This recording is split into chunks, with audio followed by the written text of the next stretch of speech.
Turco, you fucking asshole, or I'm gonna splatter your ugly face all over this nice car.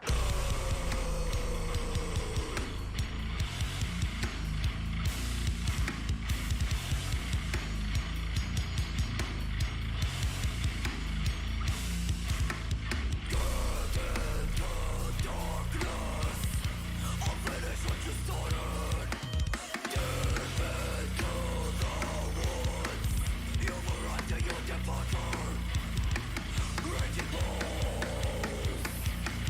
and those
Chat.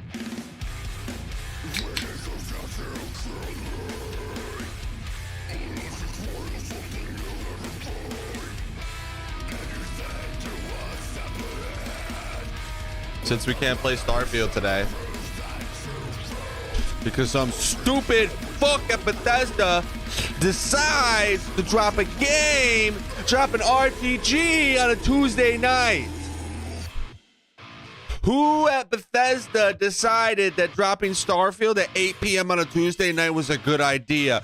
You're fired! You're fucking fired, dude! God! Fucking ridiculous, bro. That makes me so fucking mad that I wasted my whole day off wanting to play this fucking game and I don't even get to fucking play it. Ain't that about a bitch?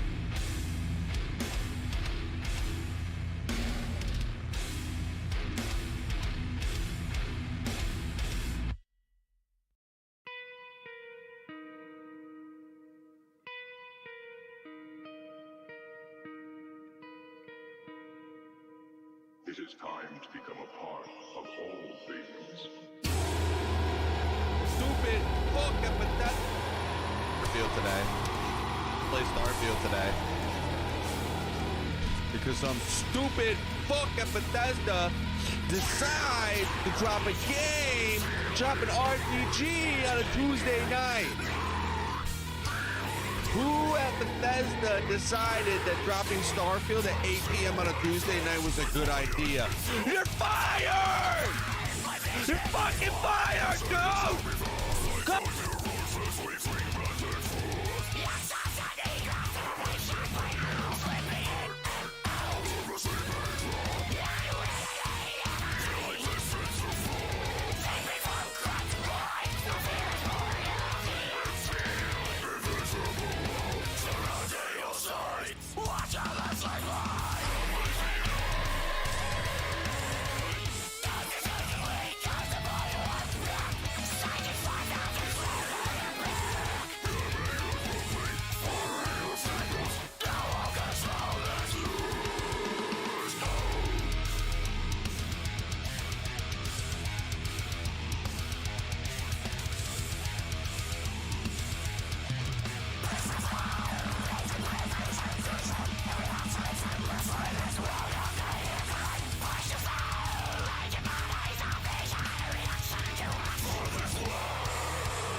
Since we can't play Starfield today because some stupid fuck at Bethesda decides to drop a game, drop an RPG on a Tuesday night. Who at Bethesda decided that dropping Starfield at 8 p.m. on a Tuesday night was a good idea? You're fired! You're fucking fired, dude!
My tweets won't go through. It says the processing 99%.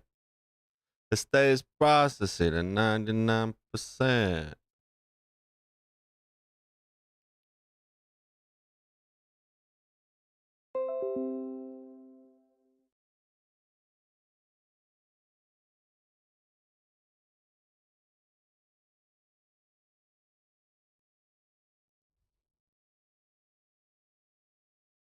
We're playing Bramble. We're gonna play Bramble today. Some other games. Since I can't fucking play Space Ground. I should just play Skyrim, right?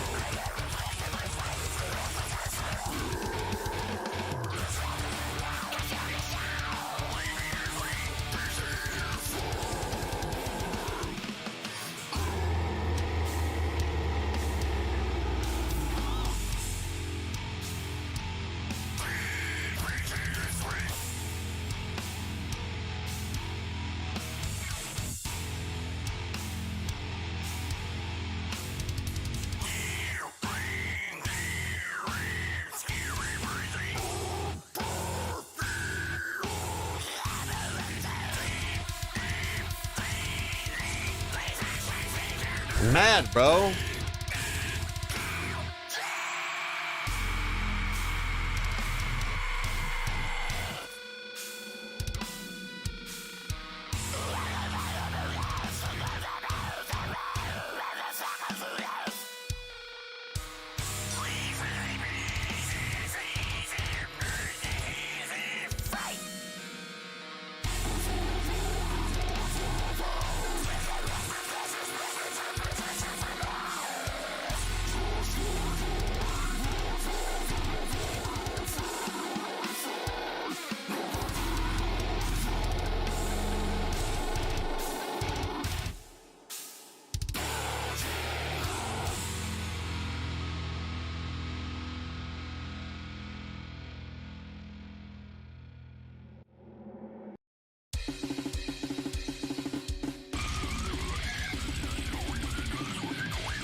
Shit sucks, bro.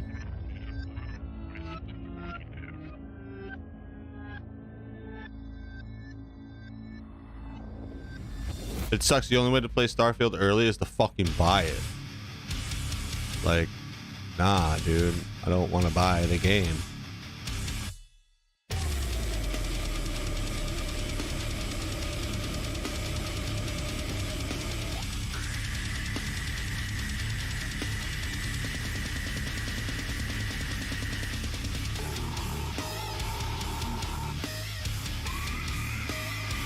But it's just like, what a dog shit release window, you know?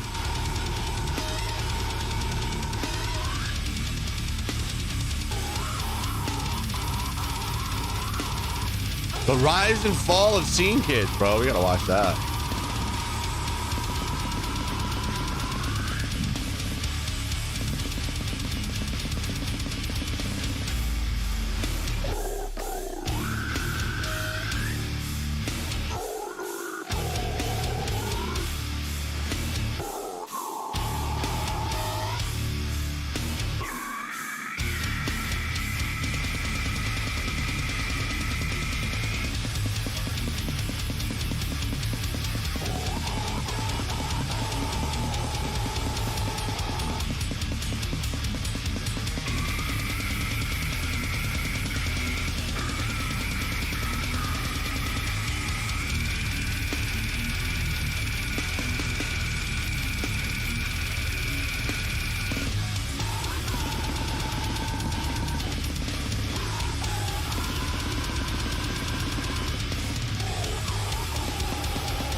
Politics in gaming is a very divisive issue. A lot of people do not like seeing things in their games that indicate some sort of like pronouns and stuff like this, right? And I think there's a lot of valid reasons why seeing that stuff in games is like just stupid, right? But this guy, Heels Babyface, I think is his name, is a complete raging retard. Yeah. No. And I have to agree somewhat with Hassan here, who's just pointing out, laughing at him. Like, yeah, this video right here is just the epitome of soy and just, I mean, classic internet rage. No, I mean, this is like the perfect video. He created the perfect video to use to just represent just like soy, like right-wing rage, just like the biggest like whiny baby of all time, because he's just sitting there bald with his neck beard, just crying and raging the whole time. With his toys in the background. I mean, it just looks pathetic. I mean, there's nothing you can do besides just watch this video and just see for yourself how sad this is. So he's bitching about the new game Starfield, and this is what he had to say. I just want to say something to you, Bethesda. Just want to say a little something. There is nothing I love. This dude's mad about pronouns in Starfield. I'm mad about when it dropped. The difference, bro. More. Taking my headphones off. Fuck that. Bethesda. Oh, he's taking his headphones off, guys. It's about to get real. There's nothing I love more than to sit down, comfy chair, turn on my PC, fire up a brand new RPG, lose myself, think, oh my god, just think of this world, just think of all the planets I can visit, all the immersive things that I can get involved with, all the fights, all the relationships, all the people I meet, all the places I go. I'm so excited to go there. And bro, it's a fucking video game, dog. I'm sorry to just be that guy and just like, oh, what do you mean you can't enjoy video? No, I'm not saying you can't enjoy a video game, but the way that he's opening up, describing like my immersive experience, all the people I'm gonna meet, all the things I'm gonna do, the relationships I'll build. Fuck off. All right, video game, man. You have the mindset of a child already, but maybe he's got a valid point. Let's hear it. You know, I love nothing more than, with all of that laid out in front of me, I love nothing more than to be dragged out at every fucking conceivable opportunity so you can fucking current day us. Holy shit. All right, bro. Sorry, did you want to get immersed in our world? Yeah, well, guess what? Fucking pronouns! Dude, come on, man. This is just such... Hassan was watching this clip jerking off, or as the Brits say, wanking. Yeah. This guy probably says wanking, dude. Yeah, That's how you know. You shouldn't take any opinion as seriously. Yeah, you saw describe it as wanking. But yeah, he was watching this because it's just the perfect clip of the epitome of just like pathetic rage, man. Yeah, it is. I mean, look, he's crying about a fucking game or whatever, right? He's crying about the fucking pronouns. There is a valid argument to make that pronouns in games is stupid. It's just, you know, gender ideology, new age bullshit that they're putting in games, which is tacky and annoying, and it potentially a slippery slope to other things, right? But this is not how you fucking make that argument. Right. Raging like a fucking incoherent man-child in your room with your toys, crying about my immersive experience is ruined. Yeah. Fuck off, dude. Like, you sound like a baby. Well, also the level of like what he's describing here is not to any extent that's extremely tacky. I think what he's describing is during character creation, there is one option where there's a drop down where you can select your pronouns. I believe that's what he's referencing. So it's like none of the game is affected. To my knowledge, it's not like you're running into like Zers in the middle of the game and you're like, fuck my ass. No, it's just like when you're selecting your character, you can choose your pronouns. Oh, it's like, wow. Is it really that fucking deep? I mean, that happens when you make an Instagram account nowadays. It's like, who fucking cares? Look, I mean, the reality is this, all right? You know, we do live in like a new culture where there's fucking pronouns and shit everywhere. Yeah. Right? Like, gaming is woke. The corporations are woke. Yeah. This is a reality, right? What, are you just now realizing this? You know what I mean? I'm not saying you can't fucking complain about it, right? But this video is objectively cringy. And it's like, if you are this bothered by this shit, why are you on any social media at all? Look at who they're funded by. Look at what they do. Look at Twitter, YouTube, Google. I mean, I know you know this because you talk about censorship and stuff all the fucking time. This is like if I was uploading a video on YouTube and then I saw YouTube was celebrating like Black History and Pride Month and I was like, what? YouTube is celebrating Pride Month. What the fuck is this? It's like, yeah, no shit. YouTube supports Pride Month. Of course they do. This isn't surprising to me. No. This isn't something I would rage about because it's just stupid. Yeah. Fucking gender ambiguity! Fucking current day Californian shit! Because that's all we fucking know! Because we're boring! We're so fucking boring! Holy shit, bro. This guy sucks. He has to collect himself and think about what next to say. Wow. We can't see past our own fucking reflection! That's the level of our narcissism here at Bethesda Western Game Company! And again, you're surprised that a Western game company is woke. Really? Yeah. Wow, dude. You're blowing my mind right now. And even the extent of their wokeness is something as small as when people make their character, they can select their pronouns, which is the most meaningless thing of all time. I mean, just ignore it. I don't know. I mean, like I said, if you want to be bothered by it, sure.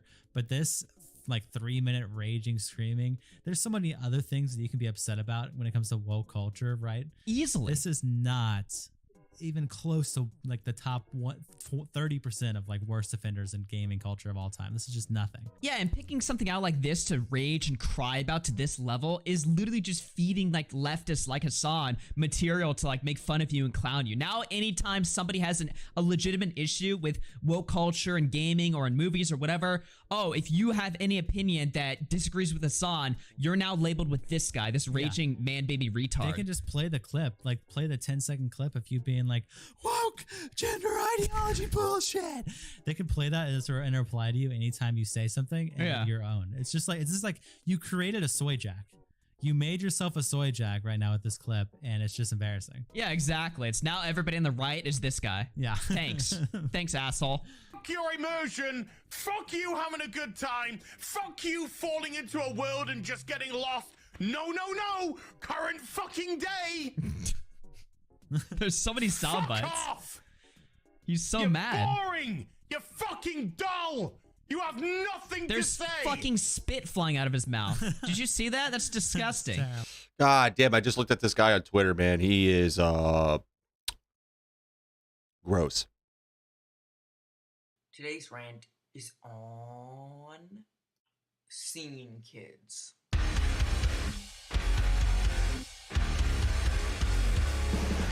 What's up, I feel like I have to watch this. Like, I was a scene kid in high school, bro. 2 belts, Fingerless gloves, eyeliner, Chiodos hoodie, girl pants with the flowers on the pocket. That was me, dog. That was me. Gotta watch it. Long hair with the picture, like MySpace. Got it. I was on point with it, bro. Everybody, I'm Finn McKenty. This is the Punk Rock NBA, and I'd like to ask you to turn back the clock to 2008. I never had that hair, though. I never had that hair because I'm not a fucking idiot. I wanted it, though. When kids looked like this, and bands sounded like this.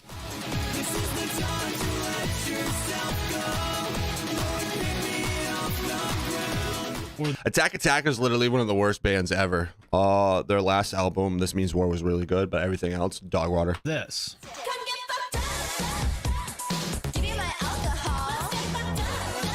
That's right, I am talking about Scene Kids and the soundtrack to their existence, Scene Music. Easily one of the most bizarre moments in the history of alternative culture, but honestly, also kind of cool in hindsight. Scene Kids were obviously pretty ridiculous, but at the same time, I always also appreciated how their music was just like wildly experimental. The Scene Kids broke all the supposed rules of music because they didn't even know or care that those rules existed. Yes, obviously they were cringe, but they also pioneered the way we use social media. Scene music was very influential to some of today's biggest stars like Lil Uzi Vert and Post Malone. And believe it or not, the scene aesthetic is kind of coming back. Pre-Post Malone.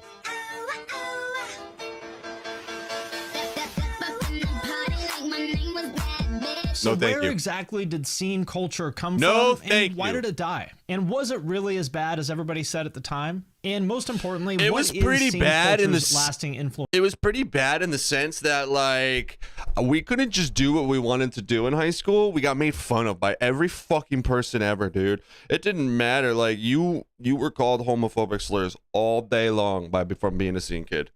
It's fucking annoying, but it's the truth. Like that's literally what happened.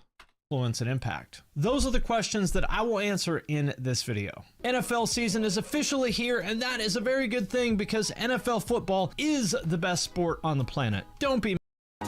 Half this man's intro is a fucking ad for DraftKings. It's illegal to gamble in Florida through DraftKings, so thanks for showing me that, bro. I love it. I first remember hearing people talk about Scene Kids on my favorite metal forum somewhere around, I think, 2005, when metalheads started to complain about these kids with their straightened hair and Why do hardcore kids wear camo? So they're not seen. Stretched ears invading the metal scene, as bands like Job for a Cowboy started blowing up on MySpace.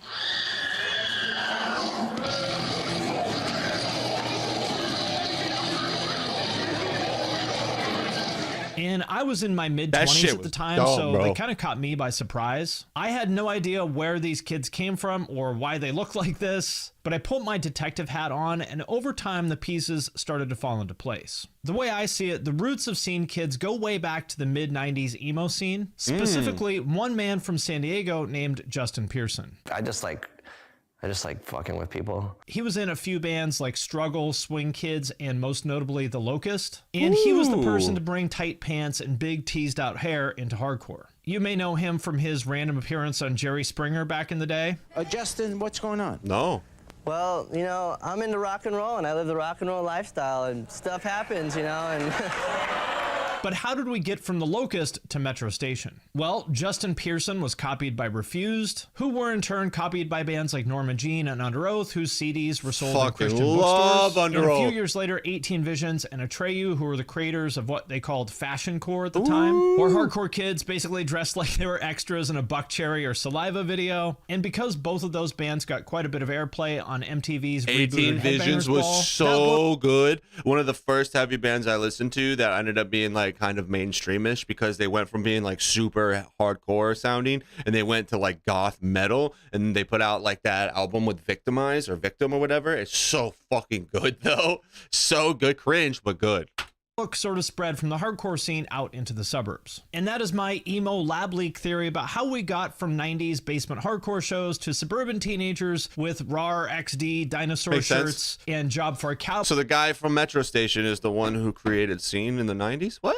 Boy in their Or maybe that was a different guy. MySpace top 8, aka Scene Kids. Which brings us to the glory. I had a top 10 because I'm cooler than you. Glory days of Scene Kids in the mid to late 2000s. And again, I was in my mid 20s by the time Scene Kids came along. And so my perspective on all of this is from somebody who's sort of a little bit older and watching it happen from the outside. Unlike Brian Stars, I did not have a scene phase at the Brian Stars is a fucking loser. age of 25. And one thing I want to point out is that scene is really an aesthetic, not a style of music. But this is a music channel, and the whole scene thing was very tightly connected to music. So I'm going to look at it from that angle. And the way I see it, there are basically 3 different branches of scene music. The first branch is crunkcore, which basically is scene kids doing their version of mainstream party rap. The biggest band in this genre, and in my opinion, the really definitive example of an early scene band is Hollywood Undead. For example, this song from 2005, which is called Scene for Dummies. Scene kids, tired of getting picked on by mean kids,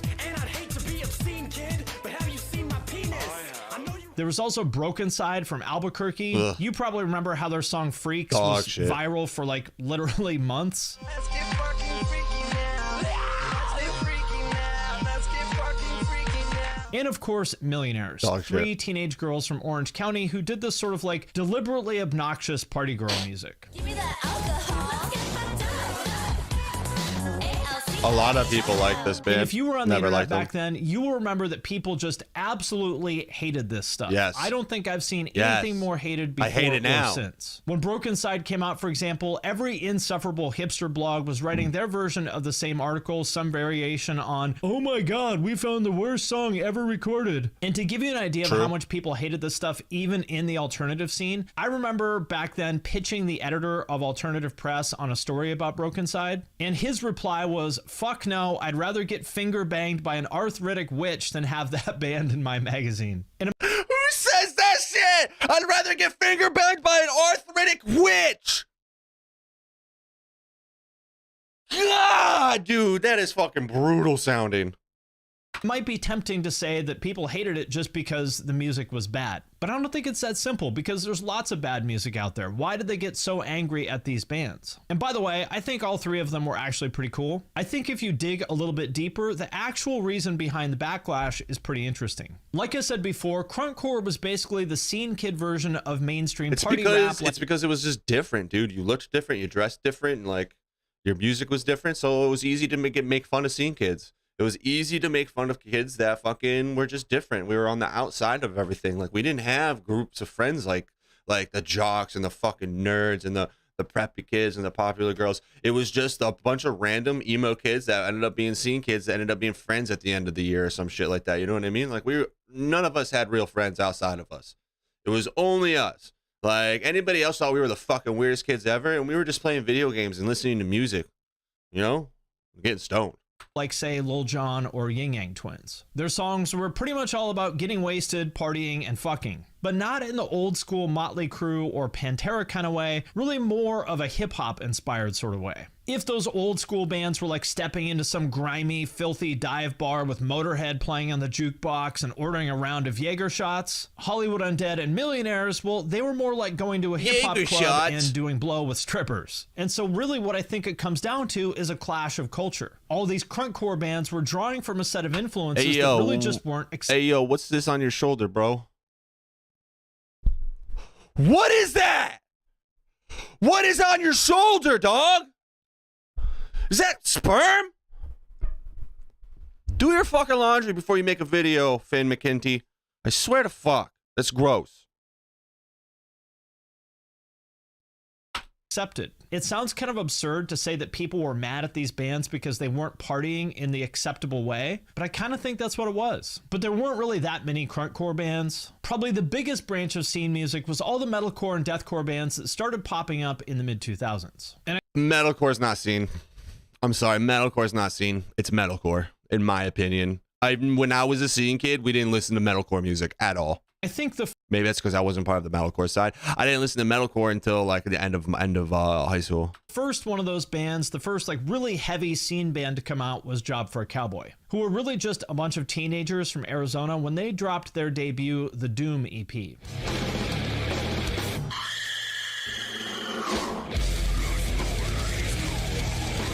This song very quickly blew up on MySpace and basically put the entire genre of deathcore on the map overnight. All of a sudden, there were kids everywhere with stretched ears, straightened hair, and extremely skinny jeans playing as many breakdowns as humanly possible. And around the same time, Suicide Silence were coming up in Southern California, Bring Me the Horizon was coming up in the UK, and there were all the metalcore bands like Asking Alexandria, The Devil Wears Prada, and of course, the OGs Devil Wears Prada. True.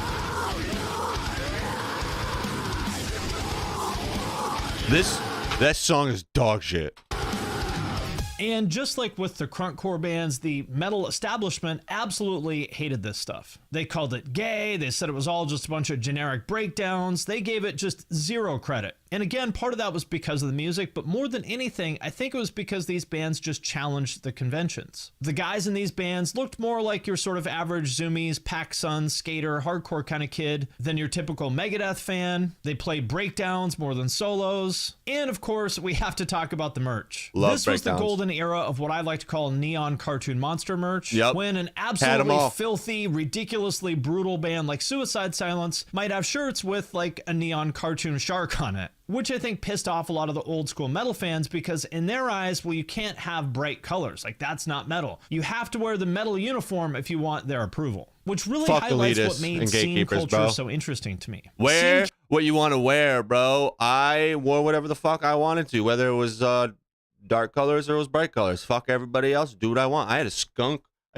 line through my hair. Kids broke all the so-called rules because those kids didn't know and didn't care what the rules even were. Like, the scene aesthetic was this kind of insane mashup of like anime, rave, and punk with maybe like a dash of hip hop. Like, you could see a kid with this insane colored hair that's teased out like some 80s anime character, wearing a bunch of candy necklaces and bracelets like a raver, but also wearing a metal shirt and maybe a new era snapback. And the music was just as wild. Bands were playing like melodic death metal riffs with EDM parts like Attack Attack and Asking Alexandria. Deathcore bands were wearing grills in their videos like it's Paul Wall. Warped Tour kids were rapping. Like, the whole thing just felt like a fever dream. Such a weird fucking era of music. Because it was this very particular moment in time. On the one hand, it was the first time that kids had access to basically every obscure facet of pop culture thanks to the internet. They could listen to every song, watch every anime, play every game, and remix all of that into something new, which was basically scene culture. And on the other hand, because this was all happening on MySpace, the gatekeepers who usually try to enforce their rules kind of didn't know what was happening. And so the scene kids basically had free reign to do whatever they wanted, like mom and dad leaving you alone for the weekend with pizza money. Which brings me to the last branch of scene music that I don't think really has a name, but I've always called it neon pop punk because it kind of takes the blueprint of what bands like Blink,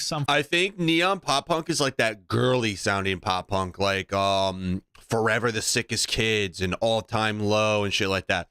I like aggressive pop punk, like Such Gold and Story So Far and shit. Like, it needs to be hardcore influenced pop punk. I can't be listening to fucking girly influenced pop punk. Like, I hate that shit. 41 and Good Charlotte were doing in the early 2000s, but making it even more accessible and pop and putting a giant coat of neon paint all over it. And the biggest name in this subgenre would be Metro Station, which was fronted by Miley Cyrus's brother Trace, along with Mason Musso, whose older brother was on Hannah Montana along with Miley. And I mention all of that because this was like literally Disney punk. And if you were alive in 2008, then you almost definitely heard their big single, Shake It. Yep.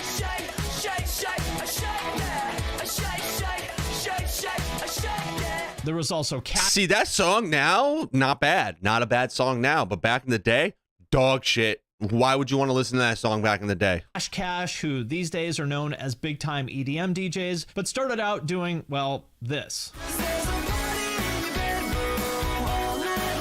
As well as bands like All Time Low, Boys Like Girls, The Main, and like literally hundreds of random obscure local bands trying to chase after their success. Trash. But my personal favorite band in the genre is Forever the Sickest Kids. Trash. Especially their first album, Underdog Alma Mater, which is a masterpiece of, I guess for lack of a better word, progressive pop punk.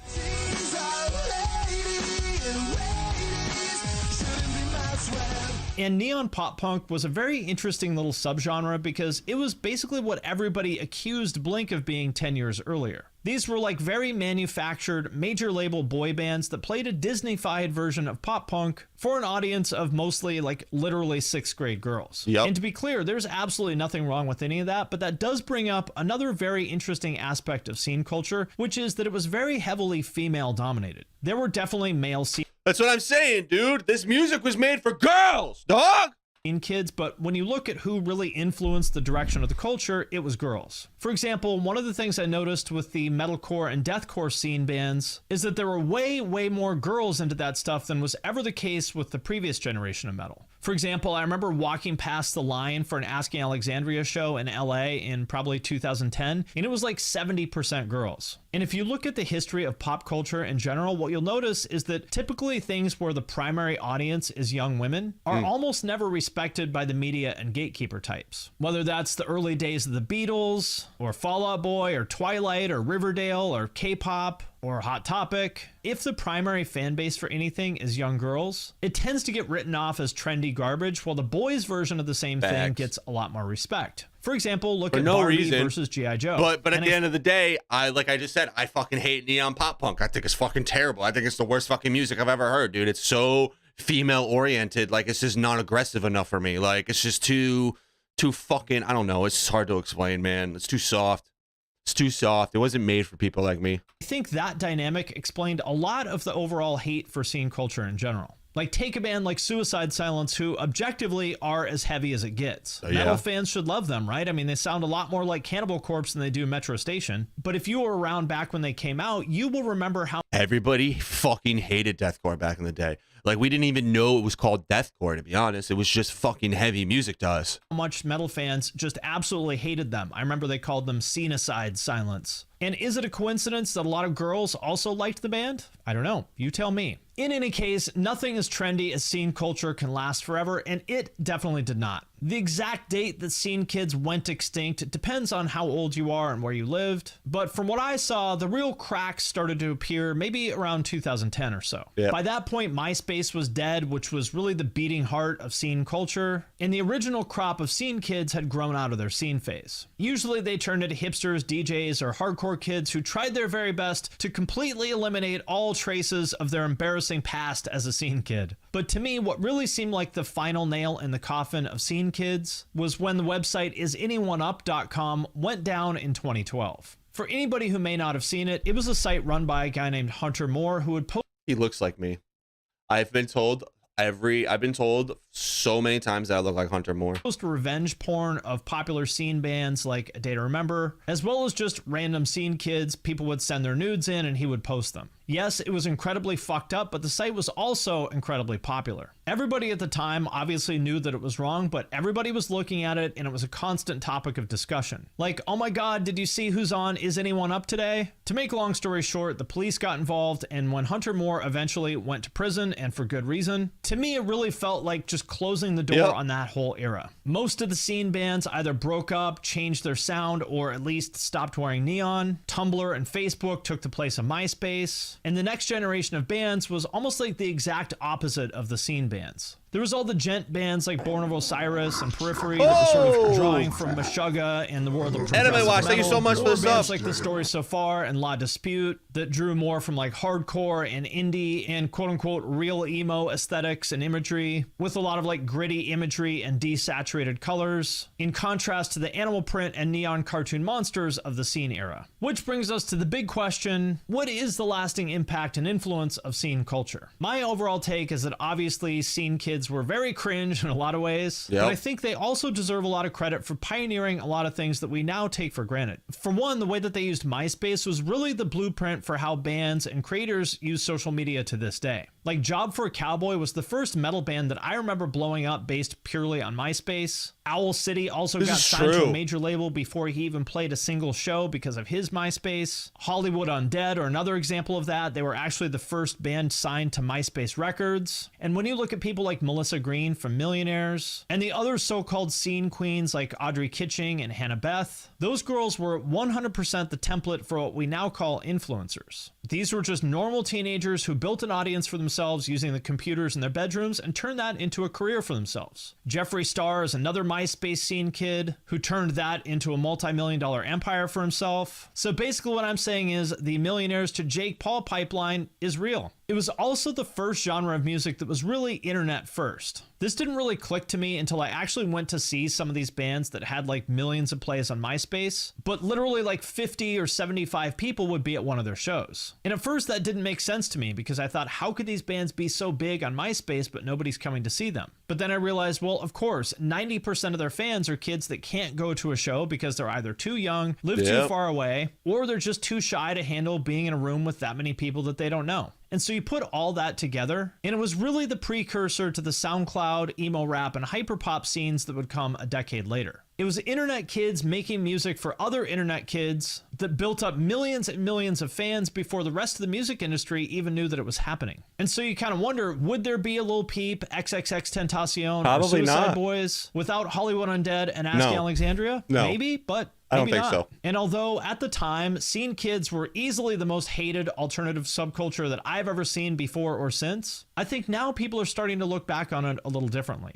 Rappers like Lil Yachty have talked about being influenced by scene bands. Lil Uzi Vert just dropped 2 songs with Bring Me the Horizon. And Post Malone's high school band even covered Ask Alexandria. And if you look on TikTok, I never thought I would see this. They're bad. There's a whole wave of kids who were like barely alive when scene kids were even a thing, bringing back that 2008 aesthetic. Pop culture tends to run on 20-year cycles, which means, you guessed it, we are due for a full-on scene revival in maybe another 2 years. So my advice is, get your hair straightener and neon skinny jeans now. Fuck no, dude. You'll never see me be a that scene does it kid for this ever video. again. As always, let me know what you think in the comments. Bro, I don't know, man. Like, being a scene kid was cool back in the day, but I wouldn't want to be a scene kid now, even because of my age. But even if I was like 15, I would not want to be a scene kid because you look fucking dumb. It's just how it is, dude. You're going to get made fun of. And I would rather not get made fun of all the time like I used to be. But whatever, dude. Fuck it. Do what you want to do. love yourself and listen to what you want to listen to. That's all that matters. That's all that fucking matters these days. Dude, I stink. I can smell my pits.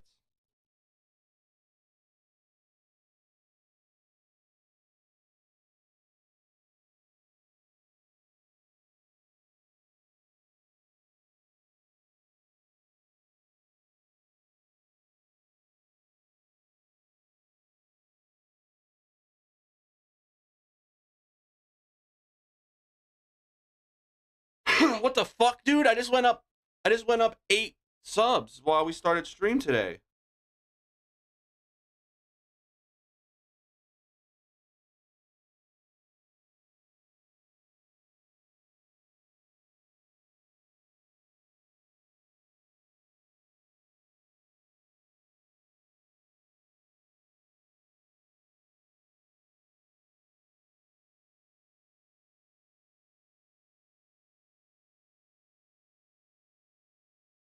People making fun of me now.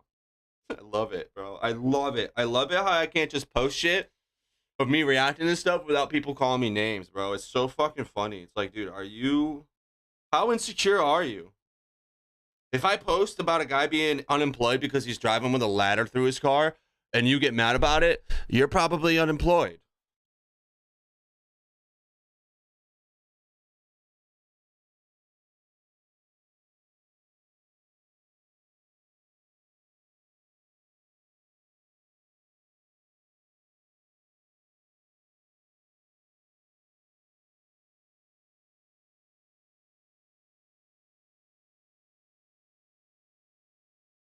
Yeah.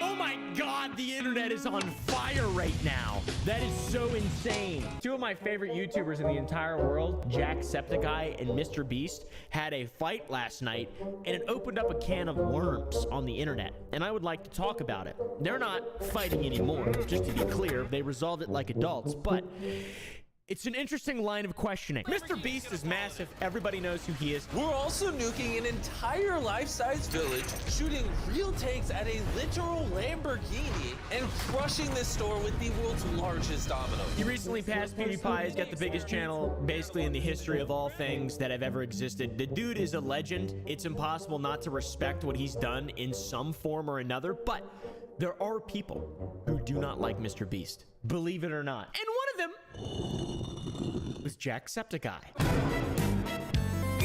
And a few days ago, a situation ensued from a tweet that was made, as you can guess. It was Jacksepticeye, Tubbo, Jack Manifold, and Tommy Innit, a bunch of Minecraft people. They hooked everybody up to a lie detector test and then asked questions to find their deepest, darkest secrets. Now, first question, obviously, is your name Jack? Just so you'll get it. No. But my name's Sean. And Tommy Innit, world famous 17-year-old or boy, young boy, decided to ask Jack Spadicy if he liked Mr. Beast, and this is how he responded, which I thought this was kind of jarring and shocking. Would you say YouTube's changed for the worse? Yes. Now, Jack. Let's verify that first. I just know. Now, Jack, a completely unrelated question. Do you like Mr. Beast? No. Jack. Oh! So basically, it's just Jacksepticeye sitting in a chair being incredibly based and red-pilled and making a bunch of small British boys laugh. Do you think Mr. Beast ruined YouTube? Yes. Oh. Now, in all honesty, I'm getting comment after comment right now. It became more about views, money, and popularity than it did about having fun. You just don't think you had fun playing Squid Games? You think you had fun riding on yachts? Building wells in Africa? I don't know. I know Jack Manifold. He seems like a cool guy. I like his bald head. People got mad, okay? Jack being brutally honest about disliking Mr. Beast and saying that he has kind of caused YouTube to fall down a hole of shit, and it became more about money, popularity, and success than it came about just having fun. And just I think Mr. Beast ruined YouTube in the sense that, like, you have to go above and beyond, bigger and bigger every time. Like, he can't do the same video every time. He has to spend more money. It has to be bigger. It has to be better. It has to be more people. It has to be crazier. It has to be more effects, more fucking, you know what I mean? Like, that's in the sense that I think he ruined YouTube. But he ruined YouTube for himself. He didn't ruin YouTube for everybody else. That's the difference here. How are you gonna say that a dude ruined YouTube for you? His content doesn't revolve around your content. Your content doesn't revolve around his content unless you're a copycat. But he didn't ruin YouTube for anyone but himself, because he has to think of the bigger videos every single fucking time, and he can't fucking take a break. So he ruined it for himself. I think that's what that dude meant. Who knows though? He believes that Mr. Beast ruined YouTube, which is crazy, man. And then he ends it off by saying that if he was really having fun in videos, they would be longer. If he had fun doing those videos, they'd be longer. We'd see the fun. Ooh. I thought you were going to get me with that one, didn't you? Which I think I see the logic there. I think it's just because you're including more of it in there, I guess, maybe. But I also, it seems like this is just so dumb. Like, I don't really know. Not really dumb as in what he's saying is dumb, but as in what resulted seems dumb. It seemed pretty innocuous to me to just have an opinion on someone, especially someone's content, right? He didn't say he didn't like Jimothy Beast or whatever the his name is. He said he didn't like Jimothy Beast. I also love writing Jacksepticeye, by the way. He's one of my favorite YouTubers it's a great name. Of all time. Genuinely. Not just like ironically like Mr. Beast. I really like Jimmy, but I don't like I don't watch Mr. Beast videos. I don't think they're for me. The comments are very on Jack's side because he's right. Okay, I mean, it's hard. 8,000 views in the last fucking 60 right, minutes. But there's a lot of sides to this. There's a lot of sides, and the internet has been exploding over the last couple days, kind of taking sides. And Mr. Beast specifically was very irate at hearing and seeing, you know, a YouTube legend kind of call him out on a lie detector a completely real lie detector video. So I ruined YouTube because I didn't buy a mansion and sports cars and instead reinvested my $sign into making content / focused on doing good and inspiring kids to help people. If he had fun, the videos would be longer. What does that even mean, lol? You think I'd give up every hour of my life for 14 years if I didn't have fun, deadass? This clip is insanely disrespectful in my opinion, and obviously there's so much I could say about his content, but I'll just take the punches and be the bigger man. Sigh. Valid response. Mr. Beast, absolute legend. Does response. Do a lot of good and inspires kids to help people. Inspires a lot of kids to love money too, and inspires a lot of shitty YouTube channels to just come into existence, which that's not his fault, but he does do a lot of inspiring. I agree with basically everything that both these people said. I don't really know where the point is to, you know, how you're drawing a line and saying that these two people are fighting. It doesn't really make sense. But there was a massive line drawn between them, and people are taking sides. Okay, Mr. Beast claims that he didn't buy luxury items and just reinvested all the money that he earned from his channel back into his channel to make more stuff. And like, how is that, and using that power to inspire children to do good, how is that ruining YouTube? And on a different side of that same coin, it makes sense why he would be defensive, because Jacksepticeye has a massive audience. He has like, what, 20 million subs, something crazy like that. Whenever he says he doesn't like Mr. Beast, he's gonna have a lot of influence in that, in what he's saying. What you say like matters when it's on the internet. That's why I'm going to say a slur really quickly. Smib.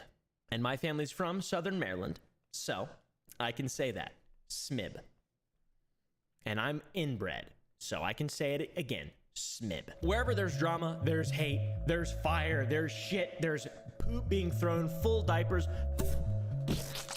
just being splattered all around, flies. You know how it is. It's entertaining is what it really is. It gets me up in the morning. It gets me full mass. I love Mr. Beast. A lot of people calling out each one of these amazing creators. For example, the guy on the left legitimately believes the guy on the right ruined YouTube, quote unquote. And it just shows Jacksepticeye doing the you know, lol faces or whatever to Minecraft. And then it shows Jimothy Beast doing the same exact thing, but with way more views. Holy shit. I think it's a dishonest argument that Mr. Beast did ruin YouTube. I don't think anyone actually thinks that. And I don't even think that Jack Spadicy thinks that either, because they're cool now, by the way. I should make that very clear. Let's be real. Let's Play content, not exactly the greatest content. And Jacksepticeye is someone who posted twice a day for a very long time, and, you know, no doubt had fun, but posting twice a day long videos that are unedited or, you know, lightly edited, that's a way to make a lot of money. Like, he's making a lot of money. Both of these people have made an insane amount of money, and somehow that's like some kind of weird virtue thing. If one person makes a lot of money but does it for fun, it's fine. Then if the other person makes a lot of money but then reinvests the money but gets way more money and builds bigger brands, it's not fine. But he thinks it is fine because he does good. Like, it's very confusing and stupid, and I don't understand. Bro, these people on the internet are calling me fat. They're calling me fat because I said a dude with a bunch of pallets on his car is brain dead. But now I'm fat, dude. And apparently this room is the size of a Chinese restaurant bathroom, dude. What?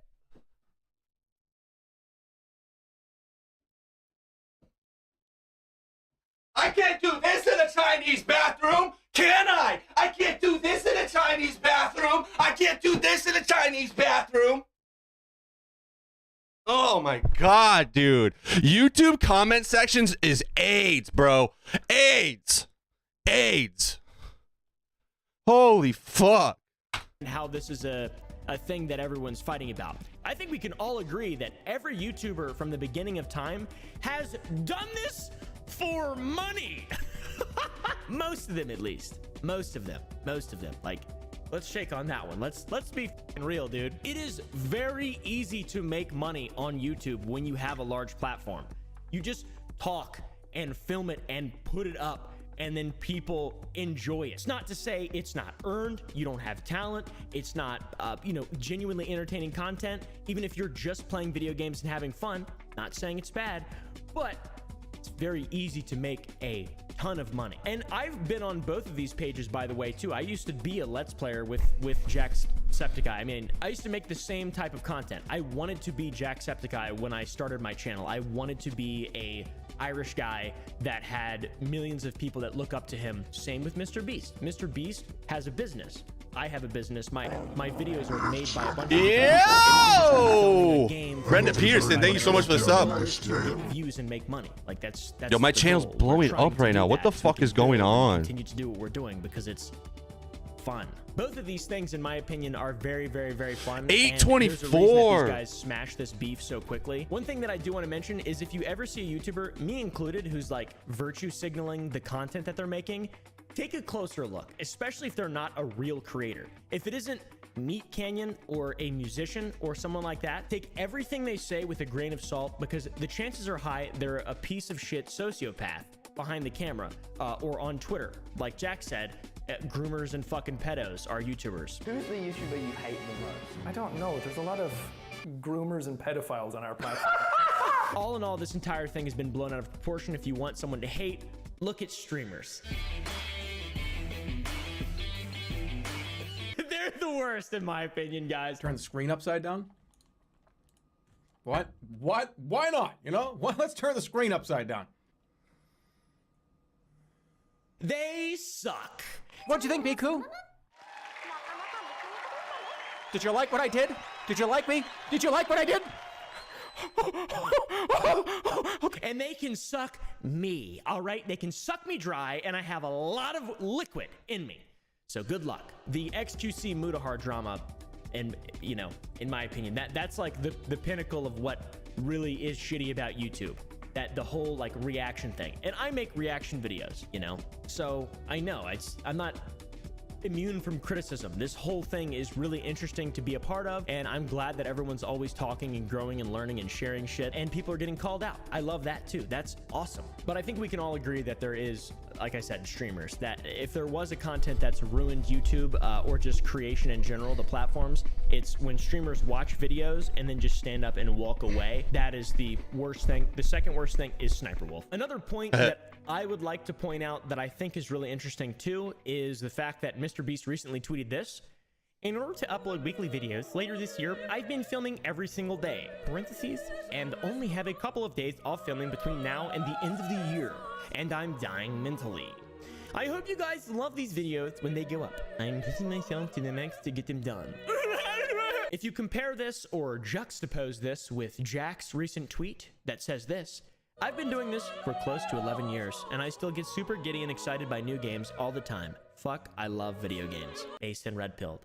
Happy man? Sad businessman? I don't know. Maybe someone who's on a mission? I don't know. Maybe it's their goals? I don't know. It's interesting. It's interesting. And another thing to just add on top of this, a lot of people will say, well, Mr. Beast does a lot for charity. Bro, Jacksepticeye has raised how many billions of dollars for charity? Not billions, but a lot. Billions? Him and Mark and PewDiePie have all raised so much money. These people, in my opinion, are just good people, all right? And it doesn't matter what they do, as long as they maintain the status as good people. At the end of the day, make good content if you're a creator, if you want to be a creator. These people are so mad, bro. People that you like I don't get it. I don't get it. That much power, to be honest. I don't fucking get it, man.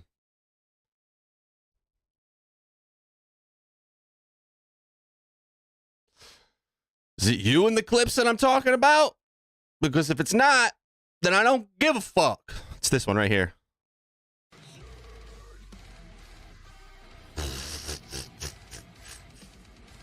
Another one of the brain dead unemployed. They're unemployed, buddy.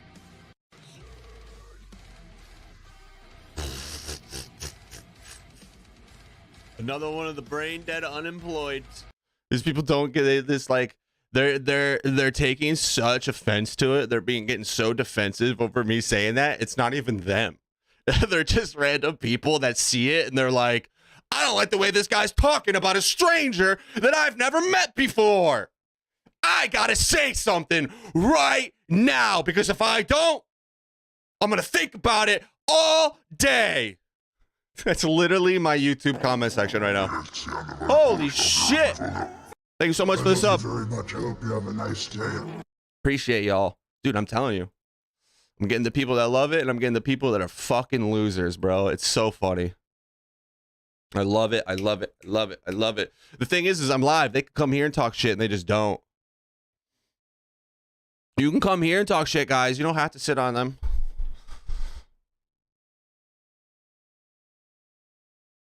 Someone called me a pig.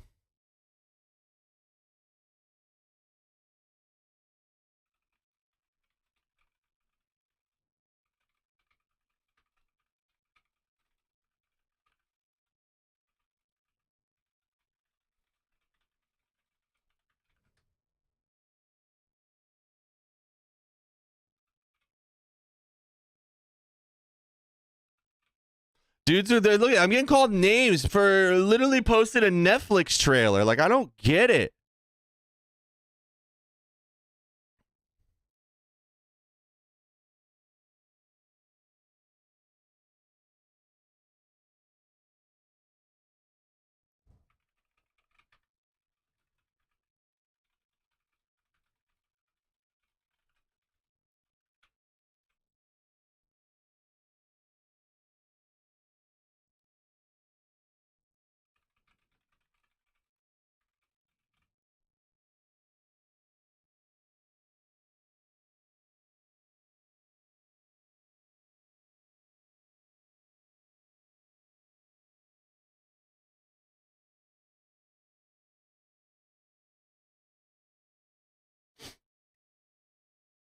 This shit is just fucking funny to me, dude.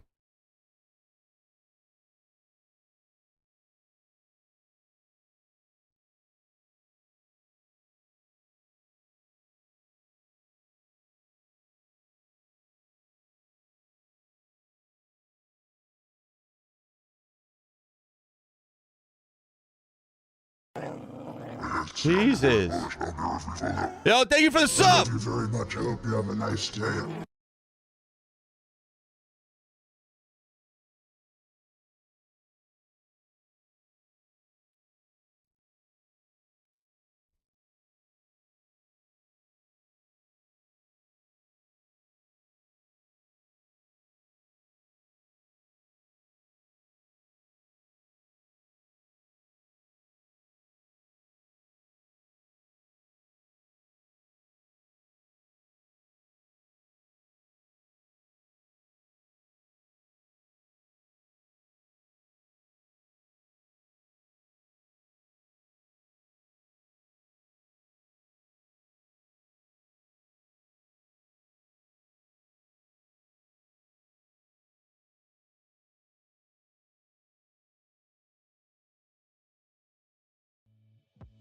Let's imagine you're on a roller coaster ride.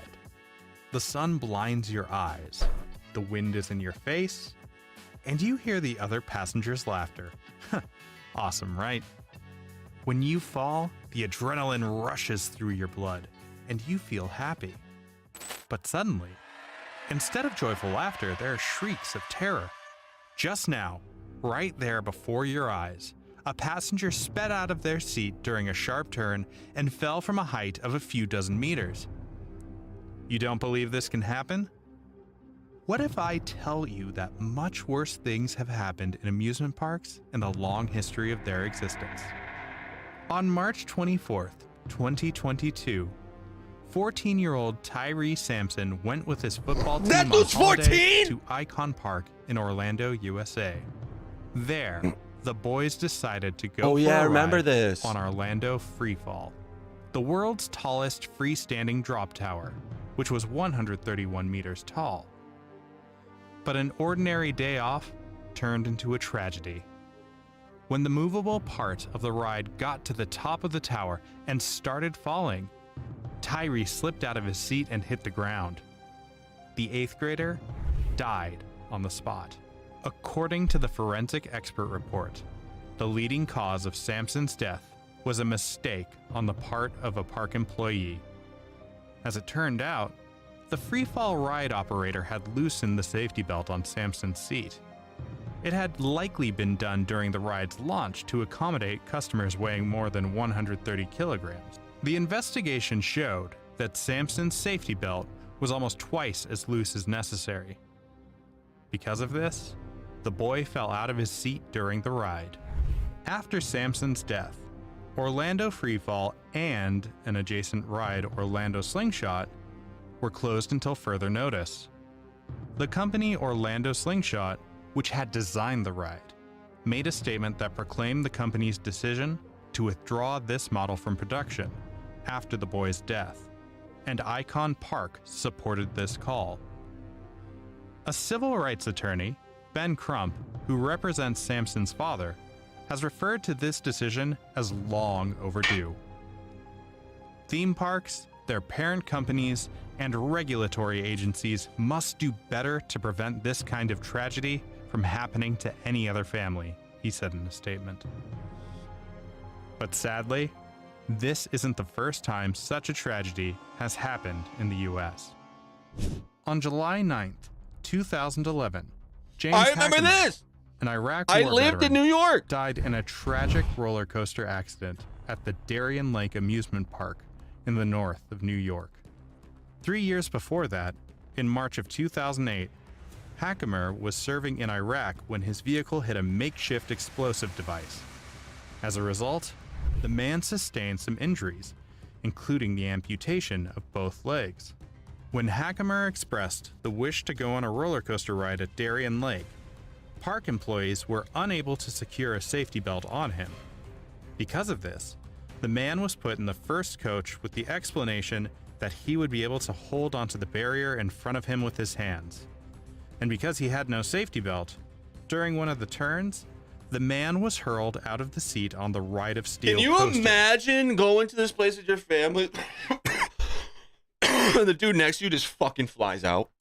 Which was moving at 80 kilometers per hour. God damn. That's that. Hackenberg was at the park with his children and sister, but luckily, his children weren't around at the time Thank of the God. tragedy. Instead, Hackenberg was accompanied by his nephew Ashton Lufred.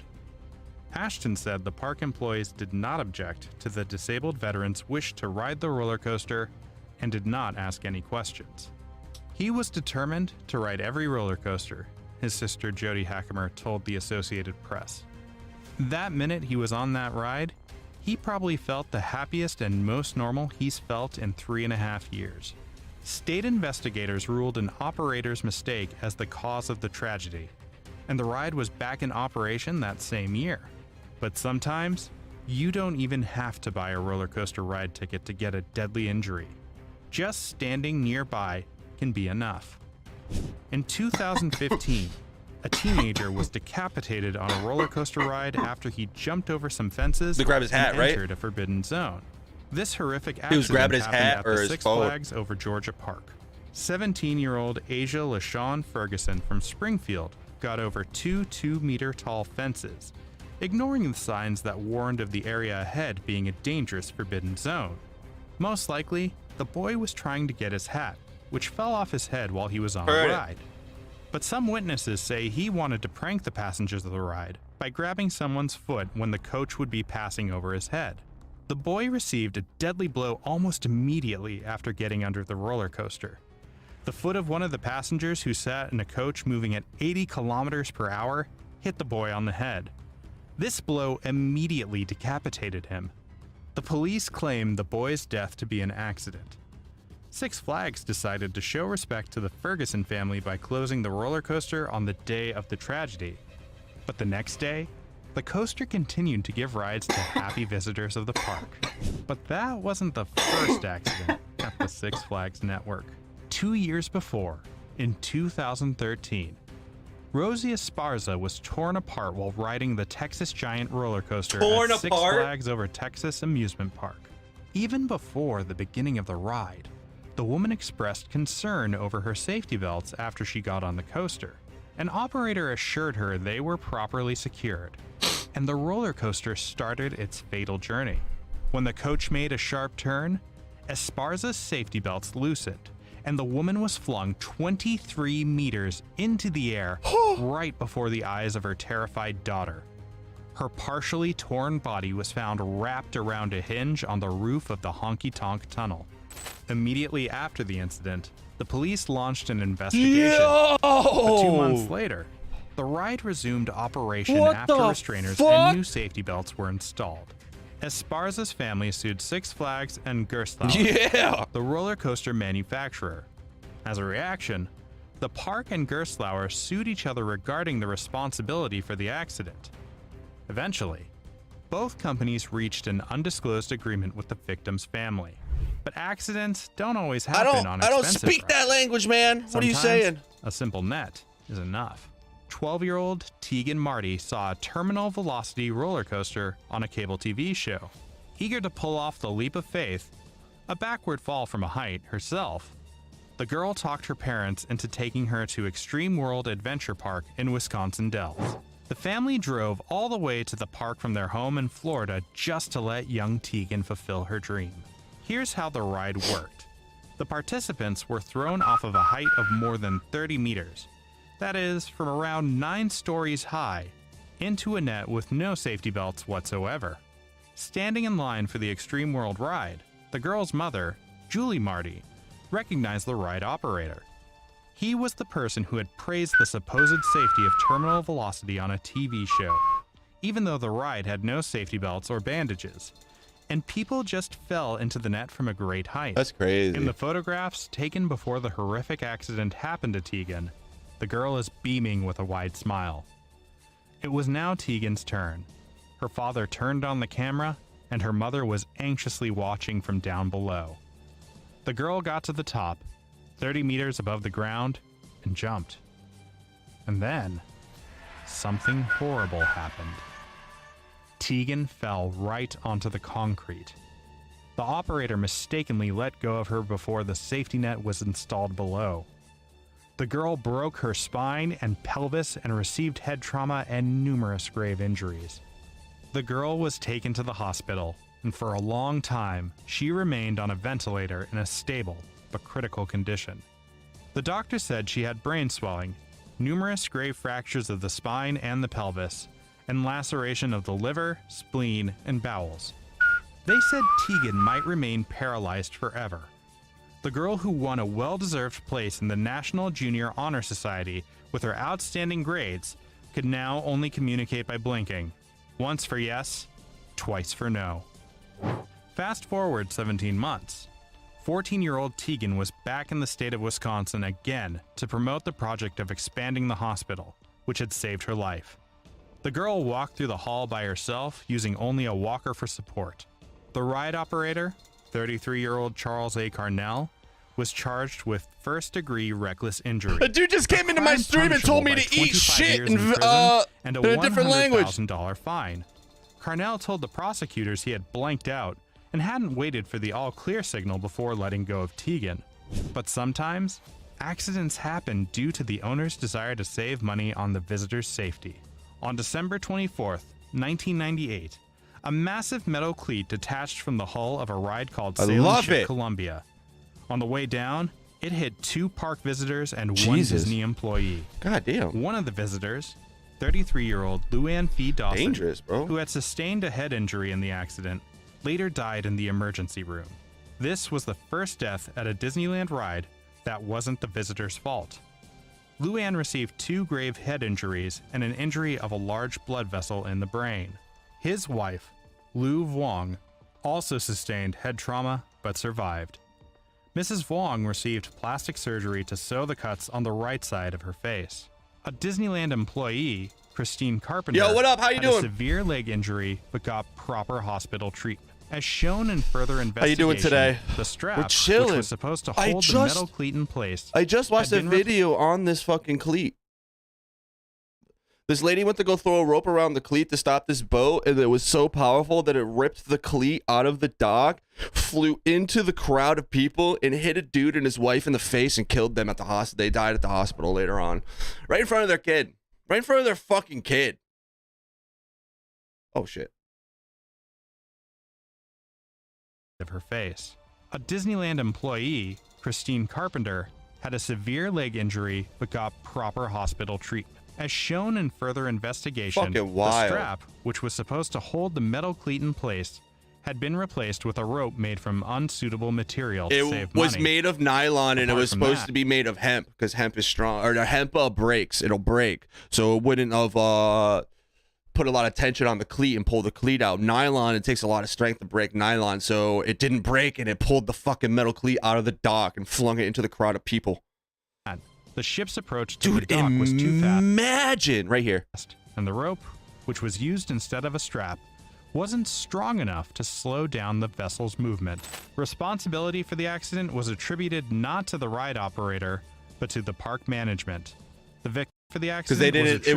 It was like a sub. They had like a fill-in for that day. The person who's supposed to do this shit wasn't there that day, so they had someone else fill in. So what it is there's like a cleat on the dock right here. You know what I mean? And so the rope that was hanging down, they grabbed it and tried to wrap the rope around it, and it pulled the cleat off of the dock and flung it straight into a group of people. And a cleat is like those metal bars that like you wrap ropes around, like a figure eight, to be able to keep it from moving off of a dock. So like, dude, imagine that. Imagine being a fucking little tot and just looking up, and your fucking dad just gets hit with one right in the fucking face, and it hits your mom too.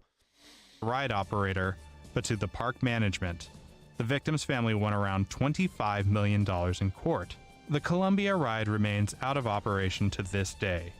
The incredible heights of roller coasters remain the central feature of such rides. They haven't used it since? That's pretty crazy, but that's also what makes them dangerous. On July 11th, 2010, I didn't even know there was a place like this in Baton Rouge. Visited Blue Bayou Water Park. Zeno got on a ride called Extreme Coaster, a roller coaster that had been in operation for about 3 years. Minutes into her ride, the girl fell from a height of 9 meters and eventually died from trauma sustained. We weren't sure exactly what caused the accident. It could have happened due to a faulty safety belt mechanism. One of the witnesses claims he saw Zeno try to secure her safety belt when the coach made a sharp turn and flung her into the air. Louisiana State Fire Marshal Butch Browning sent inspectors from his department to check the roller coaster. According to him, all of the mechanical parts of the coaster were in their place and without fault. Nevertheless, after the accident, the ride was closed forever. On August 11th, 1996, a mini train at Old Indiana Fun Park was derailed and turned over, crushing 2 people with its weight. I hope it wasn't a kid. The victims were 4-year-old Emily Hunt, who got paralyzed from the chest down, and her 57-year-old grandma, Nancy Jones. This horrific catastrophe not only makes your skin crawl, but also causes incredible anger at Old Indiana Fun Park representatives. I got fucking since they have goosebumps. made every mistake imaginable. Investigation showed that the train was moving much faster than the project speed of 19 kilometers per hour. When the operator tried to hit the brakes, they didn't work, and it's still unclear whether they had been damaged or weren't there at all. Scary, also, bro. Most anti-derailment devices had not been installed. The speedometer was broken, and the tracks were strewn with litter. Later, it became known that the safety inspector, who had checked the ride twice 3 months before the accident, admitted he wasn't qualified for this job. Even the park's own records proved that the mini train had been derailed 79 times 79 in the previous 2 months. This wasn't the first problem with in Old 2 months, Indiana. though. That's ridiculous. In 1996, the park was fined for 77 instances of breaking the law against child labor. There were also materials in the Indianapolis Star about the inhumane treatment of animals, including a tiger. The owners of Old Indiana Fun Park admitted negligence, but denied the information about the ride's condition before the accident. Since then, they declared bankruptcy, and most rides in the park were sold at an auction the following year.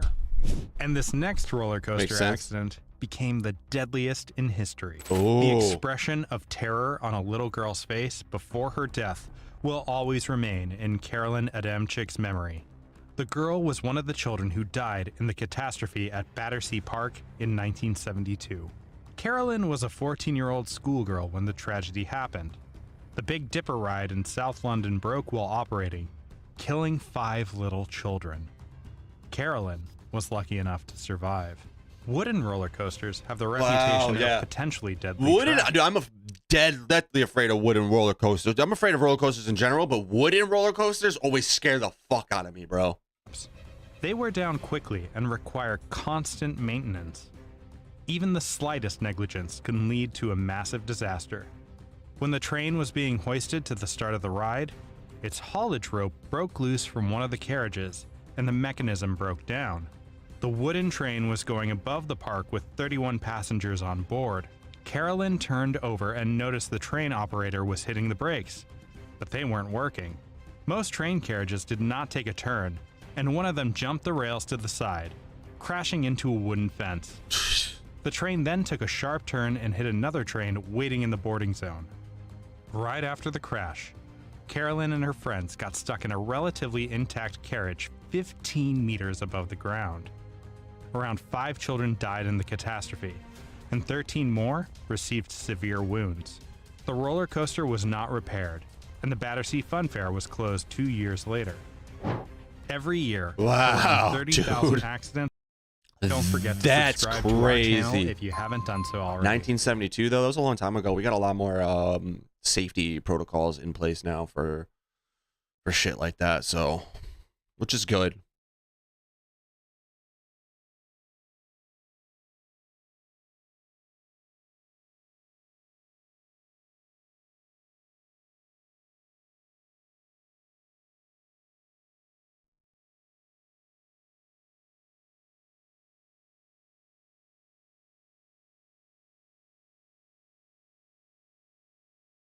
Jesus Christ, look at that.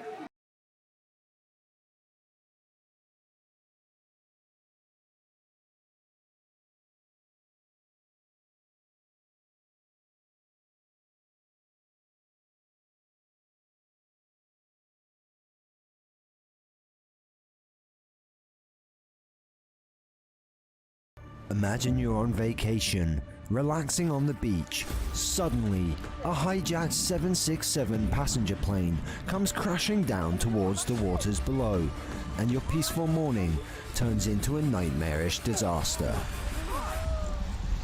What the fuck? What the fuck? The date is November 23rd, 1996, as Ethiopian that's why I didn't hear Airlines about Flight it. I was like, 961 child. embarked on a journey that would forever etch a horrifying chapter in aviation history. The Boeing 767 took off from Addis Ababa in Ethiopia Addis en route Ababa. to Kenya International Airport.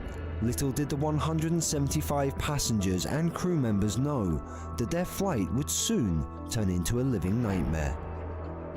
About 20 minutes into the flight, chaos erupted when 3 armed hijackers stormed the cockpit, wielding an axe and a fire extinguisher. They were seeking asylum in Australia and were threatening to blow up the plane if their demands were not met. Captain Leo Labate, an experienced pilot with over 11,000 total flight hours, was the pilot in command. Unbelievably, he'd experienced 2 other hijackings in the past 5 years, although both had ended with no injuries or death and with the aircraft undamaged. Sadly, on this occasion, the hijackers ignored Captain Leo's pleas as he explained the plane wouldn't even make it a quarter of the way to Australia. With lives hanging in the balance, Flight 961 continued to glide through the clouds, but eventually found itself running on empty. We came over the island. By then fuel was running out. I decided no, we should not go any further than this one. The captain knew there was no escape. At 11:41 a.m., the right engine flamed out. As the lead hijacker briefly exited into the cabin to discuss with other hijackers, Lil took this opportunity to make use of the aircraft's public address system and made the following announcement. Ladies and gentlemen, this is your pilot. We have run out of fuel and we are losing one engine at this time. We're expecting a crash landing and that's all I have to say. We have already lost one engine and I ask all passengers to react to the hijackers. A dramatic fight between passengers, crew, pilot and hijackers proceeded to take place. Yo! In a heart-stopping moment, the aircraft's wingtip grazed the ocean, tearing off engines and disintegrating parts of the wing. Oh my god! Oh no! Holy shit! The ditching was very rough. This is insane! The aircraft broke apart into 3 pieces. As the fuselage broke apart, the cabin flooded with seawater, plunging survivors into frigid turmoil. There was water gushing in. on both sides. Among the debris and chaos, some managed to escape, clinging to the shards of wreckage, while others struggled to break free from the sinking aircraft, having inflated their life jackets beforehand and now stuck inside. The cries for help, the scramble for life jackets, and the fight against the currents painted a haunting picture of the battle for survival. The disaster's aftermath witnessed acts of heroism amidst the wreckage. Around me though, wow, floating bodies, some with very serious injuries, and it was not a very good sight. The rescuers, civilian boats, and international forces rallied to save lives. Despite the tragic loss of over 120 lives, stories of survival emerged as symbols of resilience against all odds. Wow. So it was terrible. It was something that always haunts me. We're just lucky, not time to die yet, maybe. But in contrast to this case, where the plane ran out of fuel, our next case barely makes it out of the airport airspace before disaster strikes.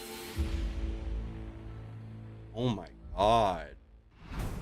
On April 29, 2013, the skies over Bagram airfield in Afghanistan bore witness to a fateful moment that would forever be etched into aviation history.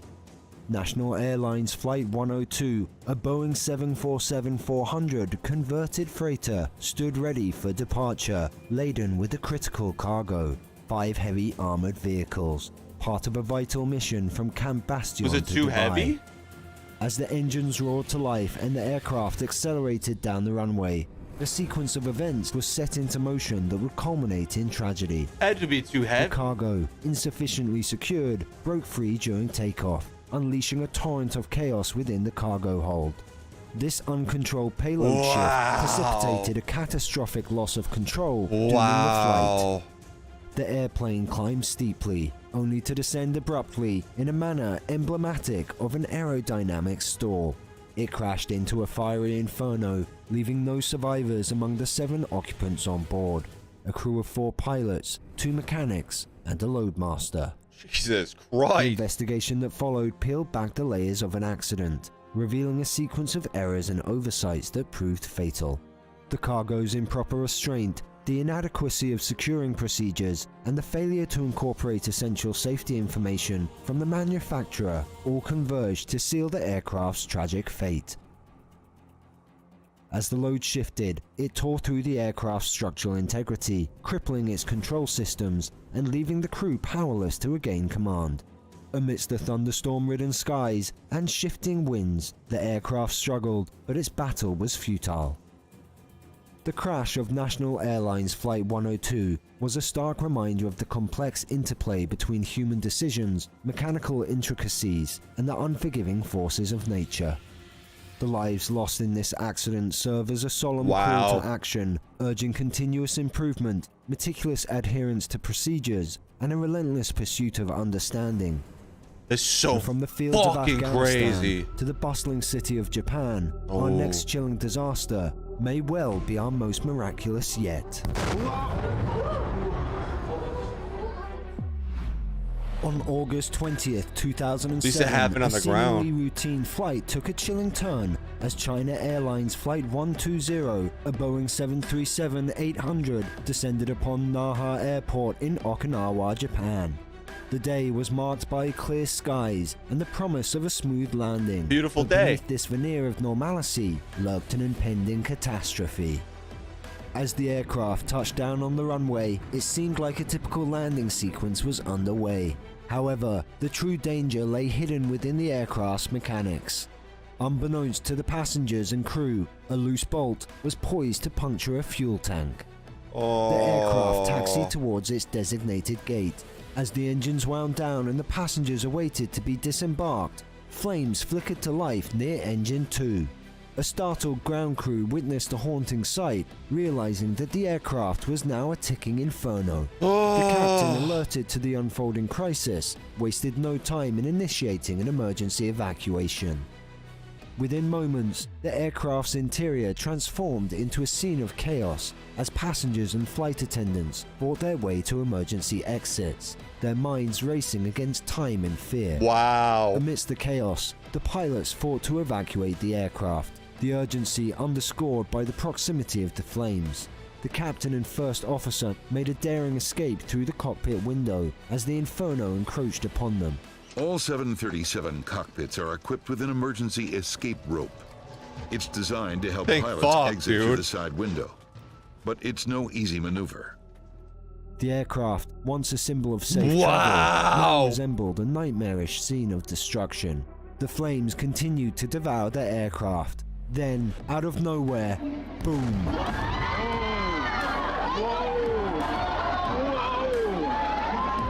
It took about 4.5 minutes from when the fire was reported to when Airport Fire Service began firefighting actions. Japanese regulations require a response time of 3 minutes or less. Wow. The delay was in part because the tower controller could not hear the fire crew's radio requests for permission to use the taxiways to reach the fire. With no response, the fire crews did eventually use the taxiways anyway, without permission. Following the accident, the Republic of China Civil Aeronautics Administration grounded all 14 remaining Boeing 737-800s. These were of China Airlines, Mandarin Airlines, and the Republic of China's Air Force, and they were done so for the inspection of their fuel systems. Incredibly, absolutely everybody on board survived, with only minor injuries sustained as well. Man! China Airlines Flight 120 would forever stand as a haunting reminder of the unseen dangers that can lurk beneath the facade of a seemingly uneventful flight. And on the ground it is again, in our next case, from dashcam footage as a plane speeds past the end of a runway and into a busy highway. Holy fuck!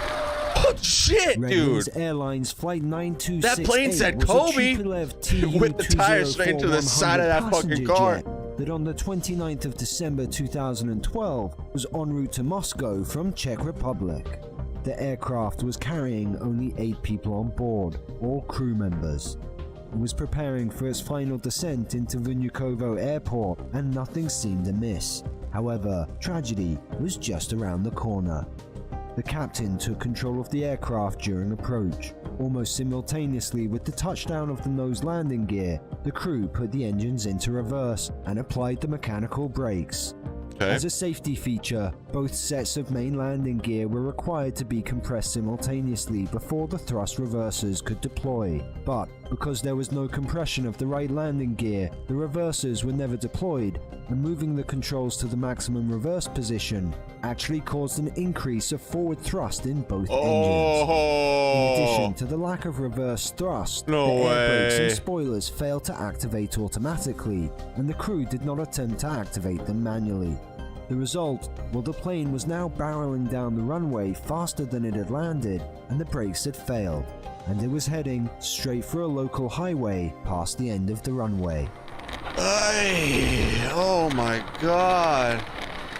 Oh! Kobe! Jesus! The aircraft skidded off the runway 32 seconds after landing at an airspeed of about 215 kilometers per hour. Incredibly, both the pilot commands before impact and the impact itself were both captured and recorded for us to hear and witness.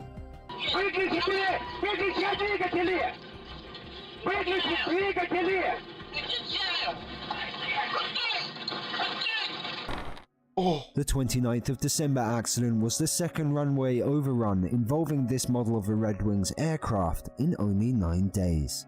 On December 30th, it was announced that a preliminary examination of the aircraft's flight data recorder indicated that the flight had touched down in the proper landing area, but the braking system appeared to have failed. Investigators in Russia are trying to find out what caused a deadly plane crash in Moscow. The plane was not carrying passengers, but 4 of the 8 crew members are confirmed dead.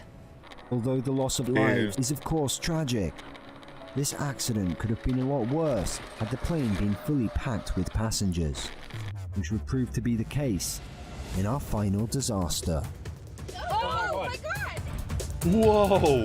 The date is August 22nd, 1999, as China Airlines Flight 642 embarked on what should have been a routine journey, only to be ensnared by a nightmarish sequence of events. On board were 300 passengers and 15 crew members.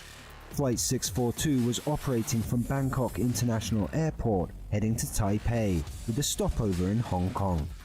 The captain was 57-year-old Gerardo Letich, who was not short on flying hours, with almost 18,000 hours to his name. He was a pro, man. He was a fucking pro, dude. He lived, breathed, and ate this shit, man. At about 6:43 p.m., the flight began its final approach to runway 25L. What did it hit? Tropical storm Sam was 50 kilometers northeast of the airport. Sam. The storm moved quickly, and suddenly the plane, which was already committed to its landing, was in a fight against strong wind and rain. The pilot was struggling to keep the plane level upon touchdown due to heavy crosswinds. Holy shit. It's at this point that disaster strikes. This guy's having a hard time. Oh my god! It's crashed! Oh my god. Oh my god! With the unbelievable footage of this horrific accident being captured by a couple in their car just outside the airport. It's just the plane sad. touches down hard, What causing the the right fuck? wing and engine to crash into the tarmac. The right wing separated from the fuselage. The aircraft continued to roll over and skidded off the runway in a tower of flames. When it stopped, it was on its back, upside down, and the rear of the plane was on fire, finally coming to rest on a grass area near the runway. The images are terrifying, yet tragic as it is, only 3 occupants lost their lives. This is in part due to the heavy rain, which helped extinguish the flames, and also the diligence of rescue teams who were quick to arrive at the site and aid those in need. The final report of the accident blamed it mainly on pilot error, specifically the inability to arrest the high rate of descent. However, China Airlines disputed the report's findings on the flight crew's actions, citing the weather conditions at the time of the accident, claiming that the aircraft flew into a microburst just before landing, causing it to crash. You never know. So, in this episode, we witnessed the terrifying, insane, to the miraculous. But which disaster shocked you? Your boy's gotta go. Imagine you're on vacation. We're gonna watch more of this channel.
Oh, fuck.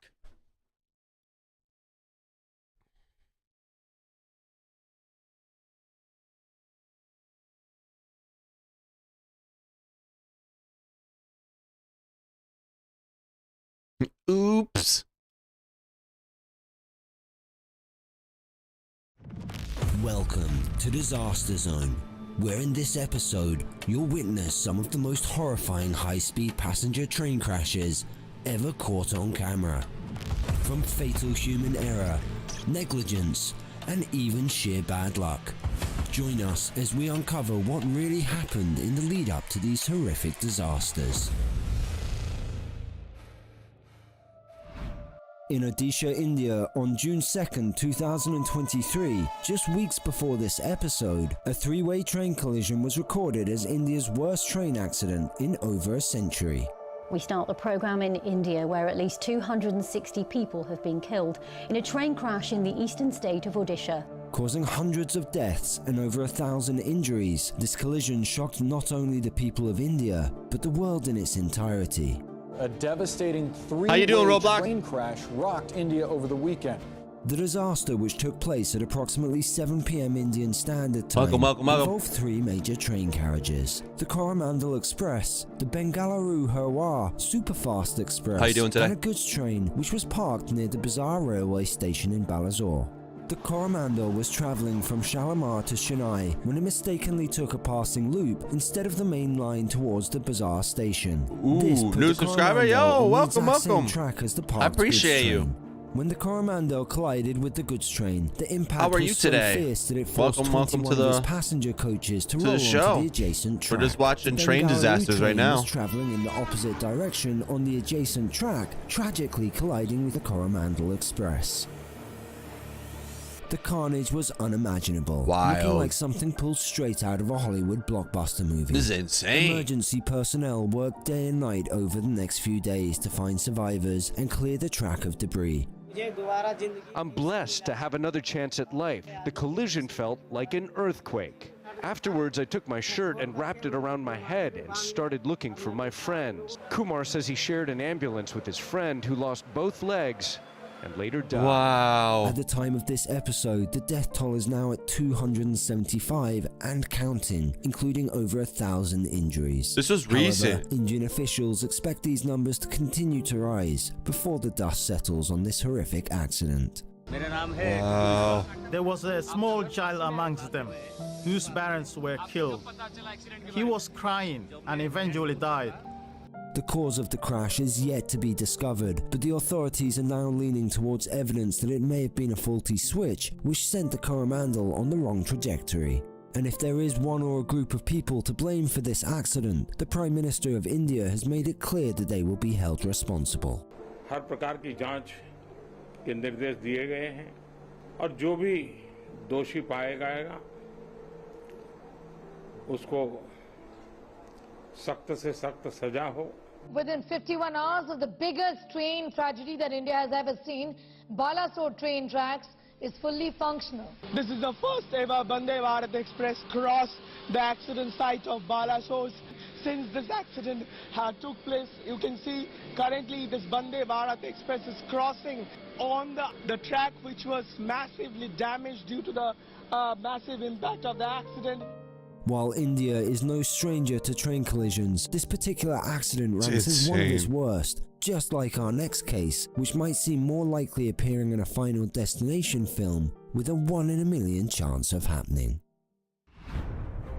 The date is June 3rd, 1998 in Lower Saxony, Germany. I was 9. The Intercity Express train 884 was traveling with 287 passengers from Munich to Hamburg at speeds of approximately 200 kilometers per hour. It was just 4 miles away from a road bridge outside of the city of Ashed, where the first of 3 things happened to ignite a trifecta of events that led to the worst train disaster in Germany's history. Oh no. A fatigue fracture was hiding in a steel tire on axle 3 of the first car behind the engine. The fracture split the tire, causing it to shoot up between 2 passenger seats. A section of this steel tire would be carried underneath the train, which led to the next act of this trifecta. What the fuck? The hanging steel would soon scoop up a check rail that would not only pierce through the floor and into the ceiling just behind the bathroom of car 1, but also cause a significant jump of the wheels to hop off the track and ride across the concrete track connectors. It was mere seconds after this that led to the crash of this high-speed train. Yo. Just meters before the road bridge is a diverter track. This, along with the speed and weight of the train, caused 2 cars to shoot off the track directly into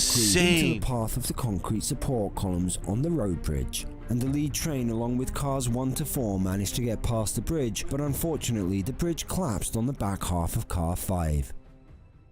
A catalogue of horrifying experiences came out of this disaster. Some people stuck inside cars with no escape as the windows were not made to be broken from the inside. And stories from survivors who put this disaster into real perspective. There was just no time to think.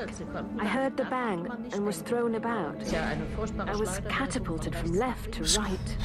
I saw that the windows were shattering and the train buckled so much. It's just impossible to imagine how it was so completely smashed up, so completely ripped apart. The crash took the lives of 101 people, injuring 192 others from the passenger and crew manifest. An investigation led to poor engineering of the wheels and a failure in scheduled maintenance checks. And from one freak accident via a crack in its wheels, which no one saw coming, to our next crash which was 100% preventable in more ways than just one. Coming in at number 3, we head to Santiago de Compostela in Spain, where we cover what would turn out to be the deadliest train derailment in Spain's history from over the last 4 decades. On July 24th of 2013, a high-speed passenger train carrying 218 people had left the city of Madrid and was heading to Ferrol. At approximately 6:40 p.m, the Alvia high-speed train was entering a stretch of tunnels that would lead to a curved piece of track with a posted speed limit of 80 km per hour. That's less than half the cruising speed which the train is usually traveling at. The train was equipped with an automatic braking system, along with location beacons spreading across all the tracks. This system should tell the train where it was at all times and would normally give its brakes automatic signals when nearing curved tracks or switching tracks in order to slow it down to an appropriate speed.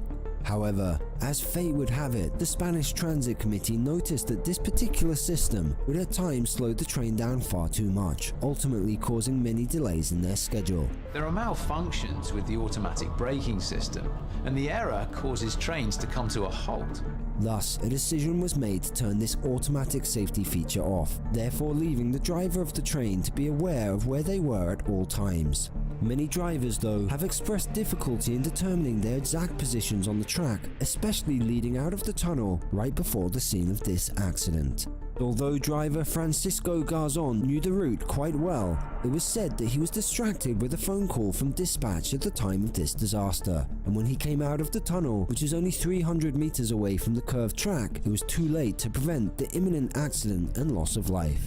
He hit the brake last minute, but as Francisco and the train entered the curve at 190 km per hour, momentum would take its course.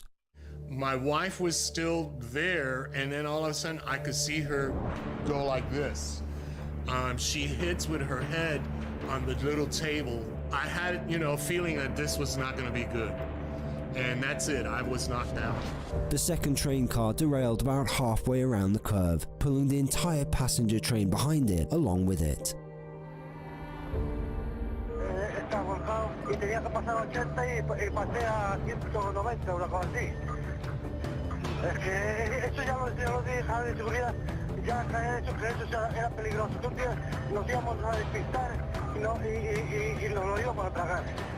Ay, Dios mío, es que esto es inhumano, esta curva. Dios mío, pobres viajeros. Ojalá no haya ningún muerto. The aftermath of this derailment was a mass of carnage and twisted metal. The loss of life was devastating. They started pulling out my wife. She was conscious. I could see that she was not doing too well. We prayed together the Lord's Prayer. She couldn't say it, but she was holding on, and every time would squeeze my hand as I said the Lord's Prayer.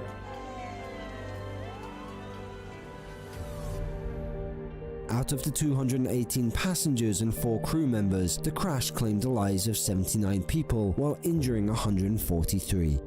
Immediately after this incident, the committee reinstated the automatic braking system on all trains. but for 79 people, this was too little too late. So who's really to blame here? The driver who decided to take his eyes off the track to answer a call, despite repeated warnings that their visual cues weren't good enough? Or was it the transit committee for trying to save time instead of adjusting a fail-safe technology? Well, we'll let you be the judge.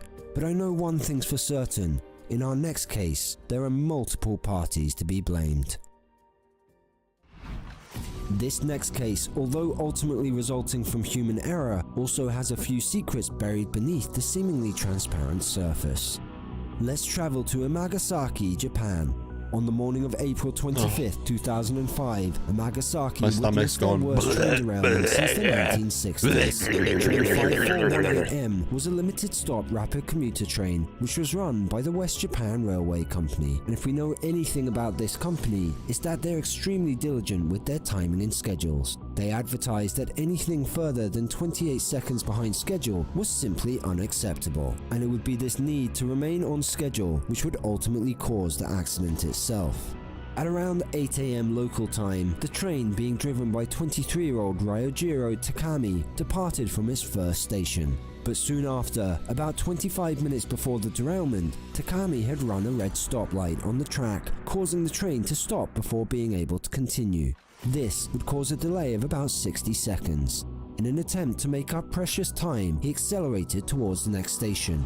Sadly, his attempts backfired as his approach to Atami station was overshot by 4 train cars. He then had to back into the correct position and the passenger exchange was then complete. However, now Takami was 90 seconds behind schedule. An important factor in this case was that Takami had been severely reprimanded for an overshoot and delay in the past and feared further humiliation or the loss of his job. He left Atami station with approximately 700 passengers on board and was determined to cut down this delay. However, this would be done at an unknowingly tragic cost. Yeah, because you're speeding. He launched the train down the line at 120 kilometers per hour, and while over the next 4 minutes he had reduced the delay from 90 to 60 seconds, he was also heading for a curve in the track that had a posted 70 km per hour speed limit. There was far too little time to correct his incoming speed as Takami hit the curve at 116 km per hour.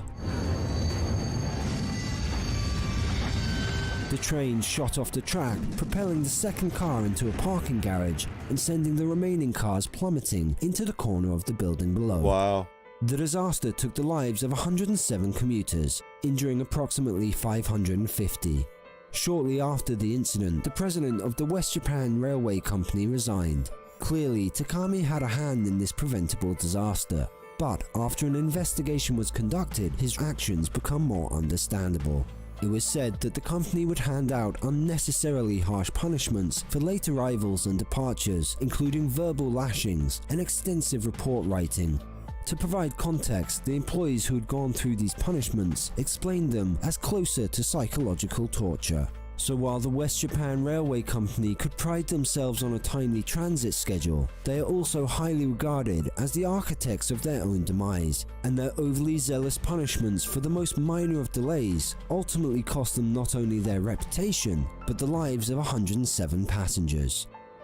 We are almost certain those unlucky passengers would rather have lost 90 seconds than the rest of their lives. These high-speed passenger train crashes shook the minds of communities and commuters across the globe. Which one shocked you the most? And who was truly to blame for these devastating disasters? Oh, fucking tragic, man. Leave a like down below and subscribe to see more content just like this. In Washington and Pierce, Wisconsin. Now here is the hazardous weather outlook for portions of central and southern Minnesota and west central Wisconsin for today and tonight. Last day of the heat wave with heat index values and temperatures in the 90s. Strong to severe storms are possible this afternoon and evening with large... Can't believe that's a fucking... Didn't we just watch this?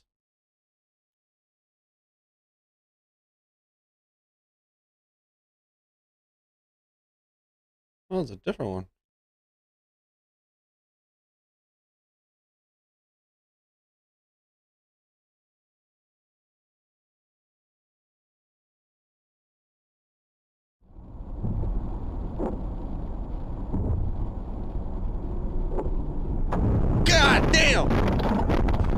Holy shit. Get your shit together, brother.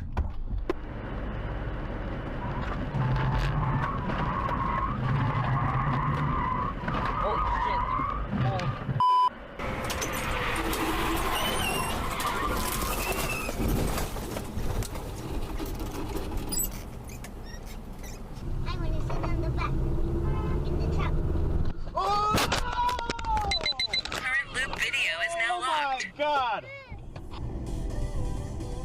Sad. Oh! He was eating yogurt and didn't see the light.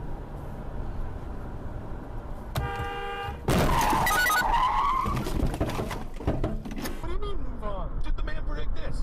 A Holly man was accused of entering a daycare. Woo! This dude in New Orleans County, right? He walks into a daycare. It's Clarkson County Daycare. Holy it was closed. It was closed.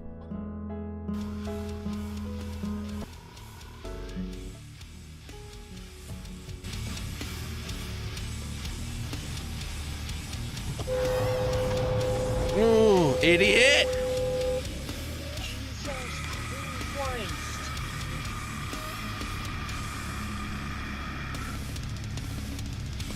Oh. Oh!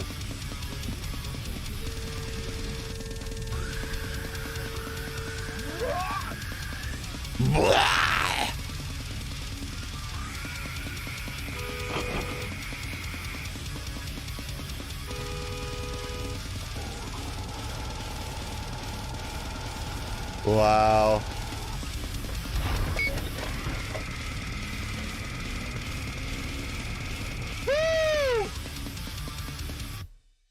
Holy shit. My man's speeding. Think.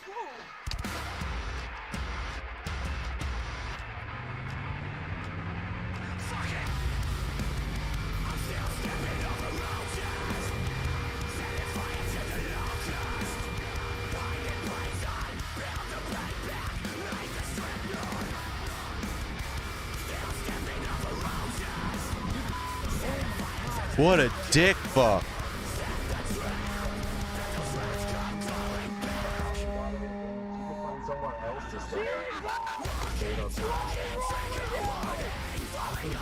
Yeah.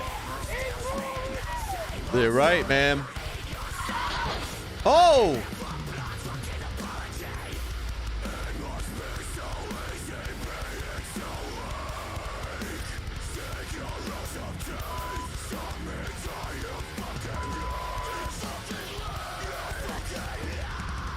Wow.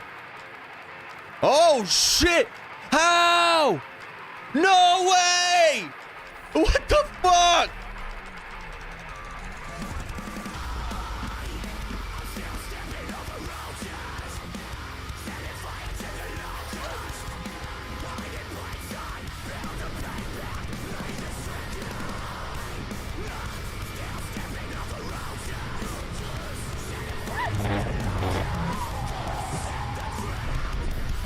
Wow.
Ah, fuck you, dude.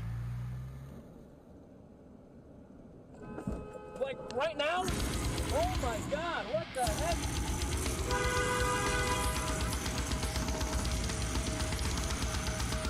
Oh, fuck. It's a stop sign, you Yeah, bitch.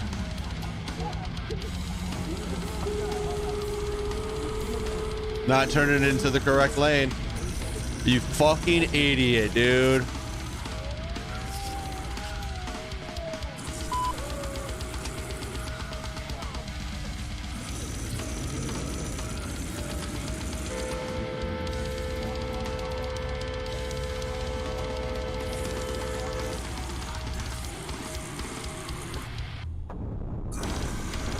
Wow.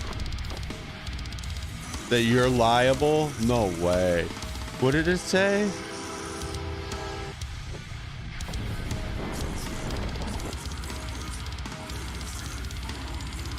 The insurance said I was liable for this guy pulling into the right lane and then trying to do a U-turn in front of me.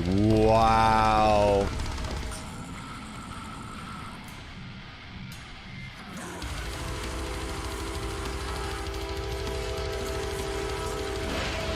Oh, fuck, man. Yeah, you're fired, dude.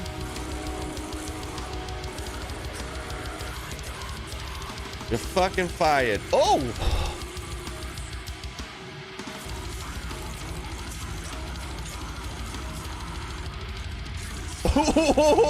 What? What the fuck? No! Oh.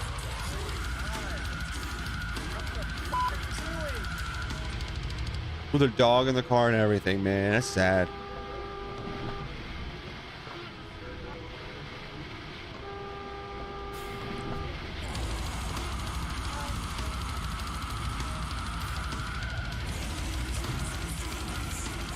Oh, he was almost going over that bridge.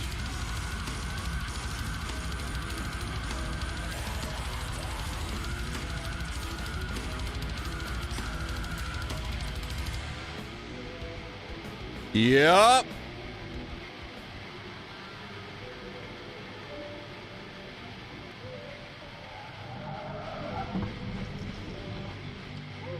Stupid ass. Slow down, dude.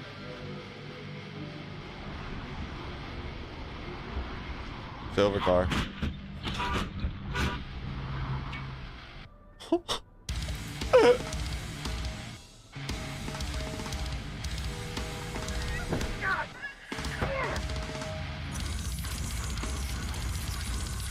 She immediately took out her phone. She was like,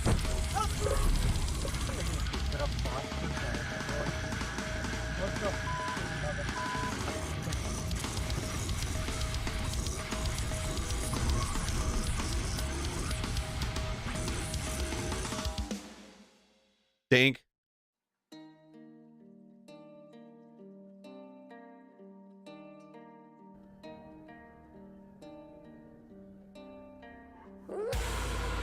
Ooh.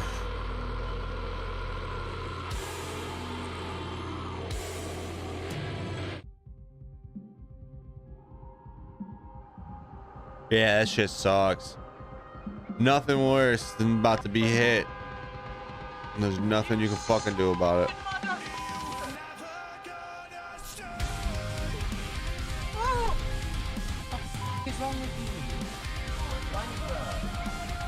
Wanka.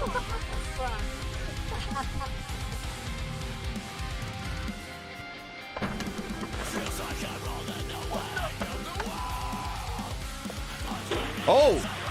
Oh! My neighbor in India learning how to drive. Holy fuck. Yup.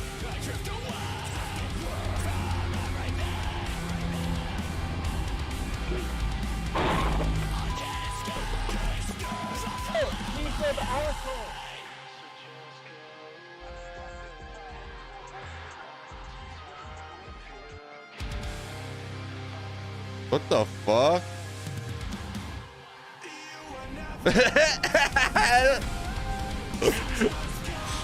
Oh fuck.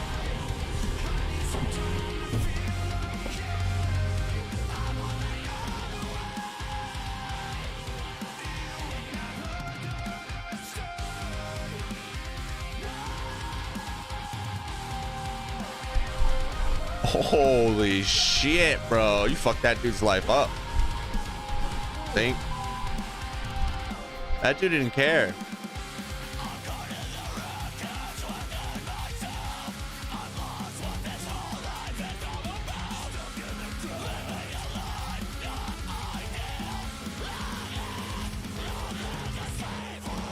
Right here, right here, right here. Oh.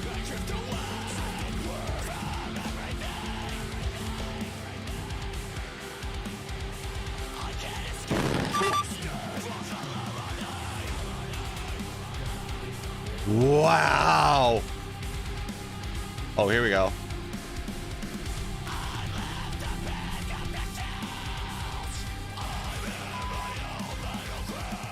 Really, dude? Why are you here?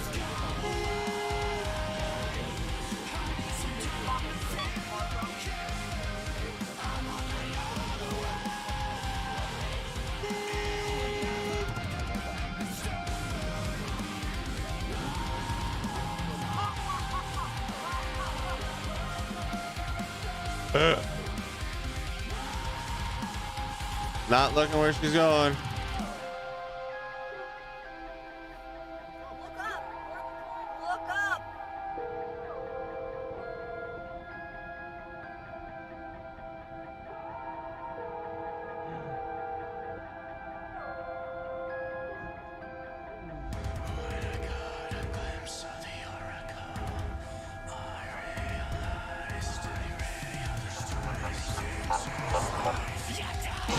Oh, fuck. A cab.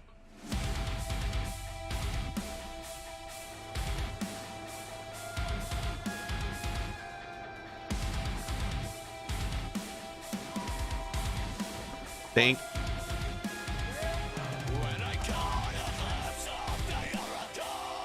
Oh shit, here we go. No. Oh. Oh, the big boy hit.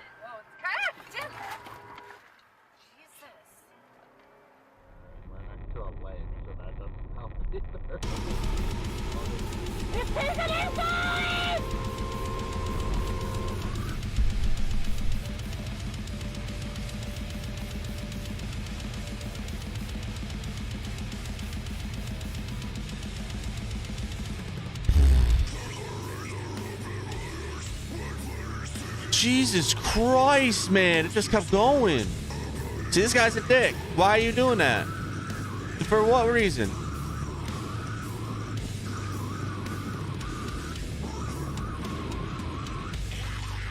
Wait, where was that? Fort Pierce, Florida. I've been there. I've literally been there. I know exactly where that is. I've been on that road. Oh.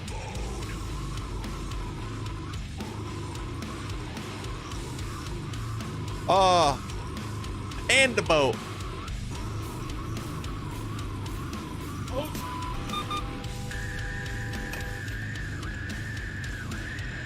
Not paying attention.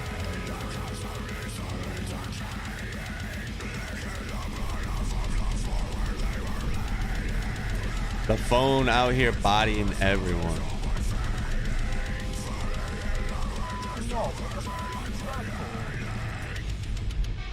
No, you're not wrong, bro. To go around one car.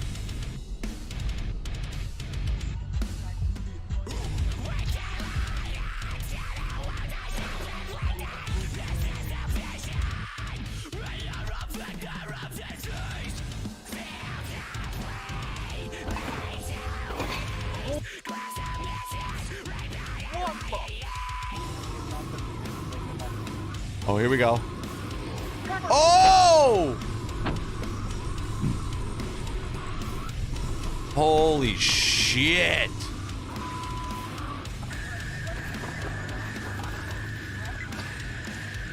Oh, they're gonna keep driving.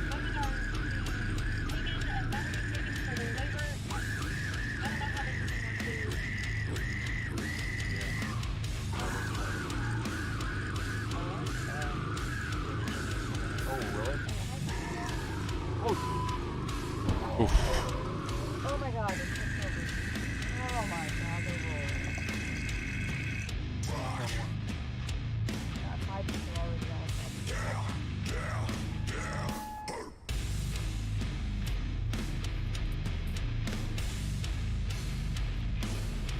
I've seen this one.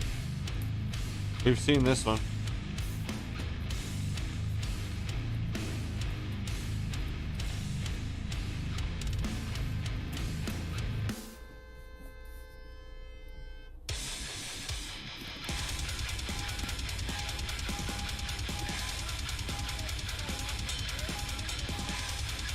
I was in front of you.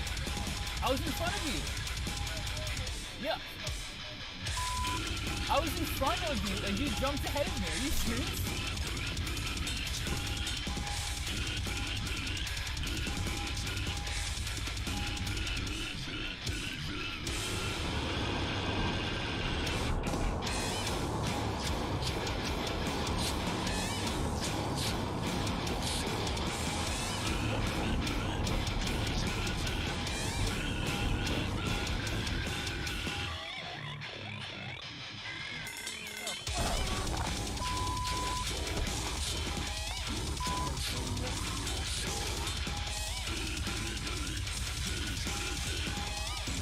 What the fuck? Wait, what?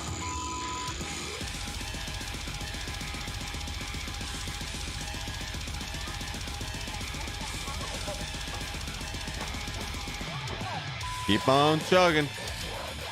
Driving with a whole ass traffic light.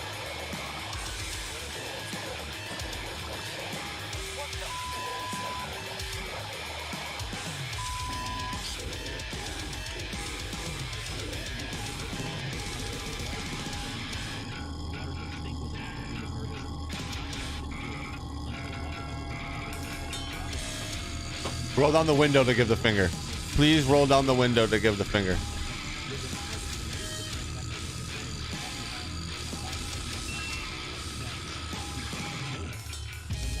Let's go, let's fight.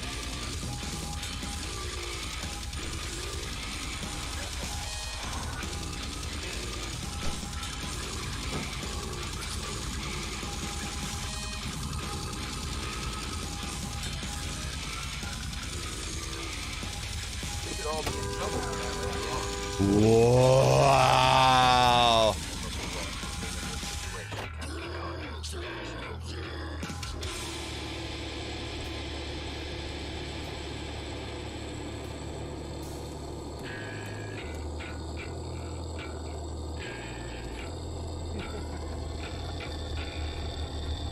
Stupid. Oh, here we go.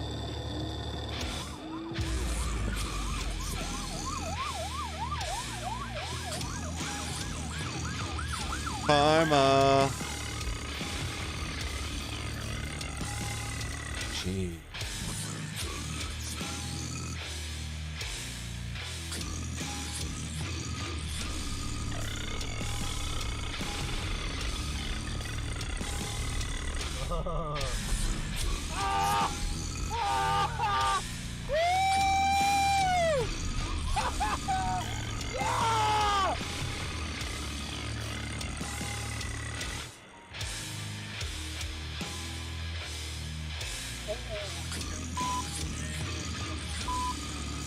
Zoom, zoom. Hey, get fucked, nerd.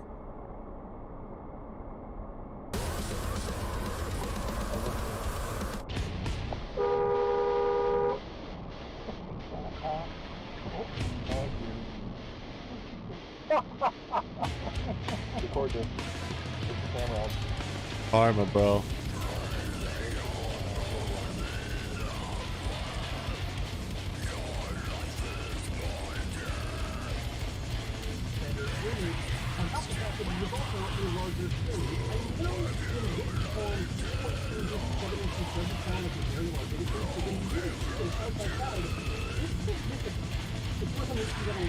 Oh, that's a cop. That's the cop.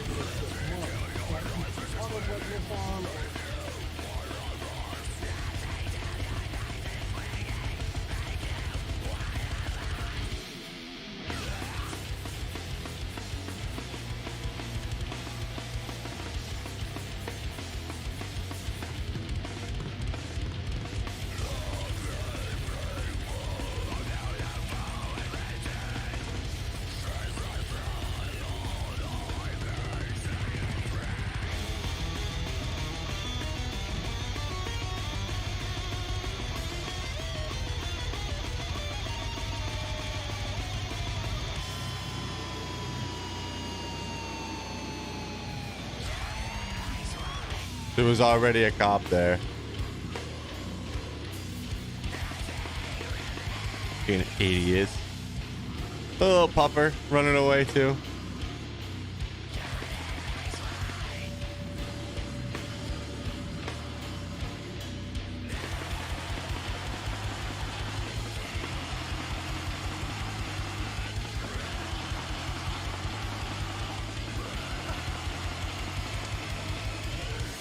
I love it. I love the karma. And it happens, it happened in stages, gradually. It doesn't necessarily, not to me at least, happen overnight. My experience with, let's say, pornography generally, but with pornography that deals on a violent level with the sexuality, is that once you become addicted to it, and I look at this as a kind of addiction, like an addiction, you keep craving something which is harder, something which gives you a greater sense of excitement, until you reach the point where the pornography Oh, so far, you reach. You didn't even see what happened. It's just a cloud of fucking smoke, man. Where you begin to wonder if maybe actually doing it will give you that which is beyond just reading.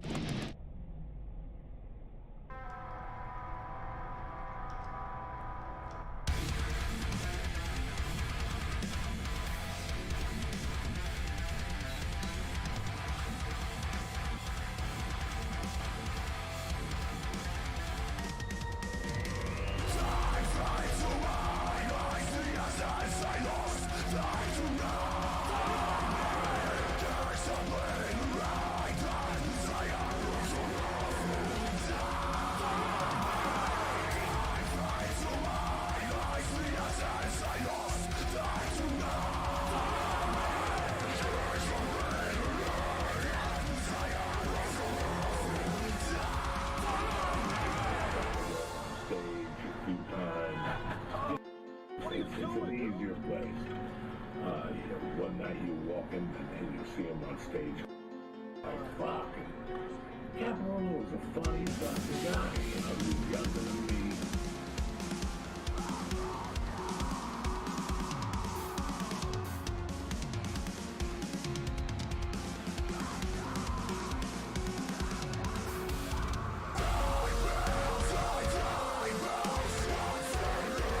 I hate people like that.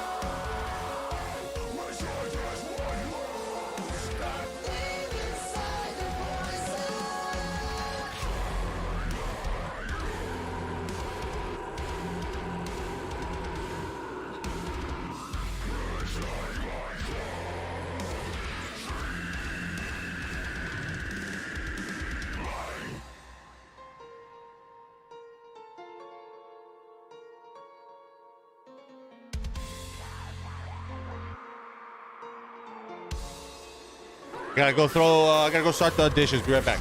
Gotta go start the dishwasher.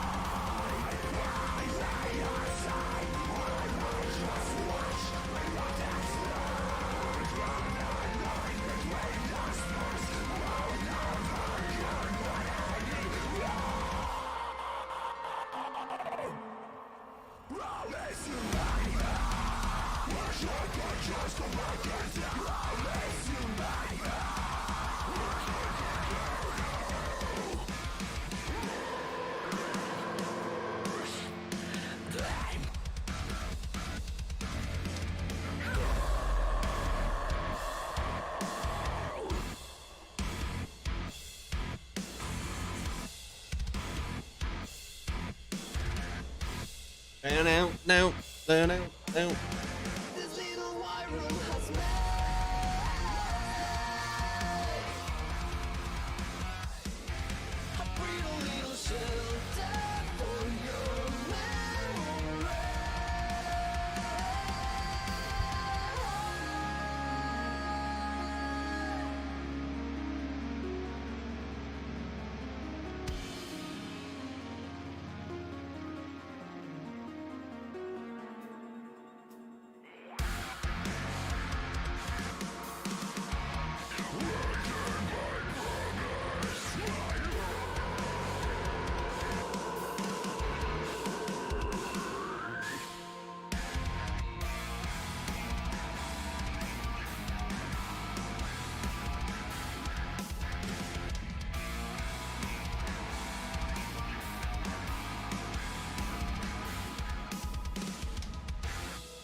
Yo, I gotta take a shit.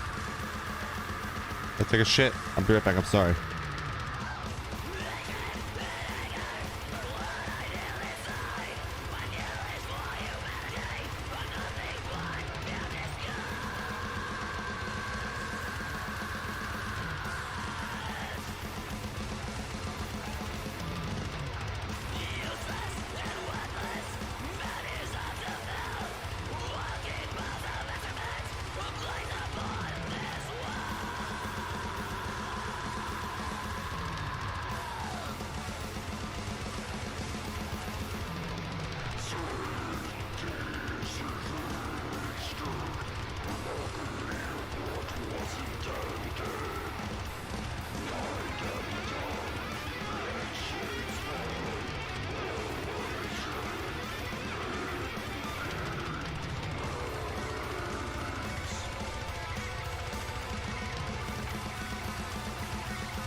That was too long of a shit. Too long of a shit. The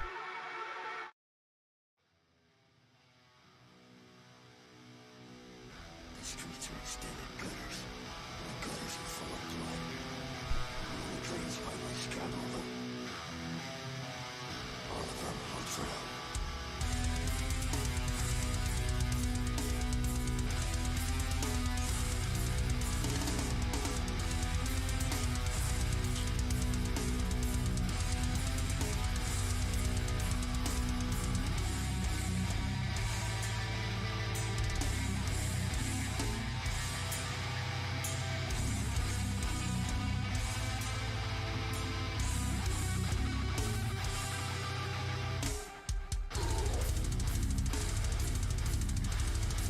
They made a new chicken run?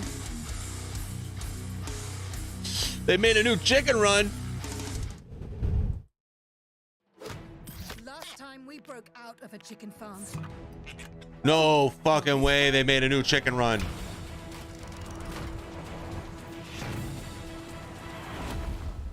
We're breaking in. Oh, fuck yeah, dude. I'm so excited for this. It's an impossible mission. Only the small matter of this electric fence. Chicken run in 2023. Let's go. And the laser-guided exploding ducks.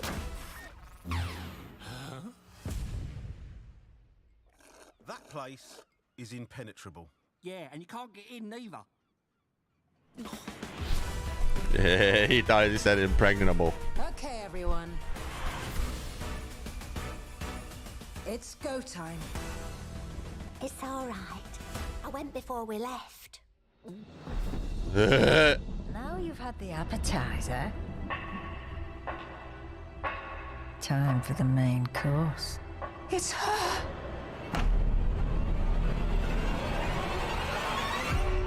Welcome to the future. Fuck yeah, dude. Fuck yeah, dude. You ain't excited for that, you're an asshole. If you ain't excited for new chicken run, you're an asshole.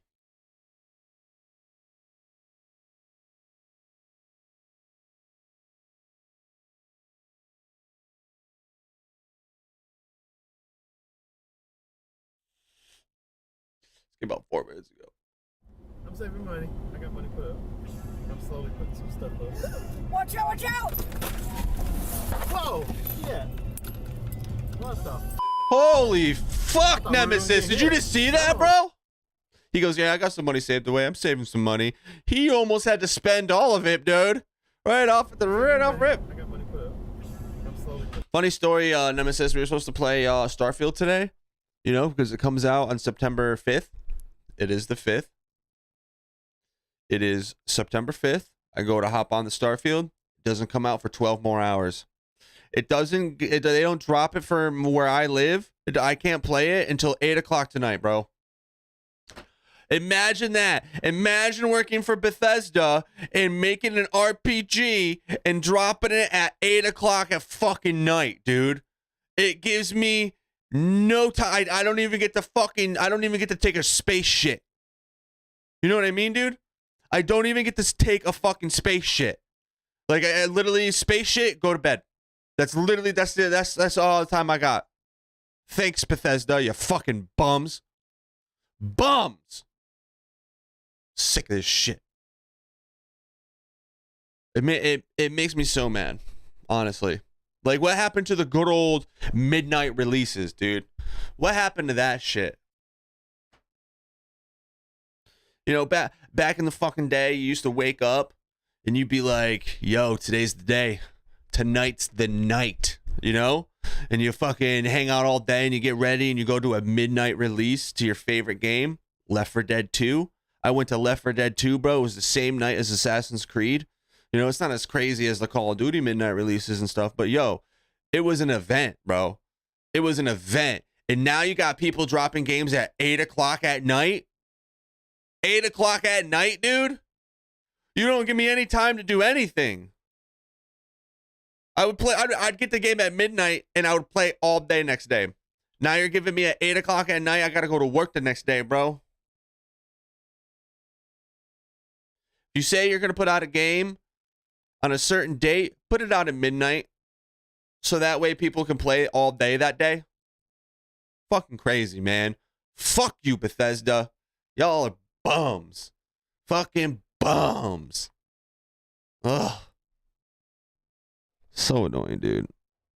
It just sucks, man. I want the midnight release.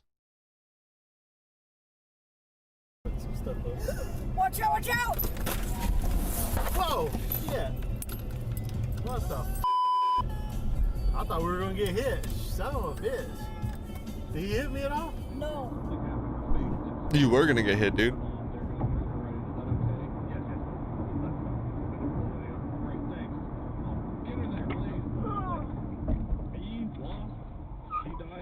Oh! God damn it. What the f? Dude, why you stopped on the highway? Did this. Yeah. What the f, dude?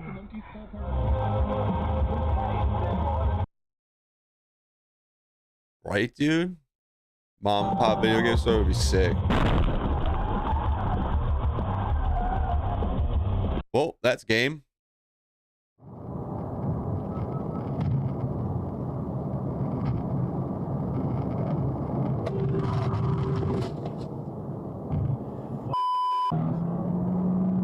Wow. Big truck, small penis. My entire life, like I've done it for John since we were like 14. Like, don't even bother giving a set of hair. Legitimately, me and Eddie went to Legitimately. San Diego with friends, and then John was like, "Caroline, you're here. Can you shave my head?" Oh my God! What? Don't. Just chill out. The people that are in charge. Wow, dude, they were parked. Trail right through the earthwork, so they were parked. Just didn't look. Of what it would have looked like for the Confederates.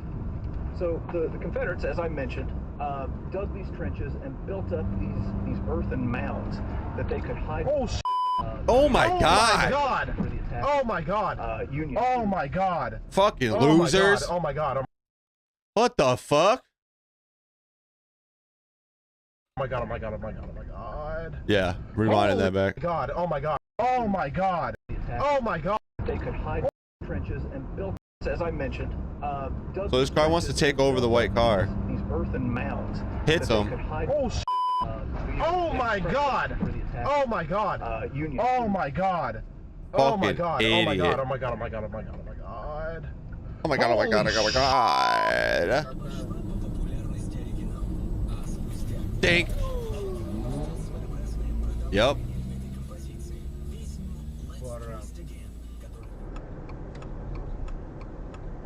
Oh, here we go.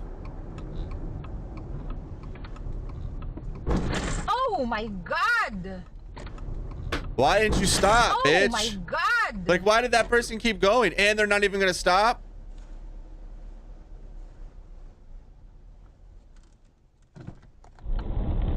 What a fucking bum.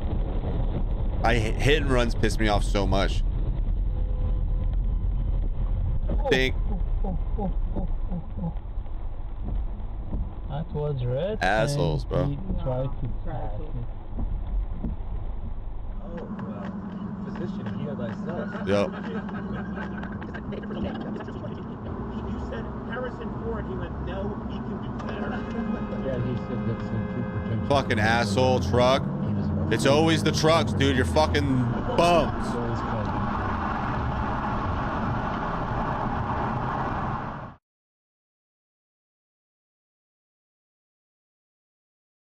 Wow.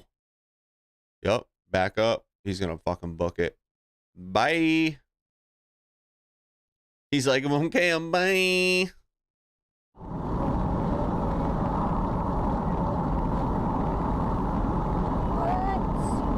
Oh, here we go. Oh.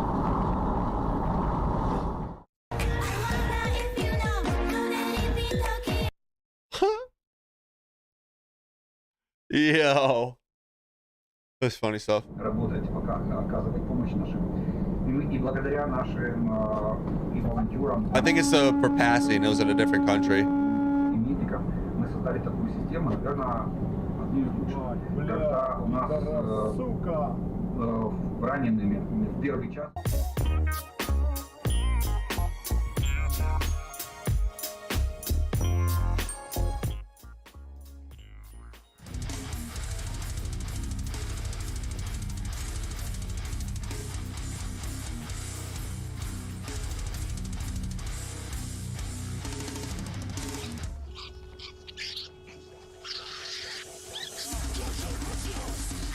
There go, stupid. It's insane, man. After watching these videos, oh yeah, bro. There's so many bad drivers everywhere.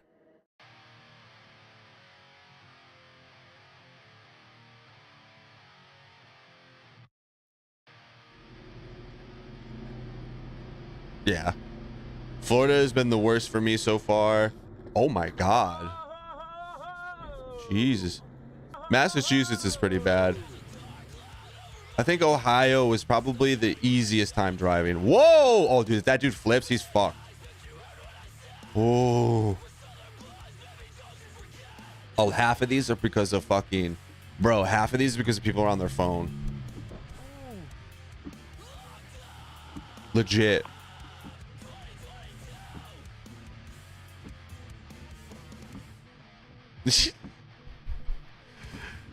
Or they think they're fucking Travis Pastrana or some shit. This dude's name is Ace Bongwater Johnson. What's gonna happen? Oh, not even looking, bro.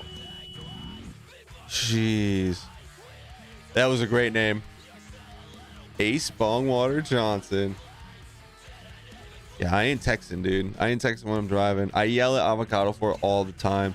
She'll be like, all right, I'm going to work, and she'll leave. And then a couple minutes later, she won't be in the driveway, but she'll post something on Twitter. And I'm like, yo, what are you doing? And she's like, I'm at a red light. And I'm like, I don't give a fuck.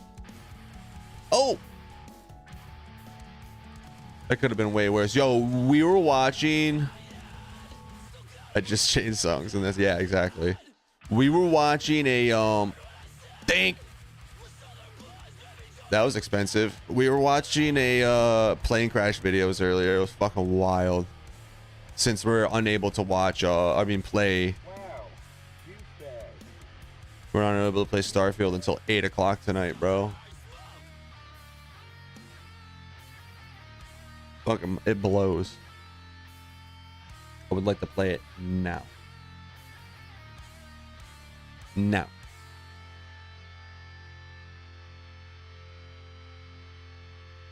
Bye-bye. He's leaving. Ice cream for boobs. Great fucking name.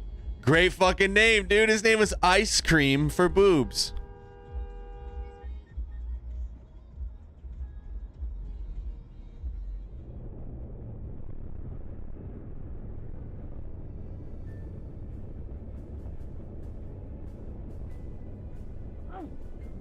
Wow.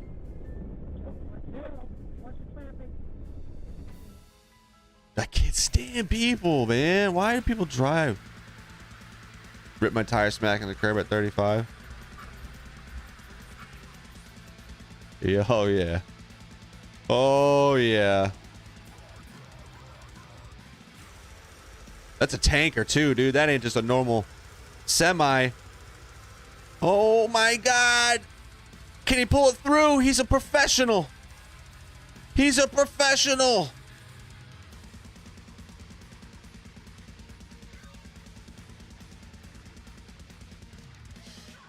What, for Starfield? No, dude, look at this. If you like these educational videos, you can. So it's supposed to come out it depending on where you live. So some places is the 6th. So they said the 6th. But for me, it's today, right? I installed some more games though. I installed Super Lucky Tail and Bramble the Mountain King. So we're gonna give that shit a shot. So I come down here, like I'll click Starfield right here, boom. I can't play it available in 9 hours, dude. Yeah, we beat Maneater yesterday. We beat Maneater in fucking 8 hours, dude.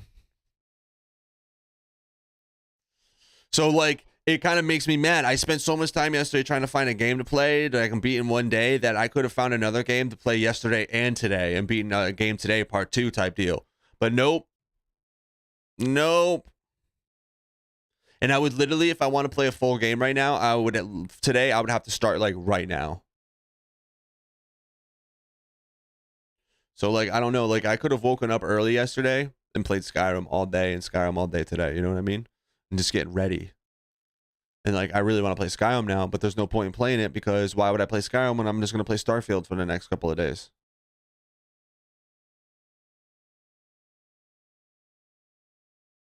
Like, I get out of work at 3 tomorrow.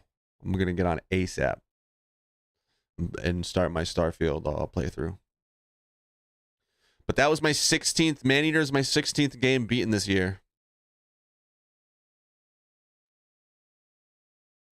So, pretty exciting. Me too. Me too, bro. Me too. It depends on where you live. It fucking sucks, dude. They're doing that with games from now recently.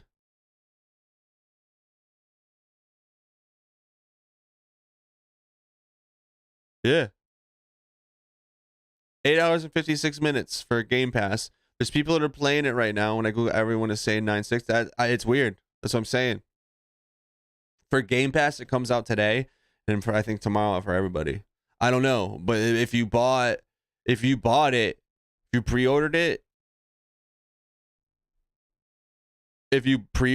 you got you already had like 5 days to play it, which is kind of fucked.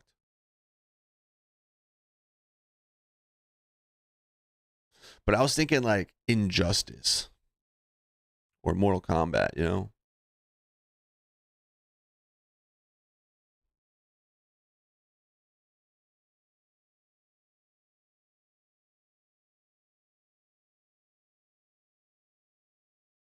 Nah.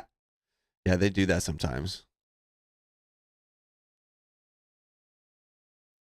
Maneater's $40. That's crazy. I wouldn't buy that game for sure. I wouldn't buy it. But we downloaded Bramble, and I think that game looks so scary.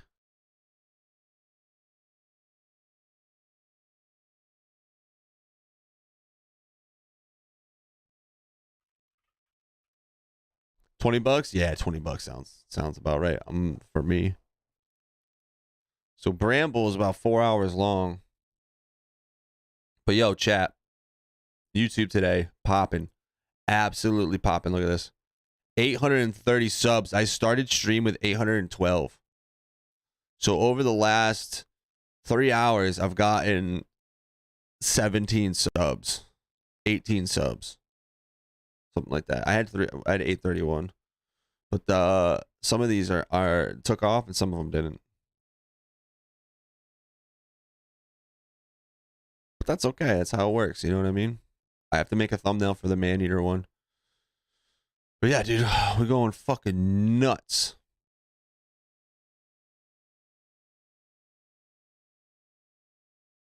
Some take off, some don't. The ones that don't take off, I delete. I delete the shorts.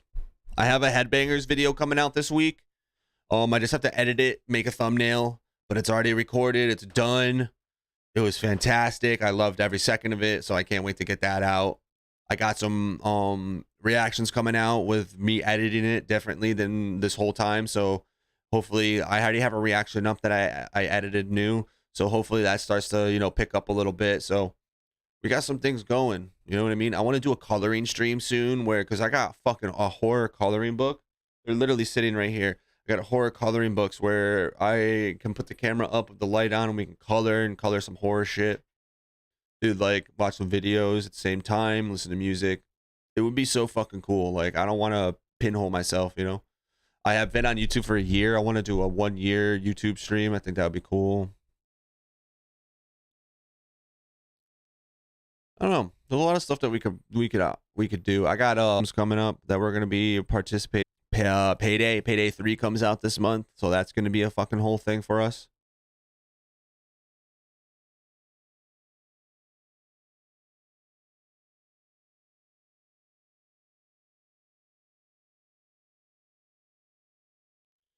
Should be cool. It's on Game Pass.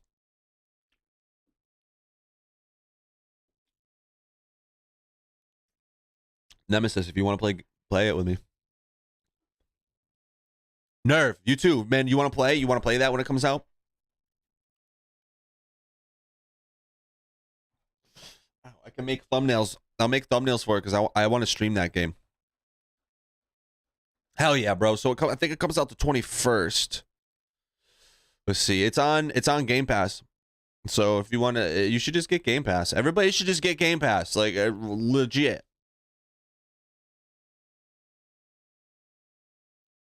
Yeah, 21st.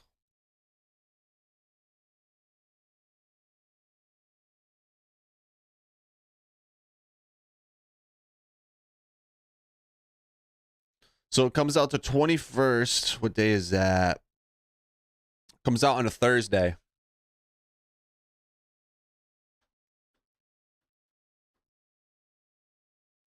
So yeah.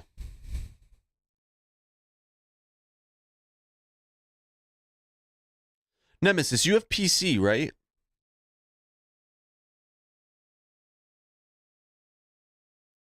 I have Game Pass codes that I can give people so they can try it. So if you've never had Game Pass, I can give you a PC Game Pass. And you'll have a 14-day trial.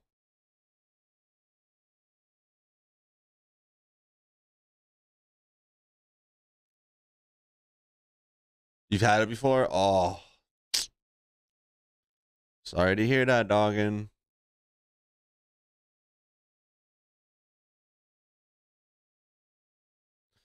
Game Pass is sick, though. I really like it. It's got Age of Empires, bro. I might dive back into that. I used to play Age of Empires when I was a kid. I used to play that for fucking... They gave you Game Pass to try it? Yeah. That's how they get you. It comes with perks, too, when you have Ultimate.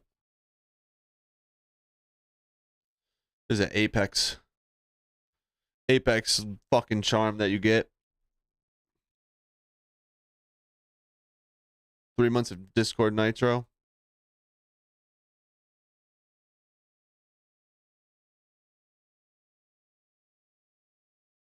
I really liked it back when I was a kid. Not so much now that I'm an adult.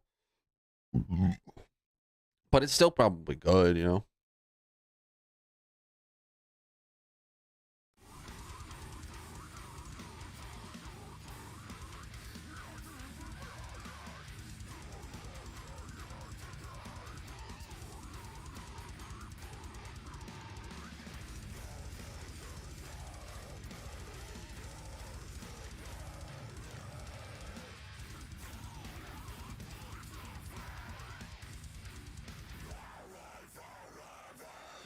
I think Injustice 2 would be really cool to play.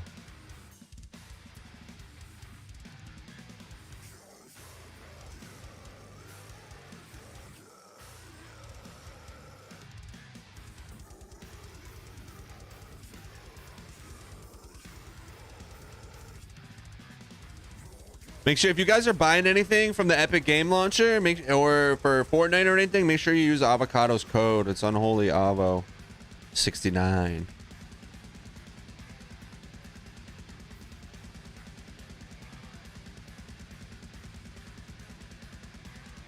Play Control. I can't wait for Alan Wake, dude. Oh.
All right, so we're gonna download Grime and World War Z. We'll check those out.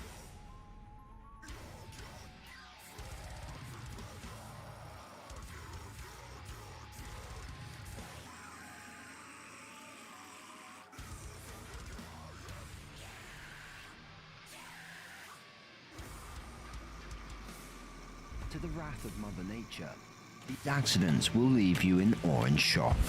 Join us as we uncover what really happened in the lead up to these horrific disasters. Let's go. The Air France Flight 4590 disaster was a tragic event which saw the demise of one of mankind's most impressive technological achievements. July 25th in the year 2000. Work out for 30 aircraft minutes. Was a Concorde, a You get to that, bro. supersonic We'll be passenger here. jet with a takeoff speed of 250 We'll miles per hour fucking be and a here. cruising speed I appreciate of, you, wait man. for this, Appreciate you. 1,350 miles per hour. Oh. That's twice the speed of sound. And to put that into perspective, a Concorde trip from London to New York would take a little over 3 hours, as opposed to an 8-hour trip for a regular subsonic airliner. Sadly, for Concorde and everyone on board Air France Flight 4590, disaster strikes just minutes after takeoff.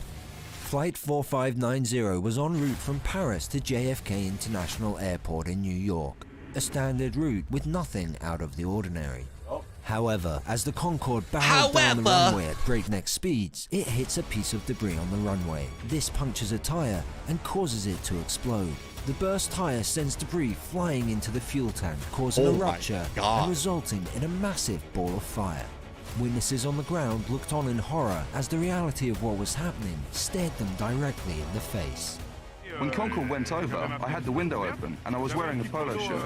And I can tell you that the heat the plane was belching out melted parts of my shirt and gave me little blisters.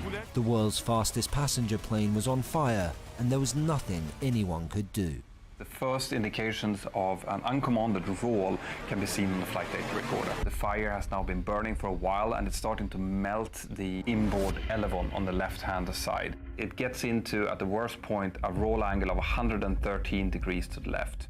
The aircraft, having taken on too much damage, was unable to climb high enough to stabilize, crashing into a nearby hotel. It killed all 109 people on board the plane and also 4 people on the ground. This tragic disaster was a significant blow to the aviation industry. Yeah, it no marked shit. the first crash of a Concorde, which resulted in the grounding of the entire fleet of Concorde's aircrafts. The event also led to significant changes in aircraft safety regulations and procedures. Air France Flight 4590 was a devastating reminder of the importance of safety in aviation.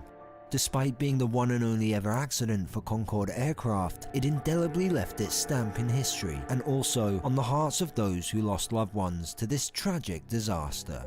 And from ashes and flames in this disaster, we move on to our next case. July 6th, 2013. Asiana Airlines Flight 214 was en route from Incheon, South Korea to San Francisco International Airport with 307 people on board. The Boeing 777 aircraft had flown across the Pacific Ocean and was making its final approach for landing. Little did they know, they were just seconds from disaster. As the aircraft approached the runway, onlookers stood by in terror. Look at that one. Look how his nose is up in the air. Oh my God. Oh, it's an accident. Oh my God. Flight 214 was flying too low and too slow. This caused the tail of the plane to fall lower than the landing gear, which resulted in it hitting the seawall at the end of the runway before the rest of the plane slammed onto the tarmac. The impact was so severe that the tail of the plane broke off, the fuselage skidded along the runway, and the aircraft suddenly turned into a burning inferno. Oh my God. Oh my God. Can you imagine seeing this shit in person? Oh my God. The passengers and crew who had just survived this horrific event were now trapped inside. The sound of screams and cries for help filled the air. Passengers and crew members frantically tried to escape through the emergency exits, but the slides that were designed to deploy outside the doors did not all work, trapping many people inside the burning wreckage, so time was now of the essence. There are many terrifying stories coming from this disaster, but none more heartbreaking and preventable than that of 16-year-old Ye Meng-wan. The initial impact was so severe it flung her from the wreckage as the plane flipped and spun on the tarmac. She survived the initial impact and was discovered by first responders who arrived to help passengers. As firefighters arrived to tackle the flames, they were alerted to Juan's body laying on the ground and told to drive around her. Stop, stop, stop. There's a body right There's a body right there, right in front of you. She was due to receive medical attention, but as firefighters coat the plane in foam, attempting to save the remaining passengers from the burning flames, they partially cover Juan's body too. Within 15 minutes of being told about Juan lying on the ground, fire trucks accidentally run over her body. Not once, but twice. Juan does not survive.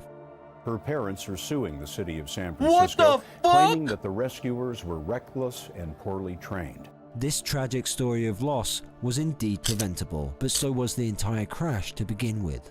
The pilot flying the plane at the time had very little experience with flying Boeing 777 airliners and had never landed a plane at San Francisco International Airport before. We learned overnight federal investigators sitting down with those pilots, including that pilot in training, why in that cockpit they shut down computers, the autopilot, 82 seconds before that crash landing. The investigation into the incident revealed that there were multiple factors involved in the accident, including miscommunication among the crew, pilot error, and inadequate training. In the end, 3 passengers lost their lives as a result of the crash, and many others sustained serious injuries. After seeing the raw footage, it's hard to believe that anyone at all made it out of there alive. The fatal TransAsia disaster. On February 4th, 2015, a TransAsia Airways flight GE235 crashed into the Keelung River in Taipei, Taiwan. The plane had just taken off from Taipei Zhongshan Airport and was carrying 53 passengers and 5 crew members. The cause of the accident was determined to be human error, as the pilots failed to react correctly after one of the engines malfunctioned. The incident was caught on camera by several dash cams on the ground, showing the aircraft's left wing hitting a taxi and a highway guardrail before plunging into the river. That's some incredible footage, and that taxi driver must have had a 1 in a million chance of surviving. But he did, and here's what he had to say about it. A plane has hit my car, he can be heard saying in this call back to base. A model plane, right? The operator replies. No, one with a pilot in it. As the plane glanced off the elevated flyover above, many people in Taiwan are wondering whether the pilot was deliberately trying to bring it down into the water to increase the chances of survival of those on board and to avoid hitting surrounding buildings. In the aftermath of the crash, rescue teams quickly deployed to the site, searching for survivors and retrieving the bodies of those who had lost their lives. It was carried out with great care and professionalism, and in the end, the crash resulted in 43 fatalities, with 15 survivors rescued from the wreckage. It's so sad. January 15th, 2009. For a second, I just thought that I was gonna die right there in a plane. We just survived a plane crash and now we're gonna drown. In the aviation industry, this date has become infamous with one name, Captain Sully, and let's explain why.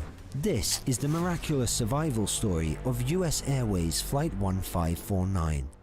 January 15, 2009 started just like 10,000 other days, literally.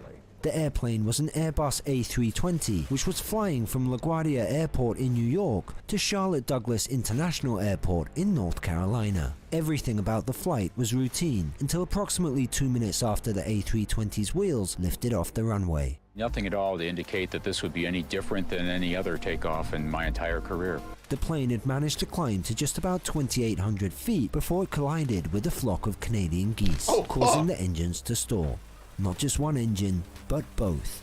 The cockpit crew, consisting of Captain Chesley Sullenberger and First Officer Jeffrey Skiles, attempted to restart the engines, but to no avail. Unlike all those other flights I'd had for 42 years, this one probably would not end on a runway with the aircraft undamaged. They quickly concluded that the plane would not make it to any nearby airport without power and made the executive decision to make an emergency landing on the Hudson River, right in the heart of New York.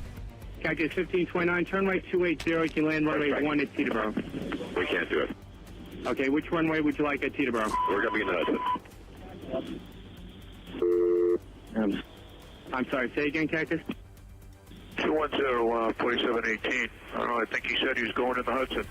It was an operation that required the skills and quick thinking of the crew members, but in particular, Captain Sully. Given New York's history, onlookers were both captivated and terrified at the sight of a passenger jet descending over the skyline and into the frigid waters of the Hudson River.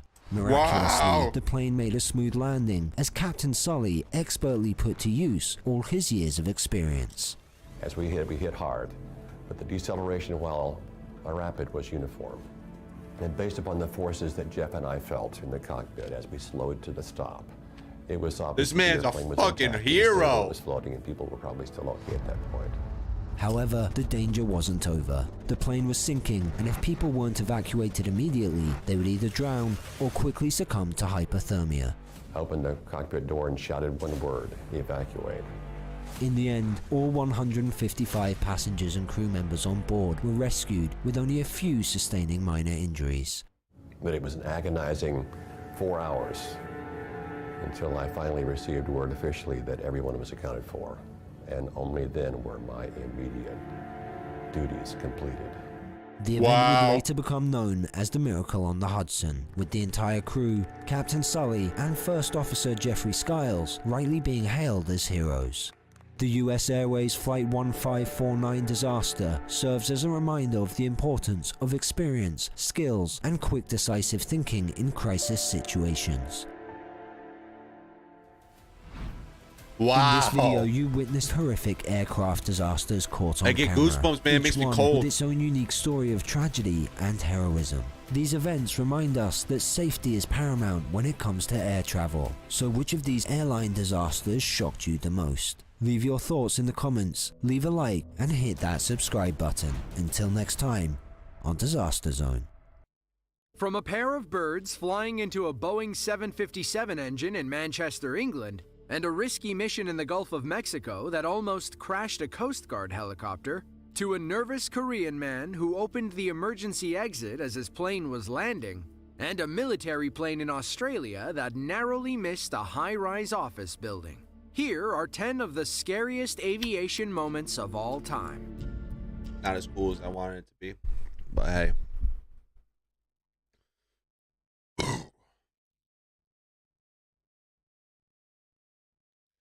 Rank up.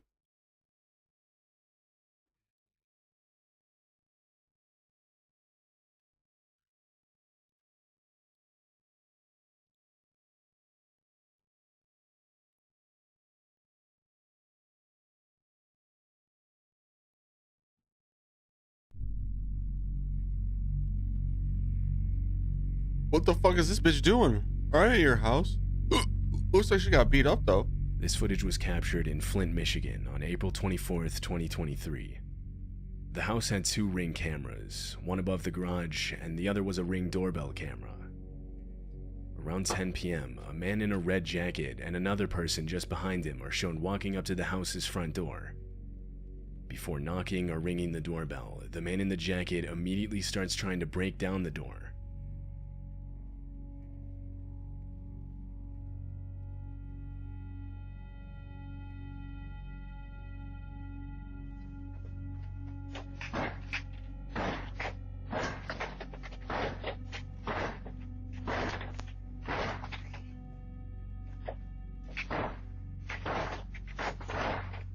The Ring camera falls to the ground from the impacts, but the door itself doesn't budge. After those few seconds, the man walks around to the house's side door and again immediately starts trying to break it down. By this point, the homeowner had woken up in a panic and was checking their camera's feed for an explanation. They noticed their doorbell camera on the ground, and so they switched over to their other camera. As the banging noise rang out throughout the house, they could now see what was causing it. Do you have a gun? And his face is out.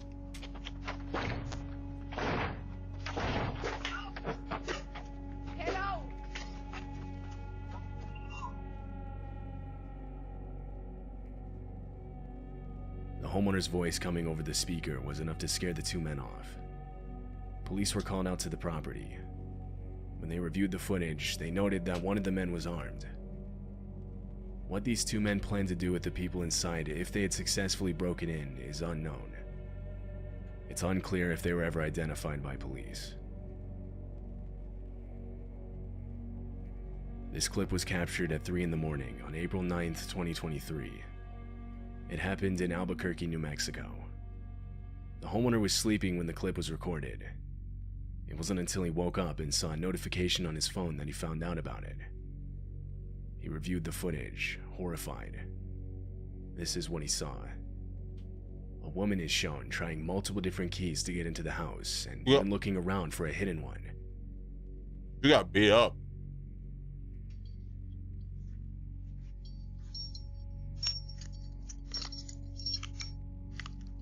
Yeah, what?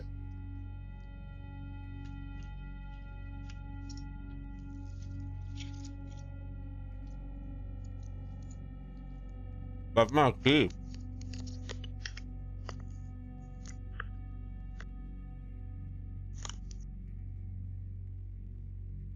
The homeowner claimed that he had never seen this woman before. He said that she later started throwing rocks at his car and trying those locks. It's likely she was under the influence of something. Multiple times she tries to insert keys into the doorbell camera itself. After a few minutes, she walks off and was never seen on the property again. Wow. Her intentions are unknown. Walter Hickox is a homeowner in Daytona Beach, Florida. His home is set out in a wooded section of the city. In January of 2022, Walter was taking his 3 dogs out onto the porch when he noticed one of them intently looking at something outside. The dogs suddenly start running to the left side of the camera. It's a bear! That's when Walter realizes they were looking at a black bear. The bear climbs over a protective railing as it goes for the dogs. Black bears are the most dangerous ones.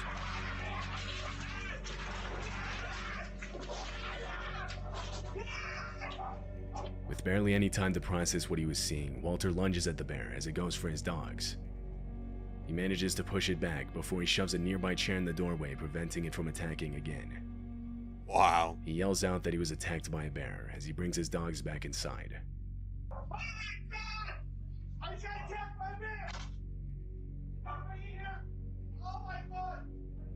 When I had time to just sit and just stare, it all hit me, and I started bawling.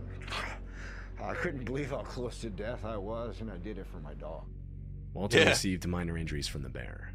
His dogs didn't receive any injuries. Hero. This homeowner in Texas got a knock at their door for a DoorDash delivery around 1:20 in the morning. Only the homeowner hadn't ordered DoorDash. She was sleeping. DoorDash doesn't deliver. It was only her and her nephew in the home at the time. She remembers waking up to a metal clinking sound, but didn't think much of it until she noticed damage to the outside of her house the next morning. This caused her to look back at her cameras, both the footage from her doorbell camera and the one she had set up in her backyard. This is what she saw. That's not a real DoorDash order. It's a fake DoorDash order. DoorDash. See? Oh, you see?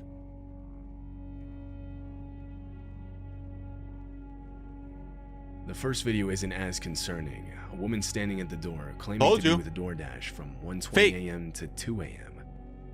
This could be written off as a determined delivery driver that unknowingly had the wrong address. But it was the backyard footage that was genuinely concerning. At 2 a.m., 4 men got into the backyard and tried to gain entry into the home through a window.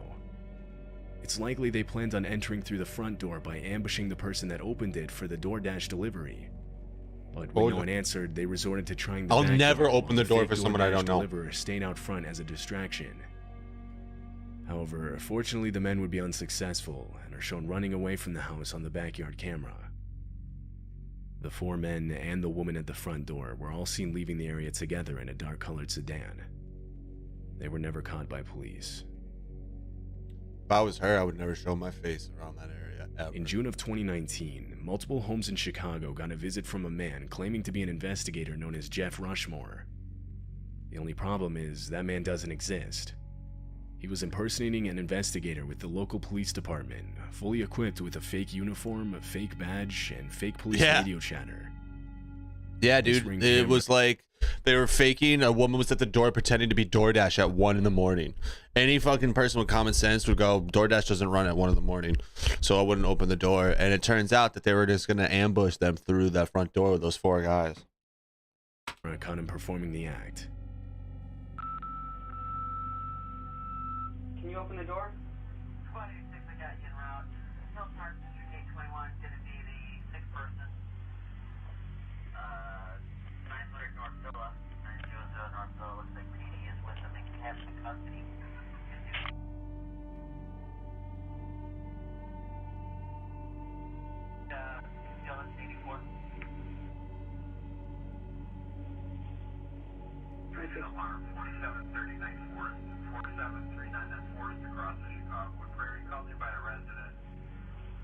No, they don't.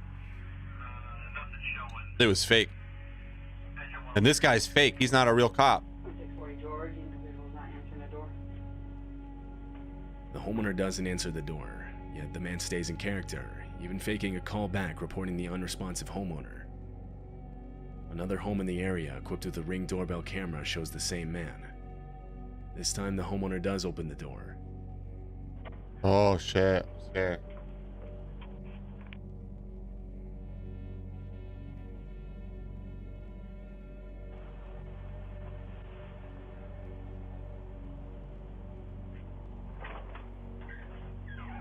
Hi, sorry to bother you so late.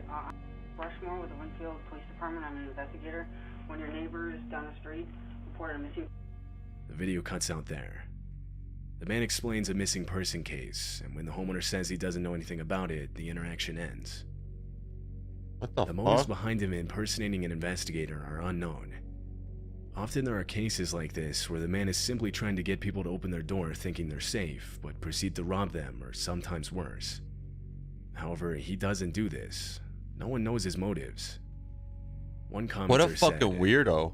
I honestly believe he was testing the waters, and as he felt more confident, he would have escalated from getting people to open their door to entering into people's homes to only God knows what next. According to recent documents, the man was never identified. This video was captured in Kansas City. The doorbell footage shows a man appearing on the left side of the screen and climbing on the handrail. Yeah, use the He was stairs. trying to stay out of frame as he attempted to take the Ring camera off of the home. Inside the home was a woman and her son. The man was the woman's ex-boyfriend. Fucking loser. He failed to remove the camera, so he left, but returned 30 minutes later. This time he had a cloth to cover the camera. You're in frame, dude. Look at your bald ass fucking head. You're in frame, dude. You got a bald head. Yeah, you're dog shit.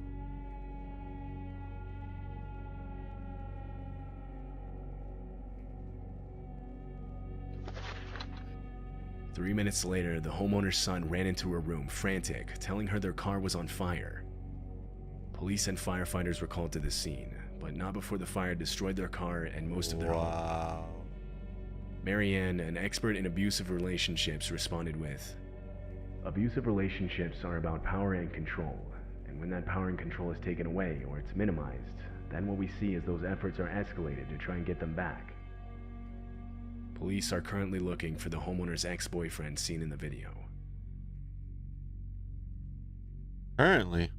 This happened in April of 2023 in a wooded section of Asheville, North Carolina. The homeowner of this house got a notification saying motion was detected at her front door. She opened the app on her phone and saw 3 bears on her front porch. They were tearing open a package that had recently been delivered. Inside the package was dog food, which they easily would have been able to smell. The homeowner opened her door and confronted the animals, trying to scare them off.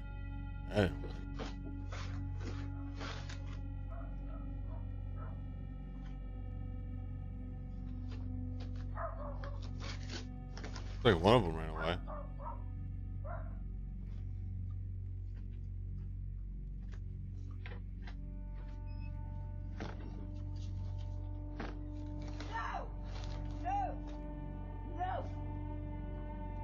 Gotta be louder. Ha! bears take one of the 2 bags of dog food inside the package. They're seen on the right side of the screen with the bag in their mouth as they walk off. Fucking scumbags. This footage was captured at night just before 2 a.m. It shows a man ringing the doorbell to this home in Rochester, New York. Immediately after, he hides behind a parked car. He's seen crouched down, holding some kind of club in his hand, breathing heavily and sweating profusely. Okay. He nervously looks back and forth from out at the street to back at the house's front door.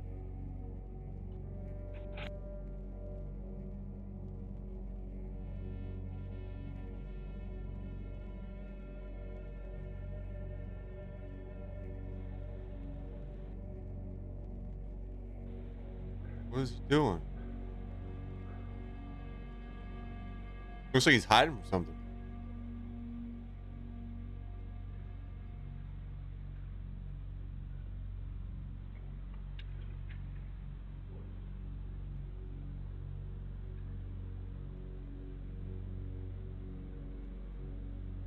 The man clearly looks to be on something.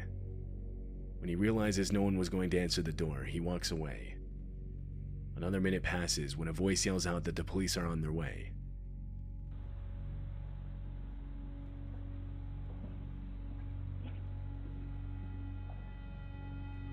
What the fuck?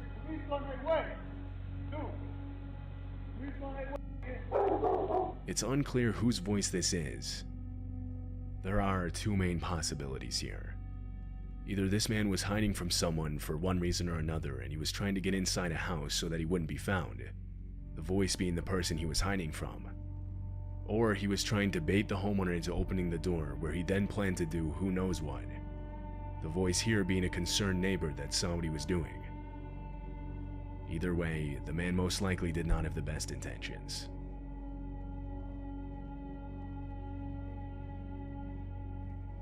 Creepy. Creepy.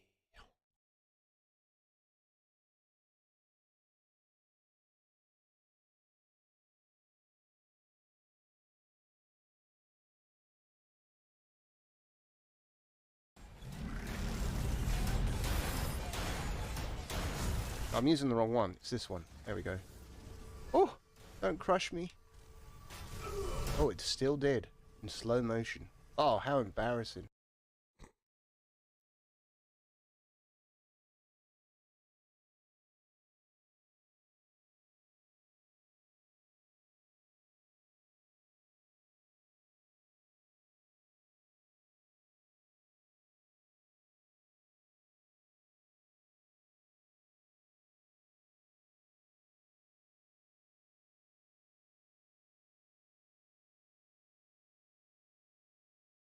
All right, y'all, we are slowly but surely approaching peak hurricane season here, and it's no secret whenever you look at the National Hurricane Center map. Things are very busy out there. We have 2 big areas of interest coming off of Africa that we're going to talk about today, but things are getting busy over in the mainland as well, so we're going to go over everything. Where we're going to start, however, is Invest 95L. This little storm right here is making a beeline for the Northern Caribbean and potentially even the U.S., but there's a lot of things that could change the path here, so let's talk about that. So here's the latest satellite imagery over the Atlantic Basin. You can see that there's a lot of activity, a lot of African easterly waves coming off here. One of them has gotten its act together very quickly. This is one of the most well-organized invests I've seen. This is probably already a tropical depression. This one will be named Lee very soon, and you can see the broad rotation in it already. And look out in front of it, man.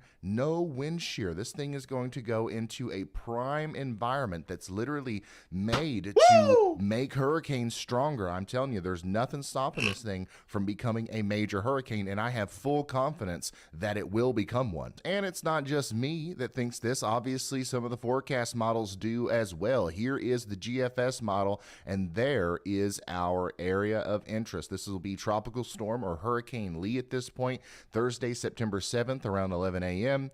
We're going to see this thing rapidly intensify, more than likely, into a major hurricane on its approach to Puerto Rico. Now, This model, along with several others, keep the storm north of the Caribbean, keep it north of Puerto Rico, and they even start to recurve it before it gets to Florida or the southeastern U.S. In fact, the latest run of the GFS model starts bombing this thing out and curling it to the north as soon as September the 11th. So this is likely to be a major hurricane at this point, similar to Franklin throwing big-time swells and waves at the East Coast, but not necessarily causing any direct impacts, and then getting sucked up towards this trough and potentially making a run towards the Northeast or Nova Scotia. It's too early to really talk about this right now. Anything past September 11th, I'm not very confident on. This is where the models start to not know what they're talking about. The last time we mentioned this storm, the models didn't know what they were talking about beyond this point, and we're getting a little bit closer to understanding the actual impacts that we will see here in the U.S. So here's one of the latest spaghetti plots, and basically what this is it's all the different tracks that the storm could make according to a group of a bunch of different models. So there's a bunch of different simulations. That one green one that hits run Florida, and show what the storm I'd be could do. fucked, We just looked bro. at one. Here's a culmination of like 20 of them, and you can see that the average path does take the storm out to sea here, or it actually just starts taking it north towards Nova Scotia. This would be a big deal for Bermuda. This would be a big deal for coastal flooding, and this would obviously be a big deal for our friends up there towards Newfoundland. But I want you to notice something, okay? There are at least 4 or 5 members that take the storm due west, just north of the Dominican Republic, up towards the Bahamas. If it goes that way, I'm towards fucked. Florida, or either That one into trail, the Gulf of I'm Mexico. fucked. I want to really drive this point home. Even though the vast majority of the models are taking this out to sea, it is still very possible that this storm goes towards the U.S. And maybe it goes towards Florida, maybe it goes into the Gulf. But maybe a more likely scenario here is it just takes a little bit less of a recurve and then ends up going towards the East Coast somewhere between South Carolina and New Jersey. Now, I don't want to say that with any sort of confidence. I'm just saying that that is a real possibility, okay? This is something that we're watching. We're not writing this off as a fish storm just yet. And one of the reasons why it's so important to continue to watch this thing is because the strength is expected to be off the charts. Every single model almost expects this thing to become a major hurricane. And a lot of them say this will be a Cat 5, maybe even a strong Cat 5 by the time it's up there north of Puerto Rico. This will likely be the strongest hurricane of the season, and there's a chance that it comes towards the U.S. It's a small chance right now, and we hope that it goes down, but there is a chance that we're going to have to deal with this. So I want to make sure that we express that possibility as much as possible. As of right now, it's just a swirly little blob down here in the Atlantic Ocean, and we don't have any sort of threats beyond that. Even our other areas of interest right now are not really that interesting to me. This is the main one, and basically we're just going to have a whole week of watching it unfold. A whole week of that? No, thank you.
Life on Neptune.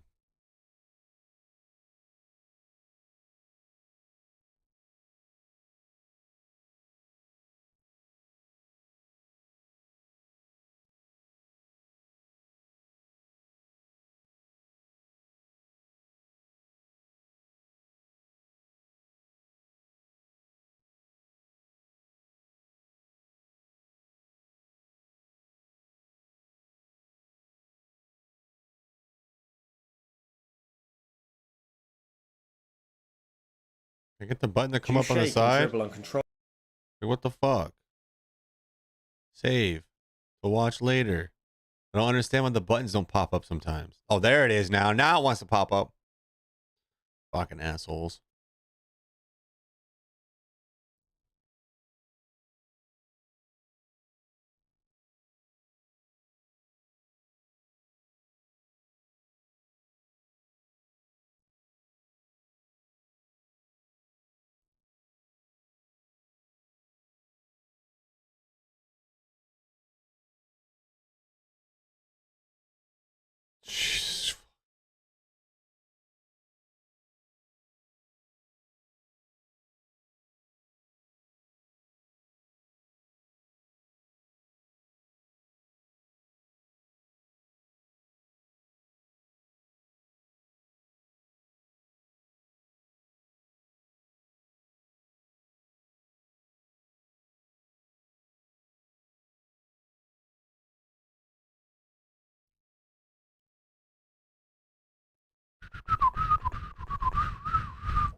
So, X-Defiant, the game that I was hoping to see launch right about now, but amidst the frenzy of Gamescom, the recent showcase at streamer Ludwig's World's Greatest Competition, X-Defiant is still a bit of ways away as the dust settles for all that kind of stuff. September is relatively wide open when it comes to shooters, so maybe there's still a chance to hit that mark before the end of summer that was mentioned by Ubisoft at their Forward event, but today I want to take a look at a few things that were mentioned by Mark Rubin and co. that provided a bit more insight into when we may be able to expect, or what we may be able to expect with X-Defiant's launch. As we go along, drop your thoughts down below. Are you still looking forward to X-Defiant? When do you think it'll launch? Will you be grinding it out? Whatever the case, drop your thoughts down below. But if you enjoyed the video, you find it at all insightful, do me a favor and drop a like on it. And if you're new to the channel, consider subscribing to stay updated with all things X-Defiant, Modern Warfare 3, and more FPS content. I'd love to have you in the community. And finally, check out my friends over at G Fuel, code Espresso.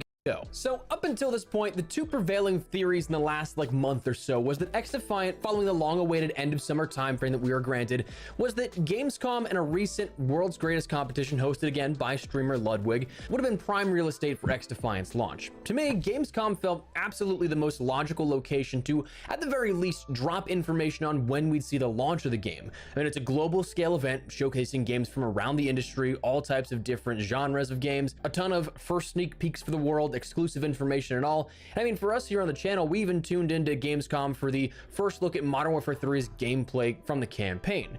But we also saw tons of other stuff here, again, from across the industry. Surprisingly though, X-Defiant was not included in that presentation with Jeff Keighley for opening night live, and nothing came out of it from the actual expo itself in the days following to give further information about X-Defiant, its launch window, its launch date perhaps, and I was incredibly surprised by that. I honestly really thought that would be when we'd see something here with it. It just made the most sense to me. But then we saw the World's Greatest Competition, which featured X-Defiant. It was a playable version of the game that would be played by former and current pro gamers, which apparently turned out to be the same build that we had for the open beta a few months back. So in that regard, at least it's not like we saw a new version of the game previewed or anything like that. It's truly just what we had playable to all of us a couple of months back. No new features, gameplay, maps, weapons, or anything like that. But this date was another one that players assumed we'd see do a couple of different things. Either be the springboard for an announcement for when the game would launch, maybe be the game's launch of a sort of hot drop on the game, or that the game would have been out by now so that players could have played along at home. Probably not getting into the same games, that was all probably private matches, but you get what I mean. It's not like a game you can't just be like, oh, what game is that? When can I see it? But again, none of those things happened, and as mentioned, here we are with the dust settling, and we're no closer to X-Defiant's launch and more hands-on time compared to the last time that we checked in. It was mentioned though and brought up that that sort of awkward limbo stage that we're in. When Ludwig asked Aches, former COD pro turned developer working on the project, the people are wondering, when does X Defiant come out? To which he jokingly said that's a terrible question, probably just because, well, they get that question all the time, so it doesn't offer the chance to offer up any new information beyond that kind of stuff. In which he said, yes, of course, they are still in that submission process. The same answer we've seen echoed quite a few times in the last couple of weeks to months. That still essentially being all the information that they can give.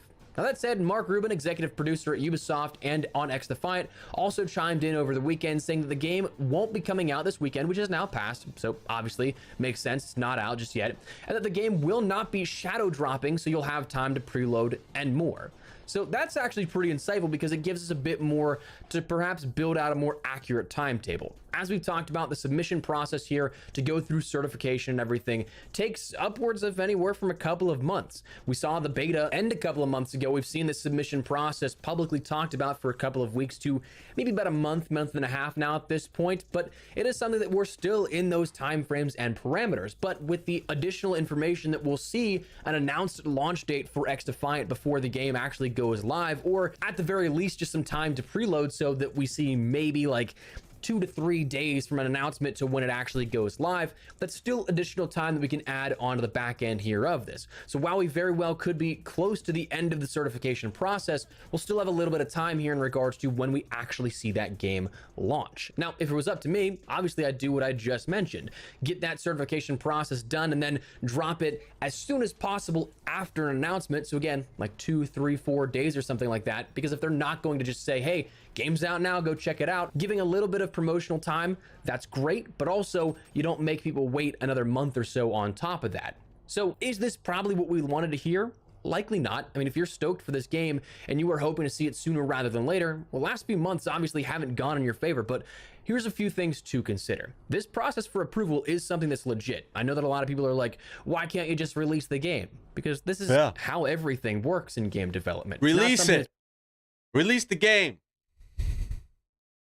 I want to fucking play.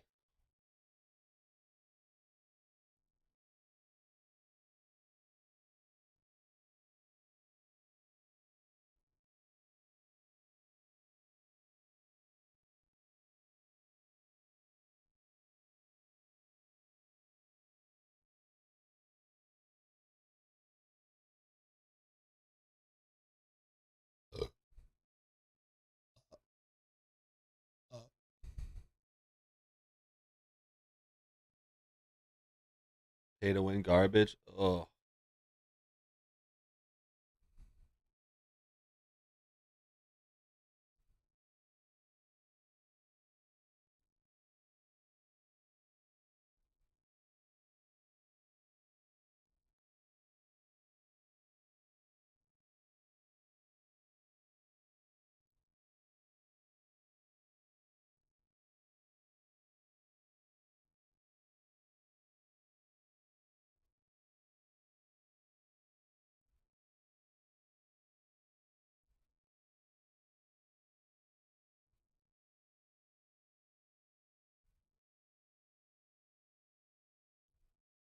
Arresting a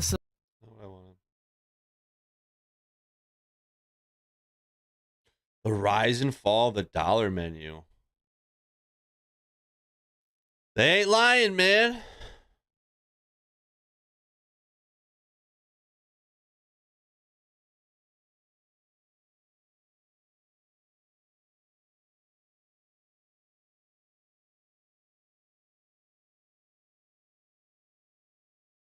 Why's my fucking phone keep vibrating and nothing's happening?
I spent $1,000 on untested Wii consoles.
You may think you've heard it all before.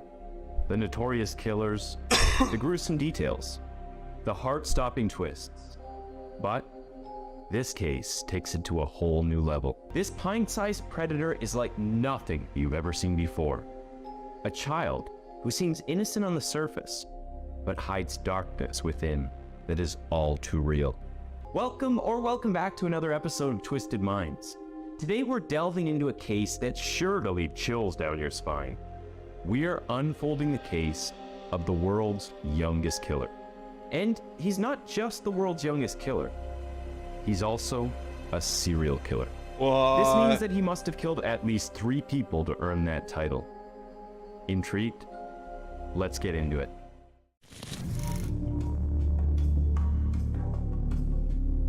The village of Musahar was home to a lot of people who were struggling to make ends meet.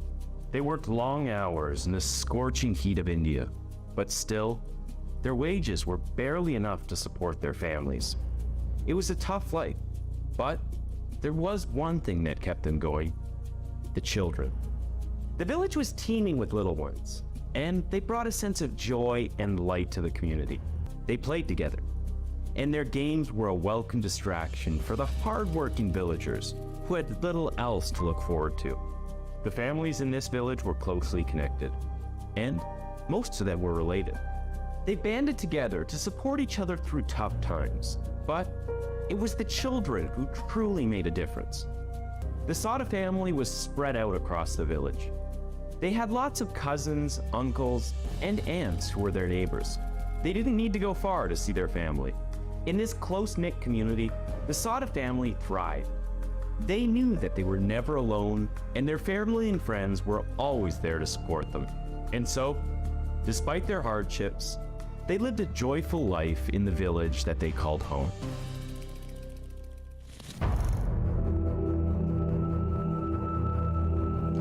The children of the Sada family loved nothing more than playing together in the streets. And amongst them was a sweet, You're fat ass? six-year-old girl. Me too, bro. One Me day, too. she headed out. Bro, somebody, yo, look at this. That took everything. Yo, look at this. Look at this. Look at this. Look at this. Look at this. Look at this.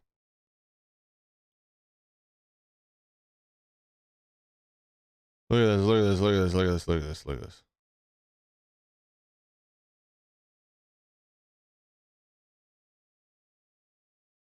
Look at this. Look at this. Look at this. Look at this. Look at this. Look at this.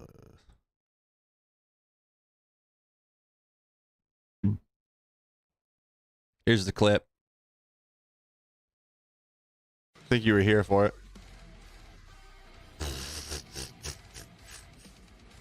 Another one of the brain dead unemployed.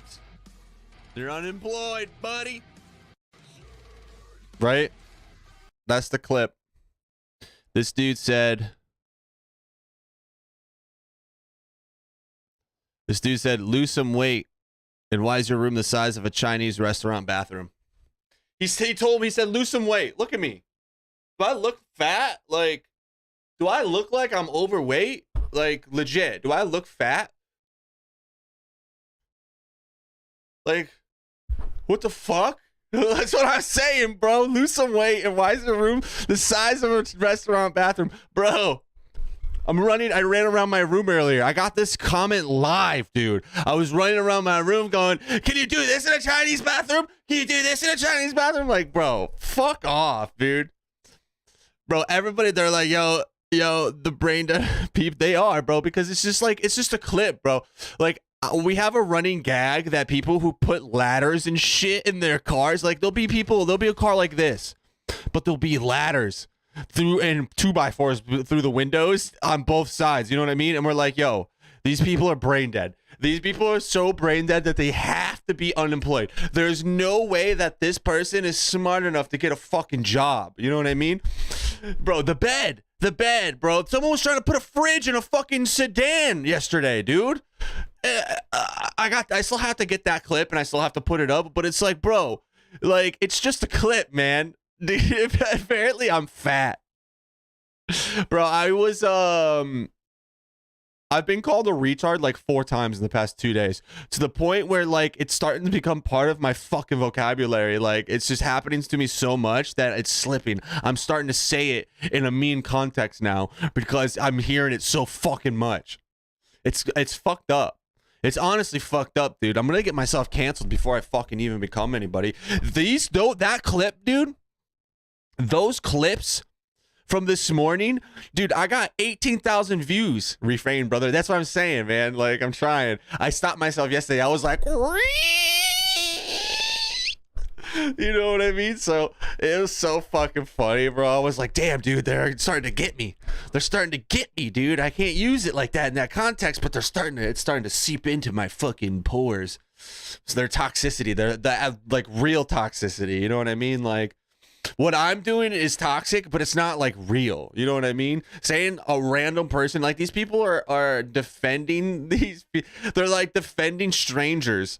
It's like they know them personally. Like, are you guys fucking, or do you know them? Are they your family? Like, because at the end of the day, dude, it's a 9-second clip.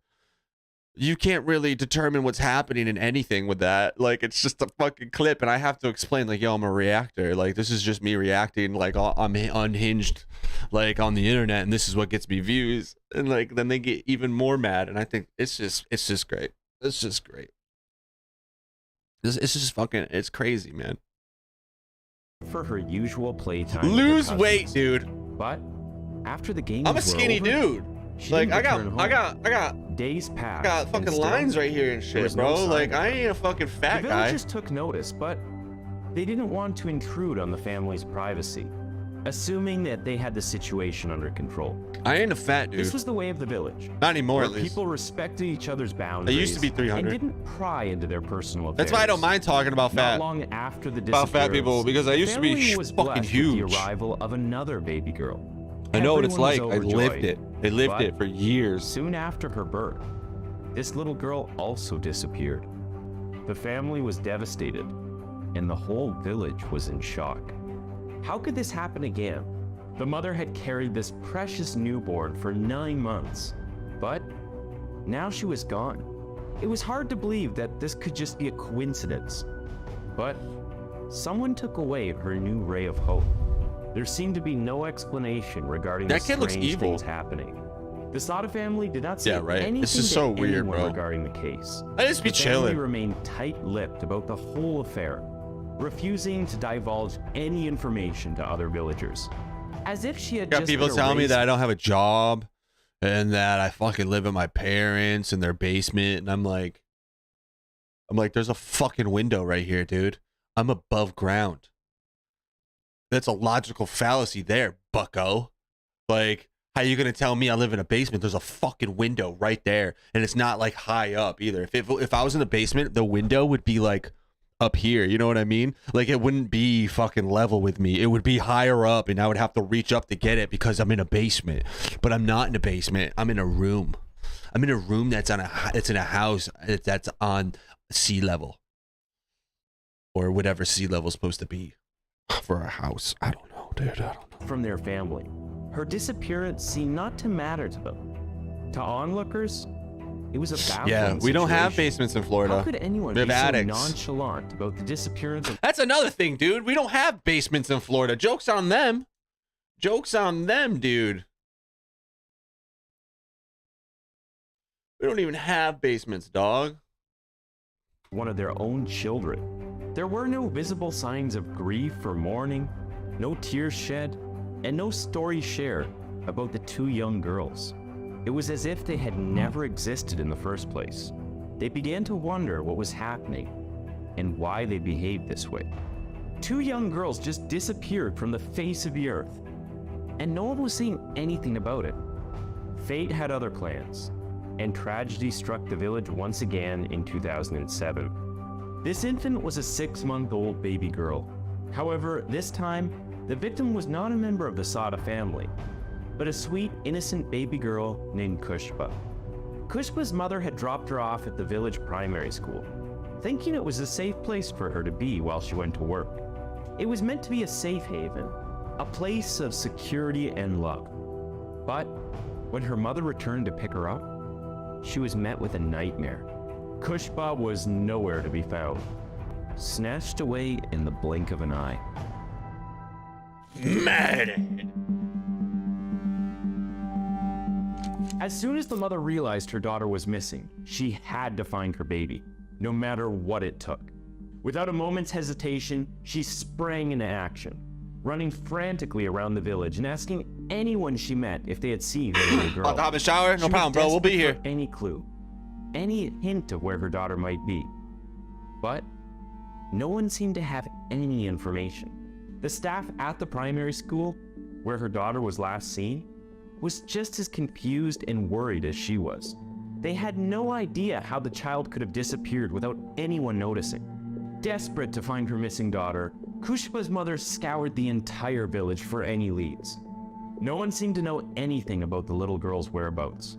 Just when all hope seemed lost, she stumbled upon a member of the Sada family. As she poured her heart out, explaining what happened to Kushba, the family members seemed to have an inkling of what might have taken place.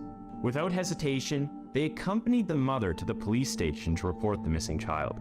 There, they shared all the details they had about Kushba and provided the police with a possible suspect. It was a glimmer of hope in an otherwise hopeless situation. With a sense of urgency, the authorities took up the case and made their way to the small village to confront the prime suspect. The two of them took the police toward a group of children who gathered each day at the same spot to play. They singled out one particular boy and called him out of the crowd. The seemingly innocent child, bewildered and unsure, rushed over to meet the police. The officials asked the little boy if he knew anything about Kushba's disappearance. The boy, without hesitation, said yes. Okay. The villagers held their breath as the little boy stood before the police, hoping that he would provide some helpful insight into Kushba's disappearance. They were expecting to hear about her last known whereabouts or if anyone had seen her leave the village. But what the boy told the officers left everyone stunned. With a determined look in his eye, the boy spoke with unwavering conviction. He looked the officer dead in the eye and told her that Kushba was not missing, but she was dead. And the reason that he knew that was that he killed her himself. The villagers stood frozen in disbelief, struggling to come to terms with what they had just heard. The confession was beyond anyone's wildest imagination. Initially, the police dismissed the little boy's claims, believing that he was just playing some sort of cruel joke on them. They thought that he was just trying to waste their time by saying bizarre and outlandish things. However, their skepticism quickly turned to horror when the boy led them to the exact spot where he had tried to hide the body of the young child. Their fears were quickly confirmed. As they arrived at the location, the officers could feel their stomachs churn. The sight before them was too much to bear. There was a shallow grave where the little boy had buried the innocent baby. The little boy's story was no longer a twisted trait or figment of his imagination. It was the real. boy then began to tell them the chilling story of how he had taken He Pushpa is from okay. school So and no. his name is James. The narrator, his name is James. He's actually not the owner of the channel. The guy who owns the channel, we don't know his real name, but he pays James to narrate and record himself saying and talking about the story. So he records a video of him saying everything, and then he sends it over to the editors, and they edit it together to be this. So like, it's pretty crazy to think that it's not even fucking him. He doesn't make any of this, dude. He just narrates. He gets paid to narrate this. That's cool as fuck. And some days, like some videos, he has a massive beard. Sometimes he doesn't have a beard at all. Sometimes he wears glasses. Sometimes he doesn't. Like, it's all over the place. I kind of like that. Nobody had noticed him leaving with her. He carried her to a secluded area where he intended to satisfy his twisted desires. All right, so we got Grime and World War Z. Hoping to elicit a reaction of fear or desperation from her. But as the baby continued to cry, the boy grew frustrated that his efforts weren't enough to make him feel powerful. Determined to prove his dominance, he grabbed a stone from the ground and began striking the helpless baby with it until her body gave out. What? The officers couldn't believe the horror that they were hearing. The boy told the police while laughing, dude. "I killed her by repeatedly hitting her with a brick." This innocent-seeming boy was describing the senseless murder of a helpless baby who had done nothing wrong to anyone. What was more disturbing than that was the fact that the person telling the story was a little boy himself. The story checked out. He was not making up a story out of his imagination. He was not boasting in front of his friends. This actually happened. The police realized the seriousness of the situation and immediately took the young boy to the police station. This was the youngest criminal that the police had ever seen. And he was sitting right in front of them. Except he did not look or act like a criminal. The little boy kept quiet most of the time he remained seated, swinging his feet in the chair and smiling at the officers whenever they looked at him. To Inspector Shatrughn Kumar, it was baffling how this young boy could be capable of such a monstrous act. Psycho. The boy even demanded biscuits, as if he had no idea the gravity of his actions. It was almost as if he couldn't comprehend the concept of death or the irreversible consequences of his actions. The officer kept looking for a reason, asking the boy, "Why did you do it?" But the boy had no answer. He simply just kept smiling. Fucking crazy. This little boy was 8-year-old Amarjit Sada. He was born in 1998 in Begusarai, Bihar. Oh, this wasn't to a even that poor long family. ago. His father was a laborer with very low pay. When Amarjit was 7 years old, his baby sister was born, bringing the family to a total of 4 children. With so many mouths to feed and repeated pregnancies, it became difficult for the family to manage their income. And so, in hopes of finding a job that could be sufficient for the family, they moved to the village of Musahar, where the incidents occurred. As a child, Amarjit was quiet and reserved. He seemed like a normal kid, so how come a member of his own family suspected Amarjit had something to do with the missing children? The disappearance of 2 girls from the Sada family was not a mere coincidence. By now, it was clear. They were ruthlessly murdered by none other than Amarjit. In 2006, his 6-year-old cousin had gone missing. And at the time, Amarjit was 7 years old. And as Amarjit committed his crimes, it was uncovered that he killed his own cousin in the same brutal way he killed baby Pushpa. Amarjit had taken his cousin to a secluded area where he strangled her while enjoying the fear that took over her body. This little girl fought for her life, kicking and screaming. But just as she was about to lose her life, Amarjit let go of her neck. She grasped for air and tried to catch her breath, but Amarjit wasn't done yet. He grabbed a nearby rock and smashed her head with it until she passed away. Insane. It seems like there's a disturbing pattern emerging here. This young boy had a cruel streak and took pleasure in causing suffering to those he killed. Soon after the murder, his family found out about him, as Amarjeet did not keep his sins a secret. When asked about it, he immediately confessed. The truth came out in front of his whole family, including the father of the girl, his uncle. No way. Then, what did the family decide to do about it? Wow. Keep quiet. Yes.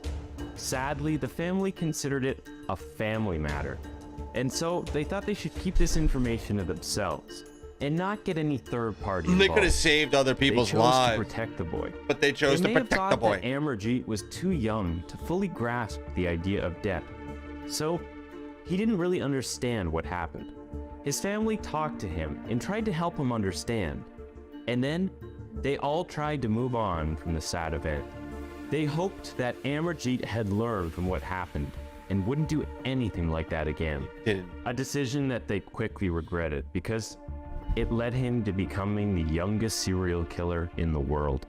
Unfortunately, a few months later, something very disturbing happened. Despite his family's efforts, Amarjeet once again showed signs of his dangerous behavior.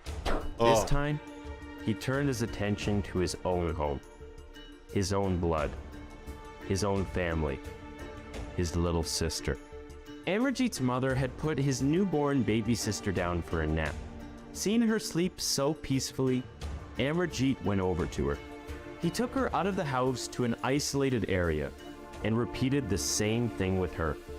The same cruel, heinous act. Within 6 months, the boy had caused the death of 2 innocent people. When the family realized the 2 were missing, they went to talk to Amarjeet, and he immediately admitted to killing them without trying to hide it. What the fuck, man? But the family stood by his side and kept the whole Again, you incident keep it a secret, you could have saved more people. At the time Kushba died, the circumstances were different. This was not a member of the family, so he could not count on them to keep the family's lips shut. The mother was not going to back down. She wanted answers. She wanted justice for her baby. 100%. Word got out.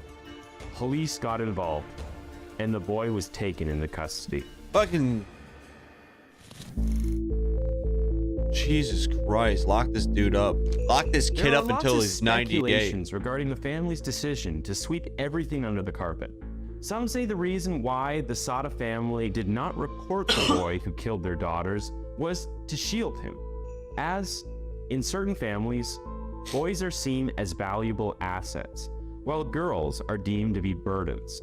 Had the boy murdered male members of the family, they may have reported him. It is a regrettable reality.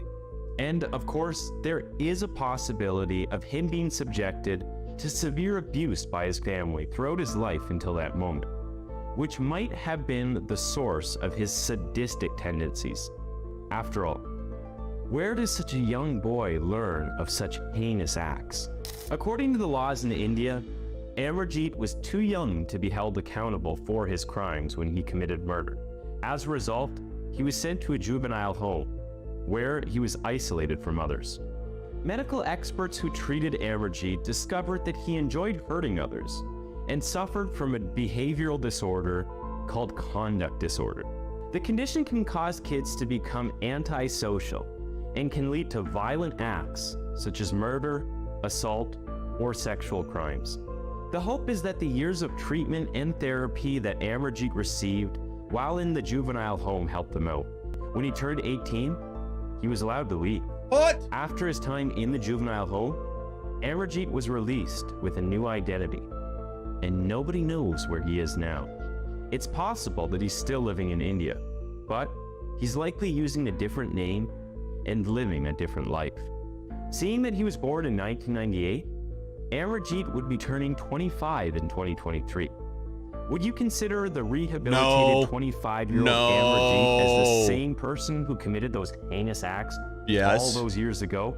We can only hope that he has grown and changed since then. Amarjeet Sada's case is considered to be one of the most shocking and disturbing cases of juvenile crime in India. That's what I'm saying, the case is a heartbreaking reminder of the importance of early intervention think you and can. mental health I think there's support for children who exhibit concerning behavior. Although I think there's few things that you can't get help from. help for it. You know what I mean? Like, you murder somebody, like, I don't think you can get help for that. Like, and if you're not, especially if you murdered 3 people before the age of 10, there's no way you come back from that, dude. Or like even being like a fucking a pedo. Like, there's no way you come back from that. Like, you're mentally fucked. There's no therapy that fixes that type of fucking shit. You know, like, a therapy's for like trauma when it comes to like shit that happened to you when you were a kid, but stuff that you don't act on. You know what I mean? I feel like. Right? Like, there's no way that kid should be fucking let go, like, at any age. He should have been in there until at least like 40. You know what I'm saying? What's with all these girls on my fucking shit right now? What's going on? Yeah, it's absolutely ridiculous, though. There's a scary world out there, man. It is a scary world out there.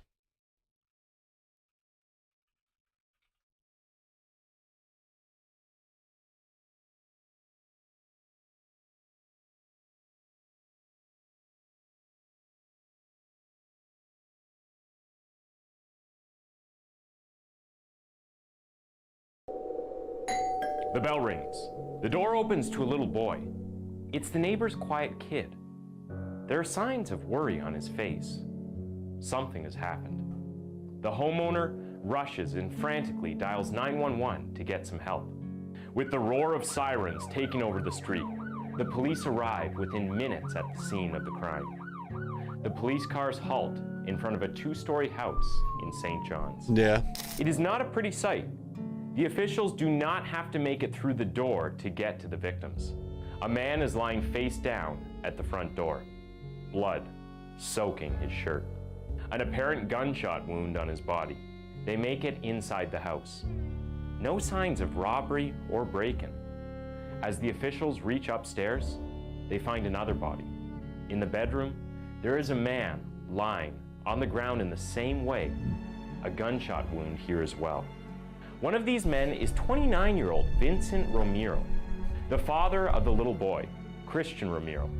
The other victim is the father's roommate, It would be sick. 39-year-old. The thing is like, if I wasn't streaming on YouTube, if I wasn't on YouTube right now, I could get away with almost anything. You know what I mean? As long as they don't have my VODs up. That's how people get away with shit. As long as your VODs aren't up, they can't come back and get you in trouble because you're not promoting it after. You know what I mean? So like, and if I don't have it in the title, I remember I used to stream Bar Rescue. I used to stream Bar Rescue all the time, and then I put it into my it was like clips of it, and then I put it into my title, and I got fucking DCMA'd for it after, because it was up on my page and it was sitting there, and they were looking for stuff like that. You know what I mean? But if I had not had my VODs up, it wouldn't have happened. So like, if I listen to music that's got DCMA or like TV shows, like we watched Live PD for literally like 3.5 minutes. I got suspended on here, and I had to wait for my stream to come back up. Like, it was ridiculous. I'll never go to Kick though. Like, if they make it to where like you can't give like a platform for white supremacy and shit, then I would probably do it.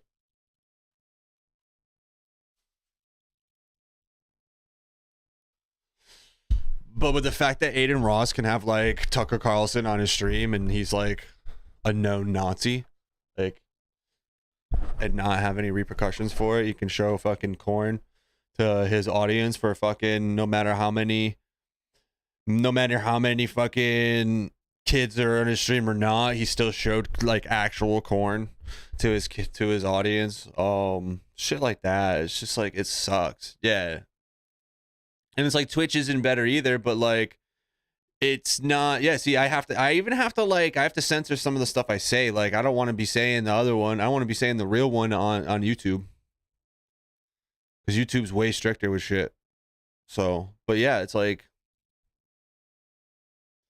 and then like Kick being run by Stake, and Stake being a gambling company, and Stake already being exposed for giving Trainwreck money to use on his stream, so he wasn't really using his own money, and then they would rig his streams more often to win than not, so it looks like anybody can win, and then he would tell people to gamble and like shit like that. So then it ended up turning out that you really don't win that much, and then he started putting on his streams that he's telling people not to gamble and that it's addicting, only after they got caught doing that.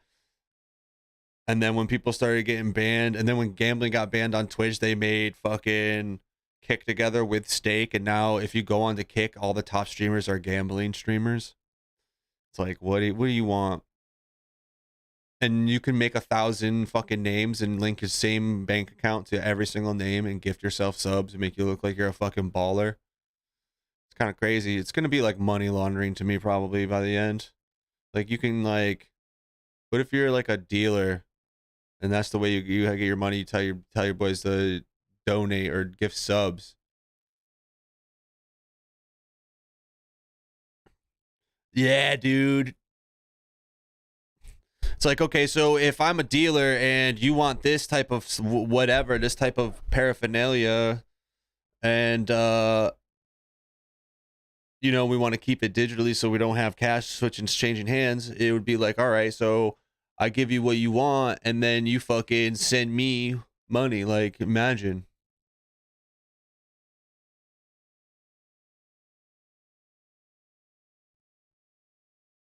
You could like slowly put money into your bank account of money that you need to be laundered, that needs to be laundered, and then you go into like 1,000 different names, and then you gift yourself a sub for $5, and then you get that money.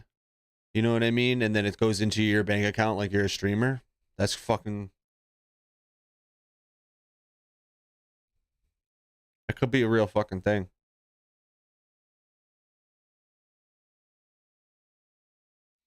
But hey, who knows, dude? When you start talking like common sense like that, people think you're a fucking psychopath, and they think you're just an asshole. You know? So, I like chilling where I'm at. To be honest, like right now I got like 3 or 4 viewers on Twitch and 3 to 4 viewers on YouTube at the same time. So like I have like 8 viewers altogether right now, and we're just chilling. Like I love that. And they talk to each other through the chat that's on the side of the screen. Yeah, exactly. Or we're just haters, or we're losers that can't make money through streaming. It's just like whatever you want to say, dude. Fuck off, you know what I mean? Like, I remember it's just like, dude, if you want to stream on Kick, cool. I'll watch my friends on Kick. I ain't making a name. I ain't linking any bank accounts to it or anything. I don't care. I have a donation link underneath on my YouTube stream that anybody can donate to me if they truly want to give me money instead of subbing to me on Twitch, you know? So much easier. Twitch doesn't get nothing. I get everything. And, you know, sometimes it happens, sometimes it doesn't. And, hey, it's cool. I'm cool with it, dude. I don't need to make money from streaming. That's why I have a job, and I enjoy my job. I enjoy what I do with streaming too. So moving, I just don't think it would be... Yeah, me too. I liked Mixer, but the problem Mixer... Dude, what was really cool about Mixer was, I forgot what it was called. But it was like whenever like an Apex or Fortnite or PUBG game would get into the top 10, Mixer would have like a channel specific for those. Yeah, Hype Zone. You already knew. You already knew, bro. That shit was so fire. There was times where I would have like a fucking 130 people in there watching me. And like it'd be the last fucking couple squads. And I'm like, what the fuck? And like, dude, that was shit. That's what made me want to be a Mixer streamer. Yeah. They fucked everybody up, bro. They needed to allow everybody to use Mixer. That's the only reason why Kick is still going. I think Kick will die out in a couple years. It ain't gonna be anything. There's only so much you can sustain off of gambling money, and Kick uses fucking Amazon servers anyways, which is already Twitch servers. So, go fucking figure, bro. You tell somebody that Kick sucks and that you don't want to use it because of like someone like Aiden Ross, and they go, lose some weight. You know, I don't know, man. I wish I was playing Starfield right now. He came from San Carlos, and Vincent had rented him a room in his house. Both of these men worked the same job. Wish I was playing They were employed Starfield. at a power plant construction company. Who would have done this? Who would have robbed this 8-year-old boy? 7.5 hours, father? baby. No suspects and no DNA. Is this another dead-end case? The truth will shock you. Welcome back to another episode of Twisted Minds. My name is James, and this is the case of Christian Romero, a case that shook the entire United States. I don't remember it shaking me. This ain't shake me. The city is stumped. St. John's, Arizona had not seen such a case in at least 4 years. This was a community where people knew each other and looked out for each other.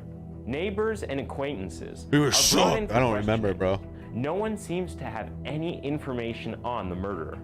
The wife of Timothy Romans, however, seemed to have her eye on one person, Christian Romero, the little boy. She told the police that she found Romero to be suspicious. The police kept looking for a trail, any evidence that could point them to the killer. They did not believe Christian to be a suspect. Well, yeah, he's a child. How could an 8-year-old boy shoot his own father? There had to be someone behind this. Someone very smart. Someone who left no crumbs for the police to pick up on. Christian Romero was brought into an interrogation as a witness so he could give his account of the double murder. Two female... Yo, my boy just posted, because this it says oh my god, bro, it says Lil Reese pours drink on the homeless man's head while he sleeps, and my boy Steph retweets it and says Lil Reese shitted himself getting jumped and then got shit in his neck. Why not? He's not humble. I don't know. Oh god, bro. Oh, he shitted himself and got shit on his neck. The double killings. Talking to him in a calm and kind Oh voice. my god, bro. And they make him pledge to only tell the truth. If you're not honest with me, if you're not truthful, it's not going to look good. The little boy calmly started giving his account of the story to the police that day. He told the officers that he circled the block around his house 5 to 10 times before he started walking toward his house. It was a ritual that he did on Mondays and Wednesdays as he waited for his mother to return, who worked till 5 o'clock. Okay. As he was walking up the street, he saw a white car speeding in front of his house. And then, as he got to the building, he saw Romans lying on the floor at the front door. He ran to check on Romans and then sped into the house searching for his dad. He kept calling for him as he searched for signs of life. He reached upstairs and saw his dad lying on the ground in the bedroom. There was a lot of blood. Wow. A puddle of it next to his head. His face was covered in blood, and he touched the blood and got no response from his father. So he just sat and cried. He further explained that he did not go anywhere else in the house, as he was just lying down next to him on the ground crying for 30 minutes.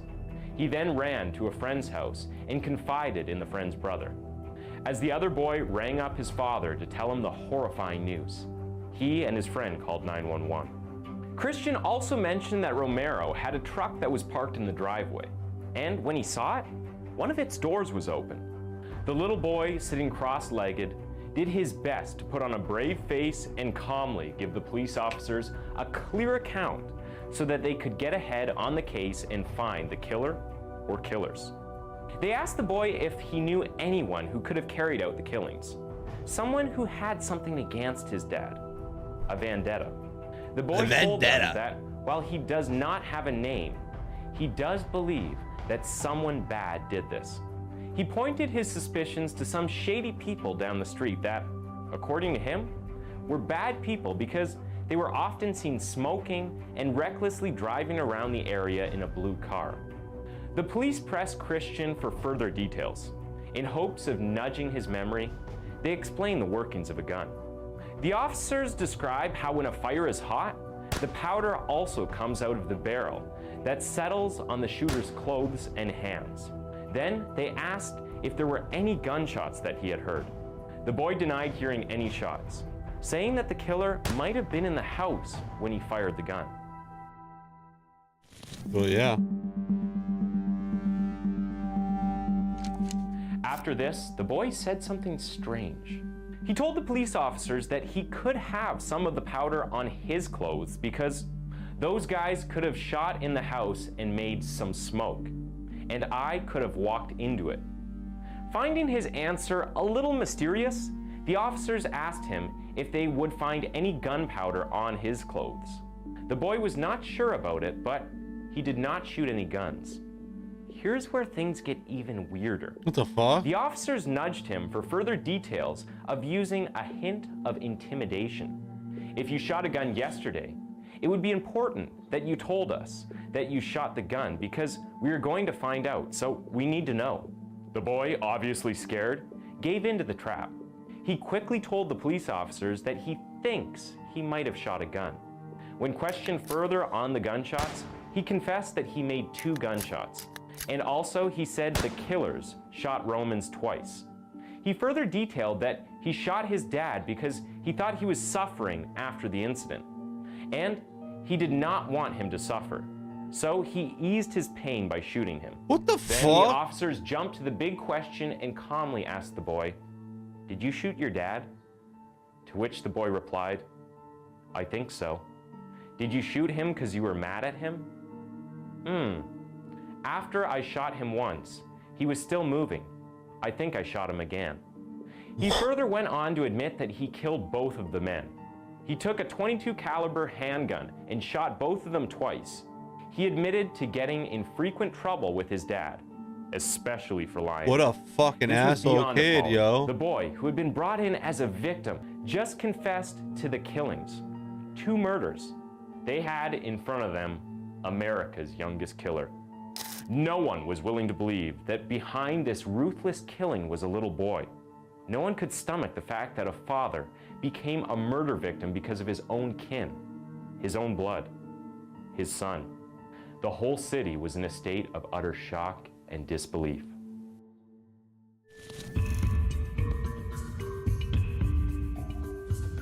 He's scared. He's trying to be tough, but he's scared. This was not your usual hit and run, a crime too heinous for a small, neighborly community such as St. John's, Arizona to take in. Arizona. An incident that left the world in complete shock.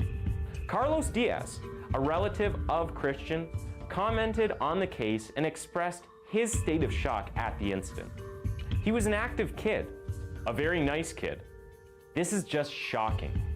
Chelsea Jaramillo, the neighbor of the Romero family, expressed her thoughts, concerned about the fact that the killer had been so close to her family. A mother, she must have been terrorized by the ordeal, thinking she might have compromised the security of her own dear children. "My kids have played with him. Wow. He was a nice kid. That'd be so I couldn't believe it." scary. Christian's grandmother, There was a kid I grew up with. He was older than us. He taught us how to play sports and shit. He was like a teenager. He ended up moving to Florida around the same time that I did. Was in a different area. He moved way before me actually. He's in a different area, and he ended up shooting a dude. So like he's been in my house. Like I hung out with him in his house. We played sports together, like the entire neighborhood. Yeah, and he shot a dude, and now he's in prison. And I'm like, holy fuck, dude! Like I knew him. Like that's crazy. Scary shit, man. For real. Ms. Romero, however, had totally different Yes, thoughts on the case. She had no trouble believing that it could be Christian. Apparently, when she was given the unfortunate news, she started angrily yelling the following words. "I knew this would happen. They were too hard on him. I knew he did it. He spent the night in my bed cuddling up to me. I had a feeling he did it. If any 8-year-old boy is capable of doing this, I don't. Was this like an argument? Just like an argument over drugs or some shit, bro? Like, who fucking knows? Honestly, it sucks, but what you're gonna do is like I don't. It's not like I can't look them up anymore. I forgot who showed it to me. Someone showed it to me. It was on Facebook, and I don't know how to spell his last name, so it was a couple of years ago. But yeah, crazy stuff. on the case as she wanted the police to respect her privacy at such a trying time. She did, however, tell the officials that Christian's stepmother, who is living in their current house, also said the same thing about Christian. Apparently, she had a feeling that it was the boy. So, what is the story here? What made this 8-year-old kid want to kill his own father? Was he really the killer? Was there a history of abuse, physical torment, or emotional neglect? Was it really planned or something that just happened?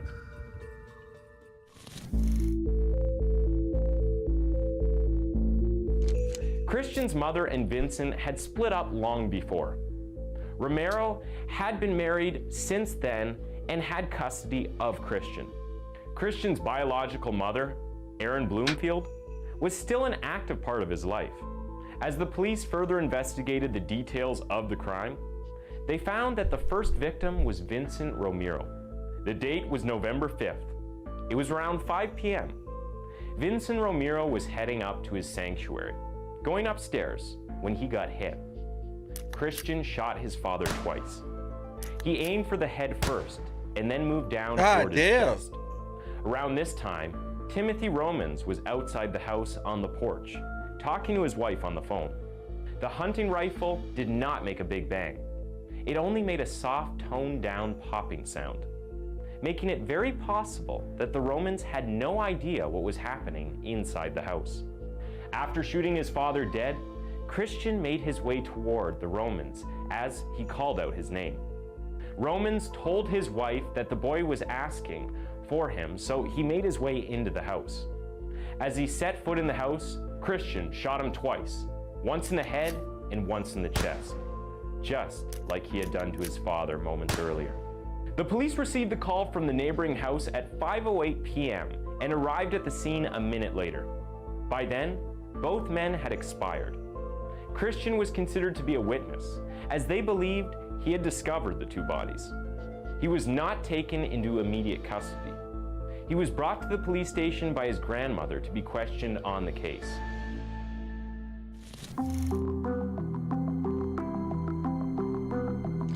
Even the police had trouble coming up with a sure answer. Determined to find a reason to justify the boy's acts, they believed that there was something that drove him to kill. It was not an impulsive decision on his part. Police Chief Roy Melnick spoke to the press. "I'm not accusing anybody of anything at this point, but we're certainly going to look at the abuse part of this. He's 8 years old. He just doesn't decide one day that he's going to shoot his father and shoot his father's friend for no reason. Something led up to this." The police rummaged through previous records and found no complaints with Arizona Child Protective Services. The records showed no disciplinary actions or incidences. The boy had never shown any bad behavior. He had never gotten into any trouble prior to this. We're going to use every avenue of the law that's available to us, but we're also looking at the human side. The investigators first thought that the boy must have experienced something very traumatic. The psychologists were also of the mind that in the extremely rare cases that something like this happens, it is Twisted often a Minds result is sick. of some emotional or physical torment. Twisted Minds is a So really good they channel. kept searching for any records of sexual trauma or physical abuse. They found nothing. He was just an asshole That's kid. what makes this case somewhat puzzling. Our goal is to get some help. Usually, in the cases that a child kills a parent, the child is a teenager. And according to psychologists and behavioral specialists, a child acts in such a way for three main reasons. Firstly, the child suffered through years of mental or physical torment. Second, the kid is diagnosed with some serious sort of mental illness. The third reason is some kind of personality disorder, sociopathic tendencies, and frustration. They just wanted to find which of the reasons matched with Christian. The judge, set on finding the underlying cause, ordered a psych evaluation to get more details on the matter and gain insight into the mind of the young killer. The case turned out to be much tougher than one would have expected from such a little town. There was one problem with the psych evaluation. The boy was so young that it could be due to anything. It could be an immature decision, something he learned from a violent video game or his favorite action movie and decided he should give it a go. It could have been a mistake, an act of impulse. There were so many possibilities, so many ways to look at it. Having grown up in a family of avid hunters, Christian was no stranger to guns. In fact, his father had taught him how to use a gun and to make sure he wasn't afraid of them. They would go out and hunt for prairie dogs. Little did the father know that this would quite literally backfire on him. Psychologists believe that his gun training might have played a part in this murder case. Yeah, I mean, yeah. After all, he did use a single-action .22 caliber hunting rifle to shoot these two men. This is not your typical gun that requires one load, and you can go on an impulsive shooting spree. You actually need to remove the shell from the rifle after each shot and put in a new one, and that is what Christian had done. It does not seem like the boy was much of a talker. However, he did give some hints in the police interviews that were conducted afterward. Christian told the police that he was often the subject to spanking. In fact, the night before the shooting, Vincent had spanked the boy 5 times because he had forgot some papers at school. During the inspection, the officers found some papers that seemed to be ledgers. The boy kept a record of his spankings, and while he did not communicate his feelings, he penned them down. The latest document also uncovered some useful information. It was discovered that Christian told a Child Protective Service officer that his 1,000th spanking would be his very last. And the tally that they found had reached exactly 1,000. The boy's attorney... What, dude? He kept a tally of his spankings, and after he said, after my 1,000th spanking, I'm gonna do it, and then he fucking did it. What? Ron Wood said that on the day of the killing, he made a decision to either get himself killed or kill the two men. The behavior of the boy and the information regarding the case. He counted 1,000 spankings, bro. Dude's got more spanks than I got fucking subs on YouTube. Pointed to one conclusion. It was not an impulse. It was not a spur of the moment kind of thing. Bro, he waited. It was calculated. It was a motivated homicide. He had planned to shoot his father. 8 years old. With the emotional complexities of the case, along with the legal aspects, the police wanted the boy to be tried as an adult. The boy was too young to be put behind bars otherwise. No shit. When a youngster is convicted as a minor, they are sent to a juvenile detention hall until they reach the age of 18. Christian was not eligible for a life sentence as he was under the age of 18. In 2010, after a 14-month deliberation cycle of whether or not the boy had the mental ability to grasp the intensity of his crime and understand the legal repercussions, the case came to a conclusion. The charges were resolved with a guilty plea to the count of negligent homicide of Timothy Romans.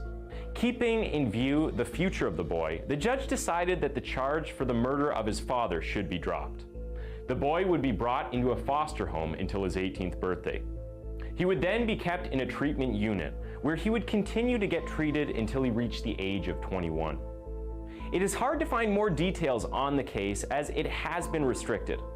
A gag order was put on the case preventing any attorney, police officer, investigator, or agency from giving out any details of the case to the general public.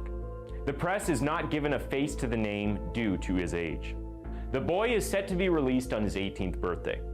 Some say that if the boy is capable of a crime of this caliber, he is capable of anything. And hence, he is still a danger to society. Yes, 100%. He should not be released into the world, as he will act on his dark desires once again. In the words of Michael Whiting, the prosecutor, based on the reports I've read, based on the things that have gone on since the time of the murders, I don't think we can say, yes, he is safe. He'll be fine in public schools. No worries whatsoever. What are your thoughts? Do you believe that a boy at such a young age of 8 is capable of murder and lying about it? Thanks for tuning in to Twisted Minds. That was the case of Christian Romero, and why don't you go ahead and click on one of the 2 videos on your screen for another one of our videos. Yep. It's fucking nuts. That's fucking nuts.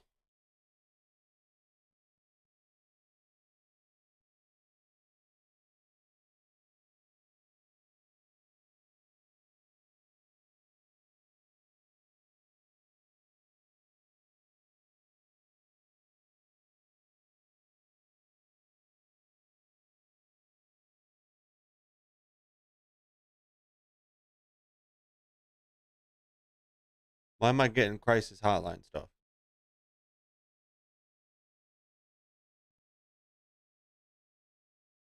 I've seen horrible scenes, and this ranks up there with the worst. This is how Mark Thompson, the head of the investigation, described the dramatic events that shocked Australia when Rowan Baxter brutally claimed the lives of his entire family, including 3 children. He set fire to the car where the mother of his children, Hannah, and their kids were. Wow. The events occurred near the home of Hannah's parents, What the fuck? southeast of Brisbane, Australia. The case generated a great commotion across the country. How can a father do this to his children? What led Rowan to commit such a horrendous crime? How did he become such a monster? Could it be mental health issues? Was it hate, jealousy, or rage? What can we do to prevent such crimes in the future?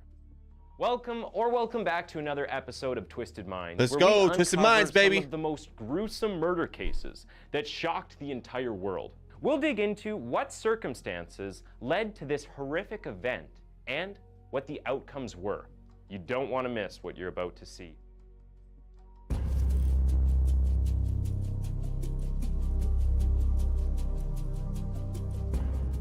From the outside, the Baxter family seemed like a happy and loving family of 5. It included the former rugby player, Rowan Baxter, his wife, Hannah Clark, and their 3 children, Aaliyah, 6, Leanna, 4, and Trey, 3. Their photos on social media revealed a common love for the sport and for their children. Their Facebook profiles were full of numerous smiling images of the family posing together. They were seen together at the beach, at football matches, and celebrating birthdays. Rowan and Hannah seemed like a perfectly normal and happy couple who were in love with each other. Unfortunately, these photos hid grief and suffering which Hannah had to go through. In the months leading up to the murder, the athlete tried to maintain the fictional image of a united family, but Hannah's suffering had begun long before he set her car on fire. Rowan was, in fact, an abusive husband. The man had a history of domestic Fucking violence, loser! and Hannah would soon leave the relationship. That's when things started to turn Fucking ugly for loser! Hannah. The couple started to fight over the custody You get a of their beautiful children. wife and 3 kids, She and you almost decide to feared be a that her fucking loser. estranged husband was going to kill her.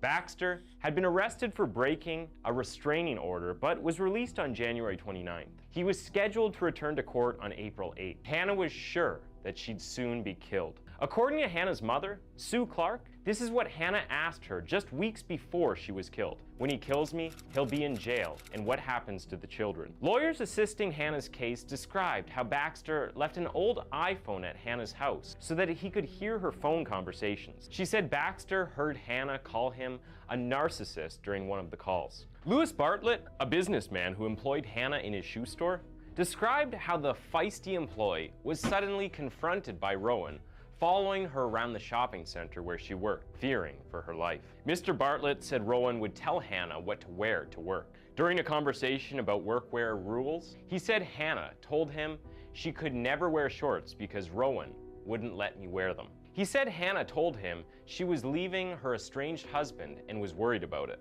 Hannah came to work with a red arm after the pair separated. She complained about her estranged husband's controlling behavior before she was killed. Mr. Bartlett revealed that she asked him to help her organize a will. At one point, she visited the gym with a male colleague, and Rowan became obsessed with what was happening between the pair.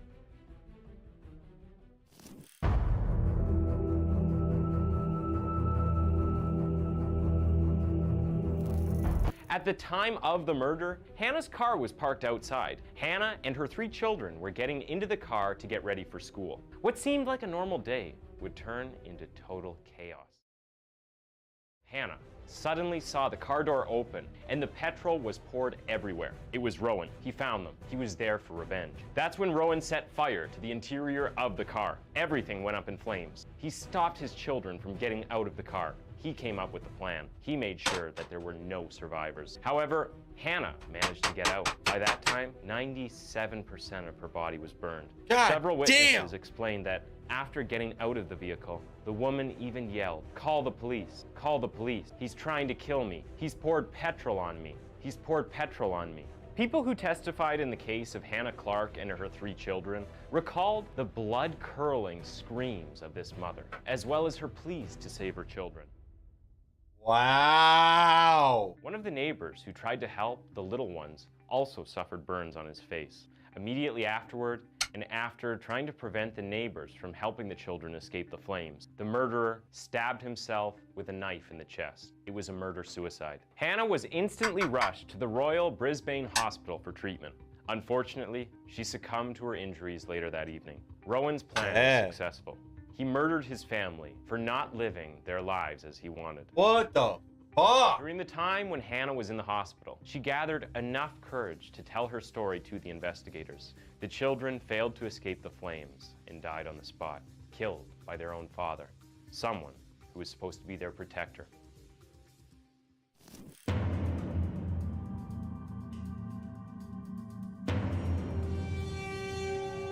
The investigation showed CCTV footage of Rowan buying several zip ties, cleaning fluid, and a can of gasoline days before the murder. It clearly showed that he had been planning the murder for a long time. Advocate Assistant Coroner Jacoba Brash, QC, told the hearing that Rowan may have originally intended to kidnap Hannah, burn her, and then give the children chocolates to show them everything was fine. Sue and Lloyd Clark, Hannah's parents, said at the end of the incredibly difficult hearing that they hoped the investigation would help others avoid the same fate. The coroner's court was told there were systematic shortcomings in police communication and training. It's incredibly It's always the police that fuck up too. Murders, and we need to do more to stop them from happening, said Queensland Attorney General Shannon Shit's Fenton. sad. I often say we must start responding to red flags before more blue police tape surrounds the family home.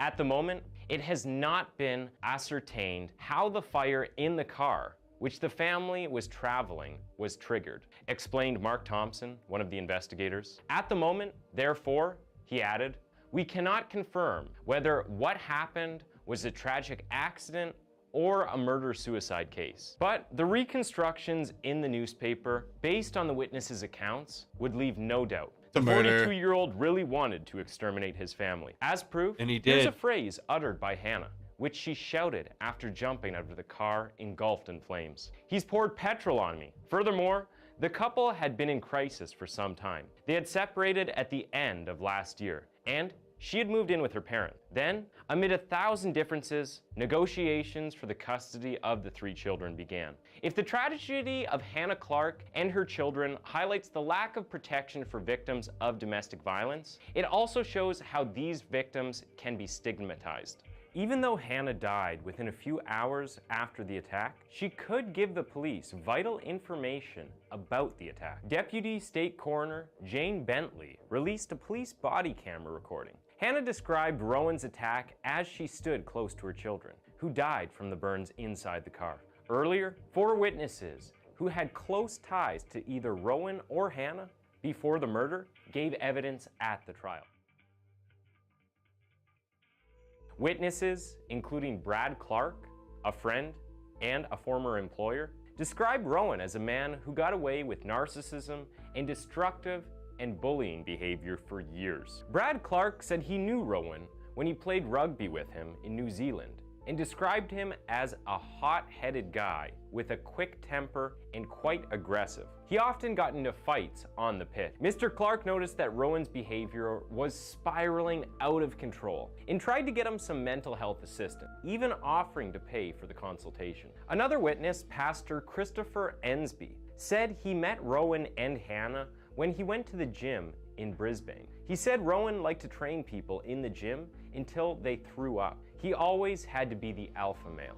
In November 2019, Rowan called him and arranged a meetup to discuss the breakup of his relationship. Here is what Pastor Ensby had to say about the meeting.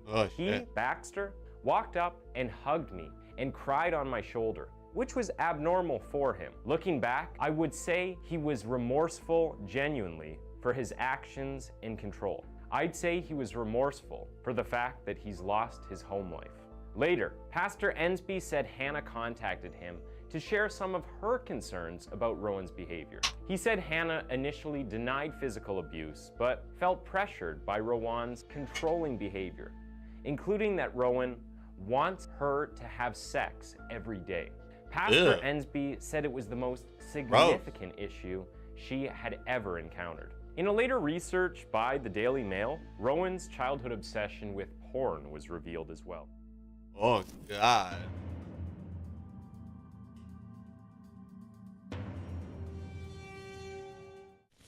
Rowan Baxter was a vain, fitness-obsessed man who would knock down anyone who beat him. An overbearing husband who would control every Fucking move of loser, Hannah, bro. including demanding daily sex, Murdering dictating loser. her clothing, and dictating her work schedule. Rowan ran a gym with his wife. At the job, he did not allow her to wear shorts in the gym, and she had to be covered at all times. Weeks after the brutal death, more information about Rowan Baxter's possessive and violent character was released. Hannah was leaving for school with her 3 children when Rowan got into the car the day the events occurred.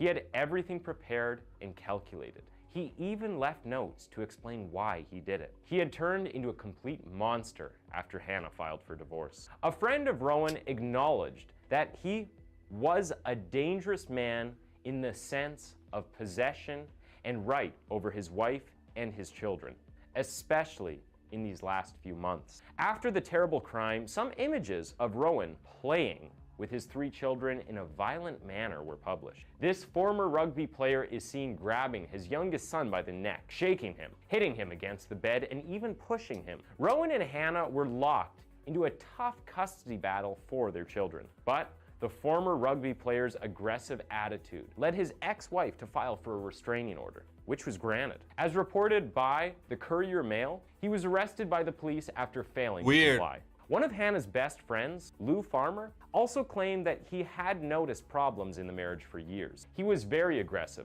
especially how he talked to her, he said. He forced her to have sex every night, and she consented because otherwise, he wouldn't talk to her for days, Farmer added. He was one step ahead of her all the time. What a fucking weirdo.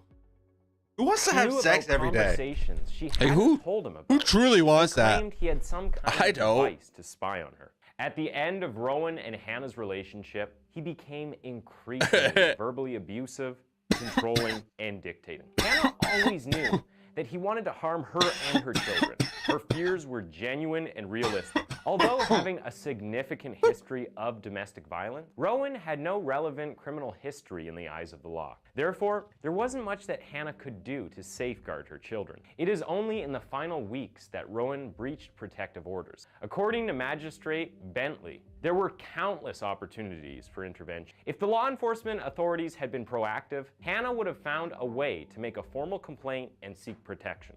The following messages were found in a chilling note on Rowan's phone after the horrific incident.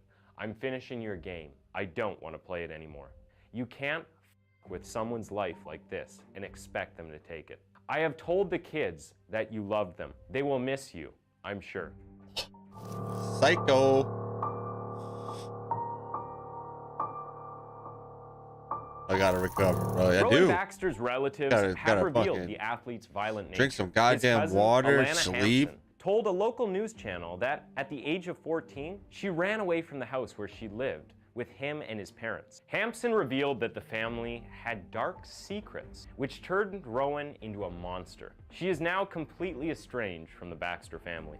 Another one of the chilling testimonies has been that of Rowan Baxter's son from a previous relationship, Isaiah. He acknowledged that he had been separated from his father for several years, but did have a relationship with Hannah. We share a similar bond, as we both suffered domestic abuse and treatment at Rowan's hands, the young man said on social media. And he added that his childhood with his father caused irreversible damage to my mental health. It was discovered later that Rowan often talked about killing his ex-wife and son through a family friend, Nikki Brooke. According to her, Hannah had told me that he had a rope and something in his car. He'd prepared what he needed to kill Isaiah and Isaiah's mother, and then didn't do it. Another of Rowan's relatives, Sandra Taylor, told the local news that he had a skewed view of women. He was raised by a father who instilled in him that women should be two things: house cleaners and a prostitute. When Hannah filed for divorce and she left the gym where she worked with her ex-husband, Sandra Taylor offered her a job at the store she owns in a shopping center. He left pictures of her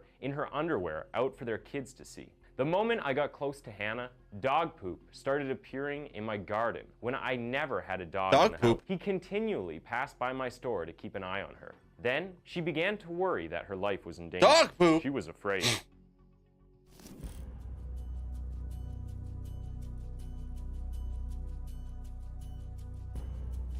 Australian Prime Minister Scott Morrison reacted to the tragic story on Twitter. My heart goes out to the families and community of Camp Hill during this tragic time. He wrote, before sharing a phone number for anyone needing assistance after the tragedy. In a rare show of bipartisanship on the floor of the House of Representatives, he said the following: Leanna, Aaliyah, and Trey deserved to have lives that were innocent, long, and joyous. For most of us in this chamber, for all of us, the words family, violence just jar. Saying those words together, they should never be together. They have nothing to do with each other. Quite the opposite, because our families should be the safest place in all of the world, particularly for our kids. Shortly after the incident, a controversy swelled around the statements of an inspector in charge of the case, Mark Thompson. He tried to question the cause of the murder in a press conference. Is it a woman who has suffered significant domestic violence and who perishes with her children at the hands of her husband? Or is there a case where a husband is being pushed too far by problems he had suffered in circumstances to commit acts of this type? This statement caused an outcry on social networks, especially among families. That's a terrible fucking statement, brother. The activist called for not disempowering the men who committed these crimes. Coroner Jane Bentley's voice cracked as she delivered her finding to a Southport court after a 9-day hearing in March. Miss Bentley said Rowan was not mentally ill, but a master of manipulation. Miss Bentley said police training needed immediate attention to prevent similar deaths from occurring. She also called for a multidisciplinary police station specializing in domestic violence to be piloted for a year. Heartbreak and a narcissistic personality can be a deadly combination. This was witnessed in this story, where Rowan Baxter constantly made his wife's life miserable, from controlling her to stalking her after they separated. Nerd. He constantly threatened her peace. He ultimately killed the young mother and her children by setting fire on them. He doused their vehicle's interior with gasoline, then set it on fire before fatally stabbing himself on a suburban street in front of horrified residents. As a result of this incident, Hannah's family established the foundation Small Steps for Hannah, which aims to put a halt to the incidences and severity of domestic violence and family violence in Australia. Hannah's story helped the media raise awareness about unreported domestic violence. Chat. I don't understand how, like, people can act like this.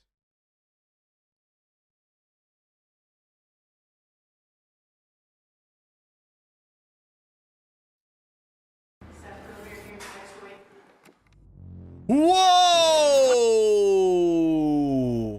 Is this a show? Did you just see that guy spit on that judge?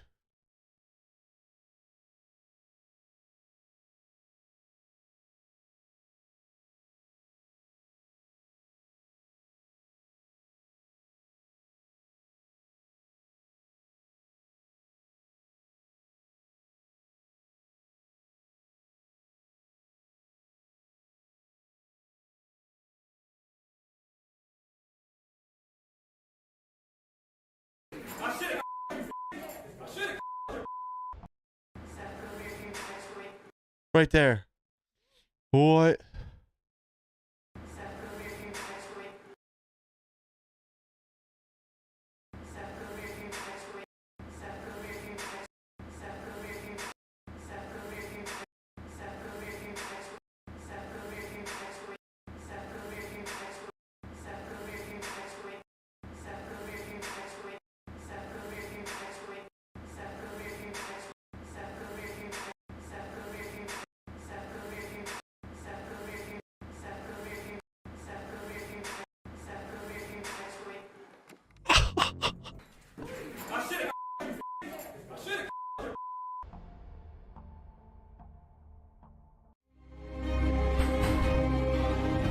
What the fuck? Yo, that was my first impression of this channel ever. That is the first impression of this channel. You have to sub to it. Like, come on.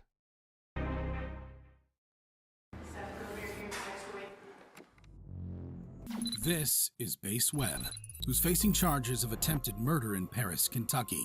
A week prior to this, a surveillance video outside a Kentucky jail captured the alarming moment when Webb, a former inmate with a 3-month sentence for assault charges, accelerated his car in an attempt to run over 2 jail employees. One of the employees narrowly avoided the vehicle. No way! The other suffered injuries as Webb's car pinned him against a wall. However shocking his crimes were, wait till you see how Webb handled himself in court. During Webb's initial court appearance, presided over by Judge Vanessa Dixon, his disruptive behavior persisted.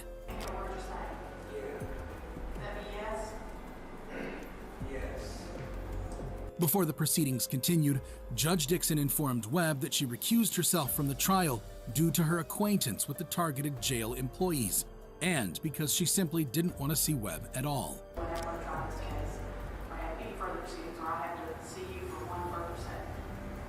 This is where things got a little crazy. Just in case you missed that, we'll slow it down for you. Webb literally spits on the judge. Not the brightest move to disrespect the person who is responsible for your freedom or continued incarceration. In fact, immediately after being spat on, Judge Dixon orders to charge him. However, things didn't end here for Bass, because only a short period after this incident, while awaiting trial, he, along with 4 other inmates, incited a riot at the Fayette County Detention Center. During this chaotic event, Webb was shot with beanbag bullets and struck in the neck by a pepper ball. This man's a pussy. He proceeded to hurl a metal telephone box at a corrections officer.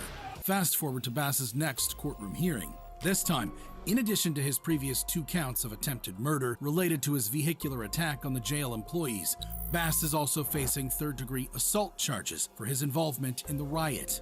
However, if you thought the story of Bass Webb ends here, you're deeply mistaken, because now we fast forward 5 years later, and Bass is once again in court.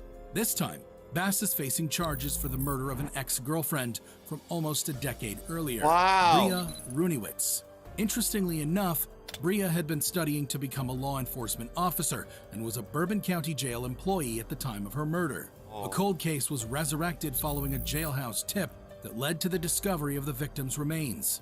During this particular court appearance, Webb showcased a shocking new appearance adorned with sinister head tattoos. These tattoos unveiled a disturbing murder hit list targeting judges, prosecutors, law enforcement officers. No way! Is that dude's tattoo? So he's got those that something that looks like die. Those that will die. I don't know. All judges, all prosecutors, all cops, the media, rat 1, rat 2, rat 3, and they are crossed out, my dude. Holy fuck.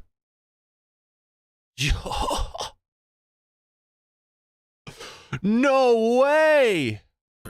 And the media. As the courtroom proceedings began taking place, so did Webb's antics. Webb, do you want to come forward? Here we see the judge ask Webb to come forward and stand. Instead, Webb decides he would rather not and smiles at the request. Following over a week of courtroom proceedings, the jury reached a verdict. finding Webb guilty of intentional murder. The trial provided details of how Webb choked his former girlfriend to death and buried her in a shallow grave. Bass received a life sentence with the possibility of parole after 25 Fuck years. him, dude. Bass Keep Webb him. is a prime example of a convict acting crazy. Keep him. However, I need to take a piss.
"100-mile-per-hour car chases might even be considered to be a little Yeah, this more is a good one. crazy, like in the infamous case of Ryan Stone, who is facing multiple charges, including attempted manslaughter in Denver, Colorado.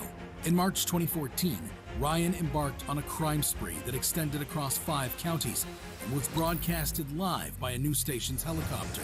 The chase itself was nothing short of chaotic. Stone can be seen forcefully stealing 2 vehicles, one of which had a 4-year-old child inside it. According to authorities, Stone's escape led law enforcement on a high-speed pursuit, surpassing speeds of 100 miles per hour. If you watch closely, you'll see the vehicle Stone was driving collide with a Colorado State Patrol trooper. Trooper Bellaman He had been trying to deploy stop sticks when Stone's vehicle collided with him.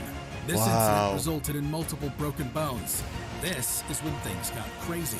Only minutes later, the broadcast would film Stone forcibly removing another individual from their vehicle before fleeing the scene.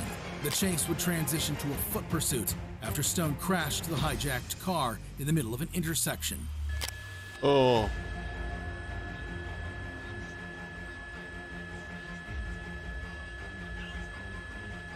Stone sought refuge in a parking lot where he encountered slippery ice, causing him to lose his jacket. His path Yeah, was you soon done, obstructed by an bitch. insurmountable You fence. done, bitch. Eventually, law enforcement closed in on Stone, and he ultimately surrendered. The chase lasted a grueling 1.5 hours during the morning rush hour. However shocking the case was, wait till you see how Ryan acted during his trial. Ryan was facing multiple offenses, including Time for a attempted bowl? manslaughter, first-degree assault, Let me grind and some child weed. abuse. But that didn't seem to faze Ryan. Instead, prosecutors played jail phone recordings where Stone seemed to enjoy the chase and boasted about the global attention. Hey, did you know I made the news in the UK and Australia? What? Yeah. My lawyer told me I made the news in the UK and Australia. If you type in Grand Theft Auto on YouTube, my shit comes up first. Stone even mentioned that YouTube typically compensates individuals for videos like his, and declared his intention to contact Channel 7 News to demand payment. You get paid by YouTube. So, Channel 7 News, I believe, is going to be the one that gets paid for that. Well, I'm going to contact Channel 7 News, or have you contact Channel 7 News or somebody, a lawyer. Tell me, hey, look, I want to get paid. When appearing before Judge Paul King of the Douglas County District, Ryan broke down, blaming his crimes on drugs and asking him for a lesser sentence because he wants to start a family with his wife. Time to start a family of my own. Pussy! With my beautiful wife. You a Ryan's pussy! attempt at appearing remorseful in court did not mix after the court saw the videos of him bragging about his virality to a friend. The judge handed down a staggering 160-year prison sentence with no parole eligibility for 75 years. This guy is a menace, and he is gone from us now, and we are better for it. Ryan's behavior and reactions drew people to his case. Wow. However, he's not even our craziest convict. Oh shit, he didn't really do shit. We have The a case that the first guy spit on the judge. First guy spit on the judge, and the second guy wanted to get paid by YouTube. How do you go from spitting on the judge to that with cases right now, bruh?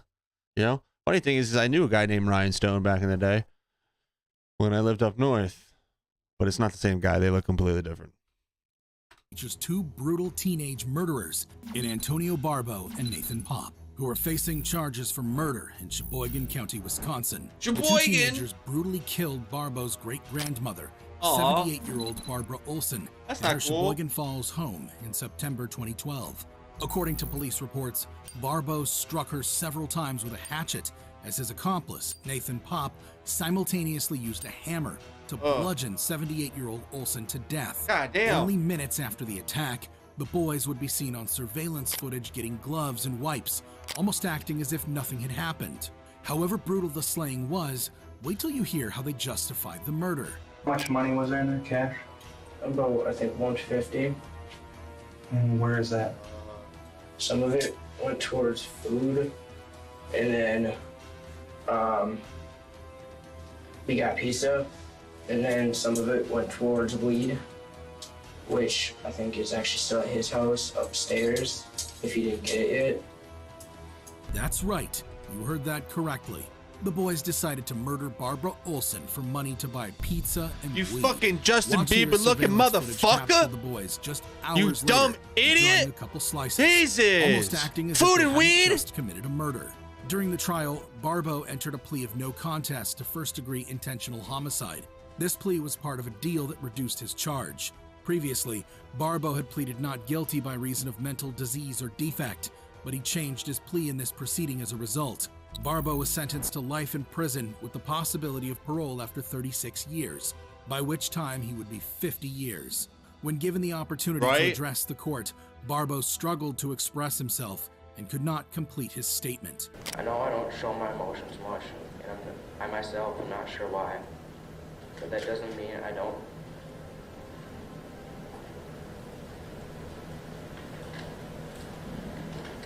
His lawyer stepped in and finished on his behalf. I took away someone's mother, their grandma, sister, friend, when I had no right to do so. As he was escorted out of the court, Anthony can be seen crying and sobbing. His accomplice, Nathan, was also sentenced to life imprisonment and will not be eligible for parole until he turns 45. Jesus. He showed no emotion as he was seen leaving the court. What makes Barbo and Pop's case so shocking is because they were barely teenagers at just 14 years old. However, other cases went viral because of rather unusual rulings, like the case of Susan Marie Mellon. Yeah, that's the real killer. Staggering He's the 17 one. years. He was the one who was like, "Yo, man, we should just fucking do it. We should just do it and get it over with, and we'll be set for this for life. We'll be set for life." That's what literally he was doing. Was in prison for a crime It's fucked she up. didn't commit. She was allegedly involved in the beating to death of Richard Daly, a homeless man. At 42 years old, she was sentenced to life imprisonment without the possibility of parole. She's seen here in an interrogation begging a detective to believe she's innocent and didn't commit the crimes she's accused of. Anyway, are you sick or injured? Do you have any medical problems? No, but I do. Okay, I'm gonna book you. No, I'm not gonna believe. I'm talking homicide. A man was murdered. All right. I didn't murder him. Susan was found guilty based on the testimony of an informant who was later discovered to be a habitual liar. I would never. From my heart. Wow! Don't trust anyone, dude. This is why you don't trust anyone, bro. DTA. During Don't Susan's interrogation, she was anyone. persistent on the fact that she was innocent and could never be a murderer. However, Detective Wynn from the LAPD didn't believe her. In fact, she was so certain Susan murdered Rick, she arrested Susan for murder before her interrogation was even over. With no one else to listen to her, Susan turned to God and prayed she wasn't actually going to be arrested for a murder she did not commit. Fast forward 17 years, Susan is 59 years old and about to be exonerated in a Torrance courthouse. The petition is granted. The judgment is vacated. The conviction is overturned. And as to Miss Mellon, the case is dismissed. Watch as she is instantly met with tears of joy and an outpouring of emotions. As she hugged her grandchild for the first time, she said she had always believed the truth would come to light someday. I even wrote freedom on on the bottom of my tennis shoes with a black marker because I believe I was going to be free. She never lost faith and maintained her conviction that she would walk free one day.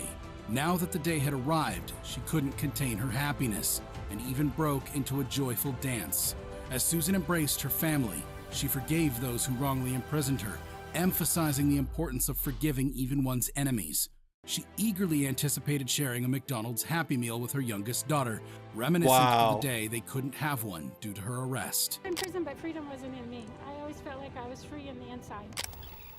Well, I mean, I still kind of in shock. I don't know if it still hasn't hit me. I didn't want to be bitter. I didn't want to be a miserable lifer. I knew I was going to go home. Is that your first cell phone? Yeah, I never had one. Emotional. I don't even know how to turn it on. I'm free! Ah! Exonerations are not frequent. However, Susan Mellon isn't the only person whose Wow. exoneration case went viral. There's the case of Daniel Villegas, who spent 18 years in prison for a double homicide he never committed. At the young age of 16, Daniel was convicted and has been behind bars since. What? On April 10th, 1993, Armando Mando Lazo, 17, and Bobby England, 18, along with two other individuals, were walking home from a house party when a car approached them slowly and sped away. Witnesses reported that the car turned around and came back toward the group, eventually stopping. Someone from the back seat opened fire, tragically killing Lazo and England. However, the story doesn't end there. You're probably wondering how Daniel became a suspect to the case in the first place. Well, as it turns out, there was actually no physical evidence linking Daniel to the crime in the first place. There was no DNA found, no firearms retrieved, and no forensic evidence linking him to the case at all. He was convicted based on the testimony of a friend who claimed he confessed the crime to him. But this was a reliable witness in 2014 who told the detectives, I asked him if he did it, and he said yes. When 16-year-old Villegas was brought in for questioning, an El Paso detective threatened him with beatings and the death penalty unless he confessed to the murder. Under duress, the teenage Villegas signed a prepared confession from the detectives. He attempted to withdraw his confession a few hours later, but it was already too late. Villegas was charged with 2 counts of capital murder, with the false confession being the sole evidence against him. After spending 18 years behind bars, his verdict was eventually overturned, and Villegas was released on bond. He got married and started a family during this time. However, a third trial awaited him, which would determine his fate. Finally, the moment arrived, and Villegas stood in the courtroom, uncertain if he would return home to his family or be sent back to prison for life. Watch as the judge delivers the news to Daniel that his 18-year-long nightmare was finally over. In the District Court of El Paso County, Texas, 409th Judicial District, the State of Texas versus Daniel Villegas, number 94-0D09328. The El Paso jury found him not guilty of capital murder, marking his true freedom since his teenage years. Verdict Form B. We, the jury, find the defendant Daniel Villegas not guilty of... Wow.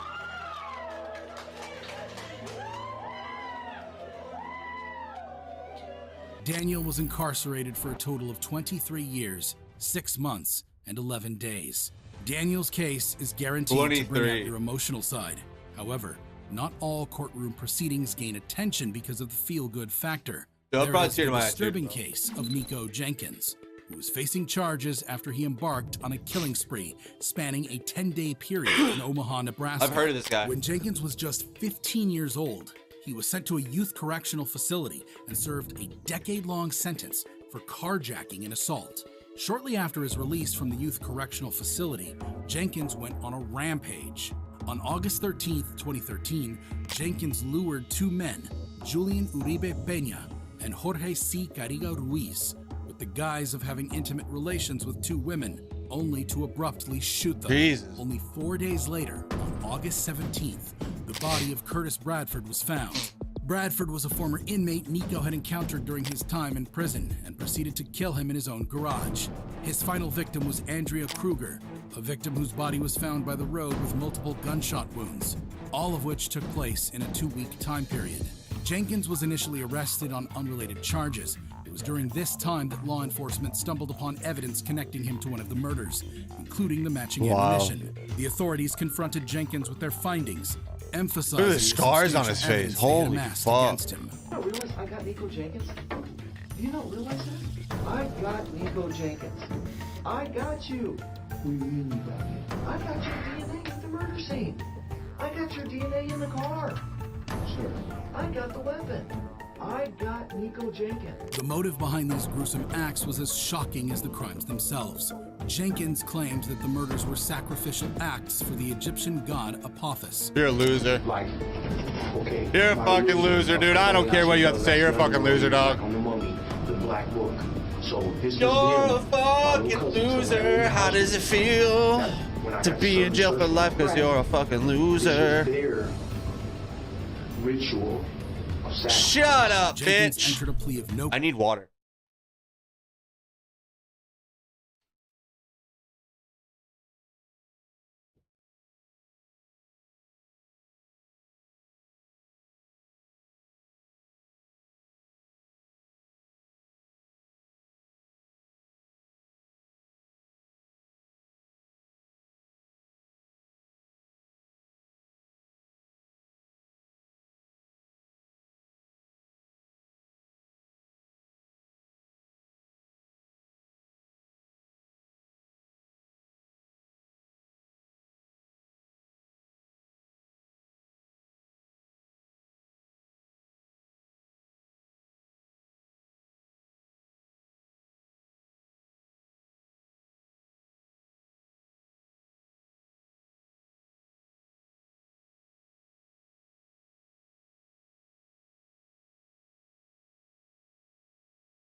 Contest to the 4 charges of first-degree All right, I got my murder bowl. and voluntarily waived his right to a trial by jury. The court proceedings were marked by Jenkins' erratic behavior, including speaking in tongues. You're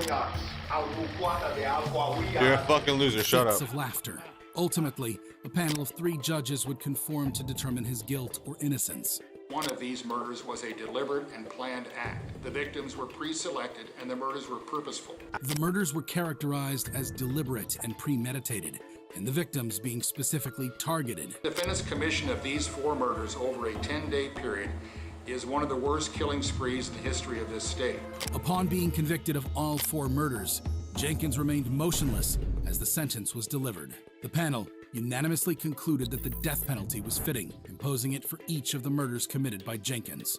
Strikingly, Jenkins exhibited an unresponsive demeanor in the face of being sentenced to death. Should be and is hereby given for each of the 4 murders by the defendant. Additionally, he received a staggering sentence of up to 500 years in prison. 500 charges. However bad you think Nico Jenkins' case was, it can't be compared to the infamous and devastating case of Jeremy Christian, who was facing charges for multiple murders in Oregon. The incident occurred while Christian was aboard a crowded train, where he directed a racially motivated rant at 2 young women.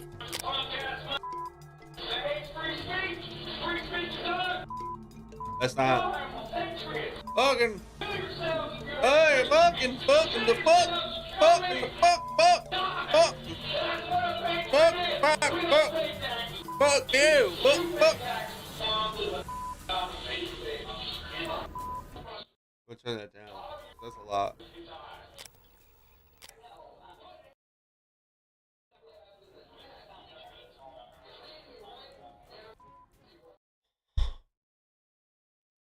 Oh my God. Train was also recording the incident.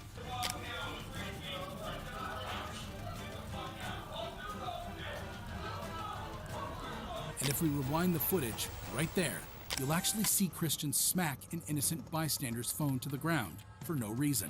It was here when chaos erupted on the train. Oh, Passengers, including Micah Fletcher and Talisa Namkai Mechi, confronted Christian and tried to intervene to protect the girls. Christian became increasingly aggressive and confrontational. The situation only escalated from here, and Christian pulled out a folding knife, attacking Fletcher, Namkai Mechi, and Ricky Best. The attack resulted in the deaths of Best and Namkai Mechi. Wow. Fletcher survived and sustained serious Holy injuries. shit! Immediately after committing the crime, Christian fled the scene, with passengers from the train following him until law enforcement see that arrested scar? him approximately 1 mile away. The footage of Christian in the back of the patrol car was also shocking.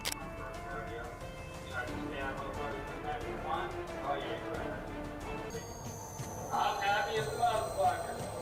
Hopefully this motherfucker died. Especially that motherfucker put hands on me for the fucking long ass deal. I told him, you ain't gonna heal, punk. He still wants to put hands on me. God, dude. Fucking God. All that time. Some people die for being punk. Some people die for being hatred. That's the bottom line. Because Stone Cold says so. However shocking you thought Wow. the crimes Christian What a committed fucking were, loser. wait till you see how he acted in court. Christian faced trial and was convicted of 2 counts of murder and attempted murder. During the sentencing hearing, Christian displayed erratic and disruptive behavior. Demetria Hester, a black woman who Christian had previously attacked, expressed her frustration with the court's handling of the case. She felt the court failed to protect her and the other victims from Christian's disruptive behavior and disrespectful actions during the trial. Officer asked me for my IDs and treated me like I would be a baby because of my color. The officer let Jeremy walk away to commit the 5th murder while looking for me. It was at this point that Christian unleashed an outburst, uttering derogatory remarks about the victim's mother and expressing wishes of damnation upon them. Look at his hair, dude. Look at his fucking stupid fucking hair, bro. Look at his fucking hair, bro. Why? Why, dude? Dude, you're a psychopath. You're a fucking psychopath, bro. For good measure, as Jeremy was being escorted out of the courtroom, he made sure to add these disturbing remarks.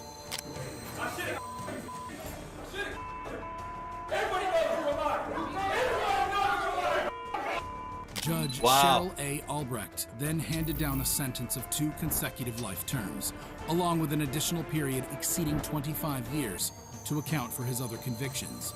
For many people, Christian got exactly what he deserved. However, this wasn't the only time convicts got a sentence that was so befitting, viewers can't get enough of it. There was the case of Seth Welsh and Tatiana Fusari, who were facing charges for murder in Kent County, Michigan. In August 2018, Mary, a 10-month-old infant, died due to neglect, malnutrition, and dehydration. The investigation revealed that the family home was unclean, with evidence of vermin, insects, and mold. The autopsy performed on Mary indicated that she suffered from chronic malnutrition, attributed to the deliberate withholding of food and water. Tatiana and Seth would argue in court that they didn't know Mary was deprived and suffering. The prosecutors in the case were baffled at this argument. Tell me you didn't know that.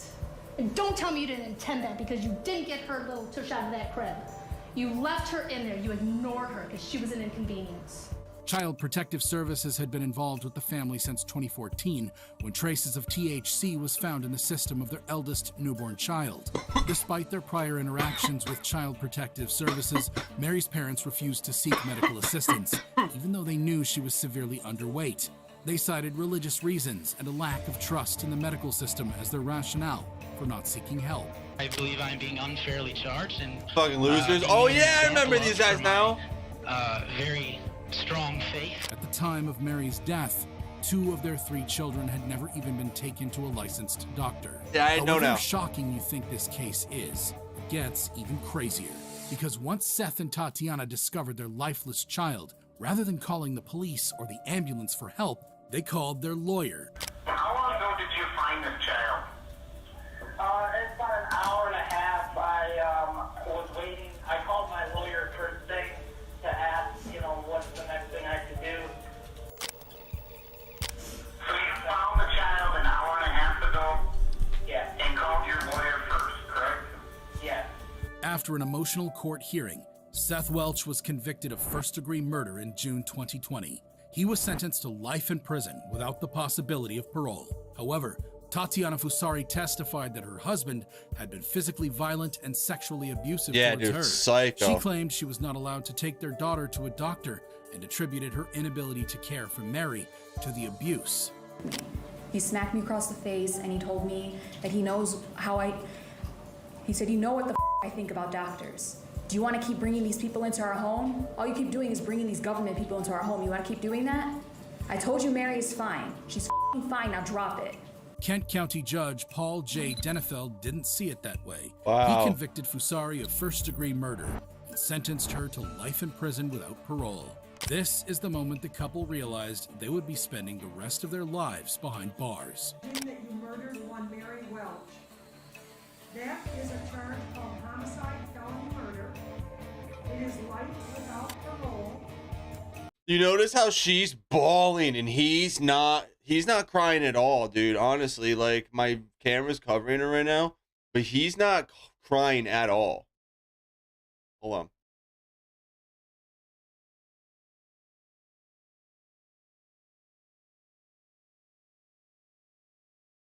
Look at that. He ain't crying, bro. That's a lie, dog. He ain't crying at all. I feel like he's the one who did the murder. He did the murdering.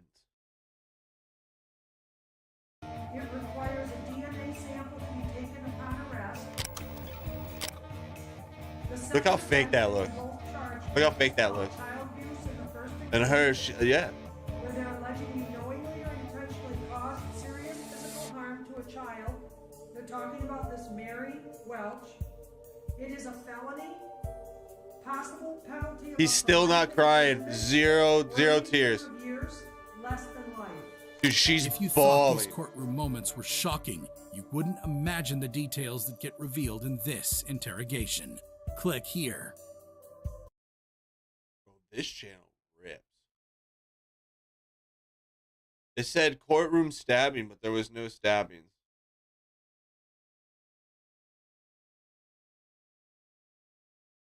Yeah. She, that's crazy.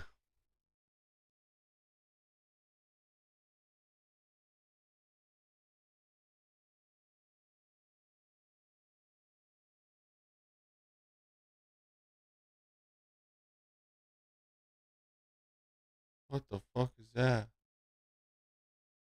I think these are all AI.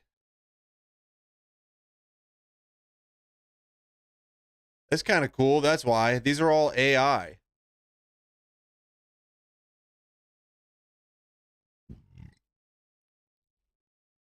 Gotta love the clickbait, bro. That's the only reason why I fucking clicked it.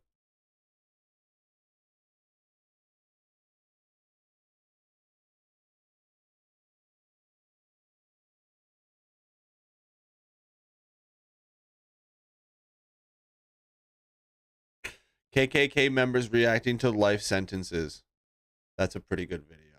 I'm going to save that for a lot later. I'm going to make a video out of that.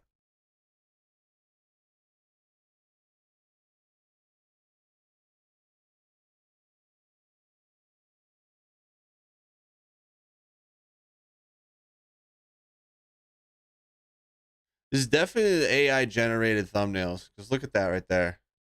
That's AI. Dude, I never thought about that. I should start making my fucking AI. I should start making AI generated thumbnails.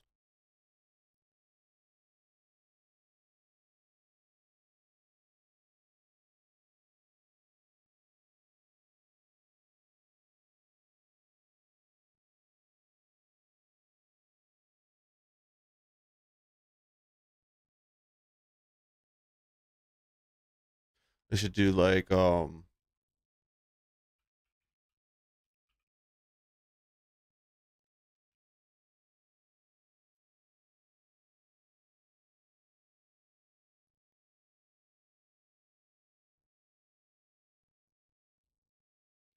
YouTube thumbnail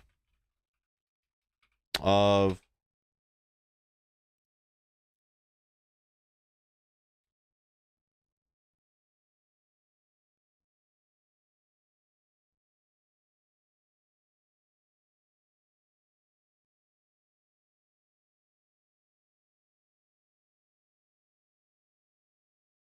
What should we do? YouTube thumbnail of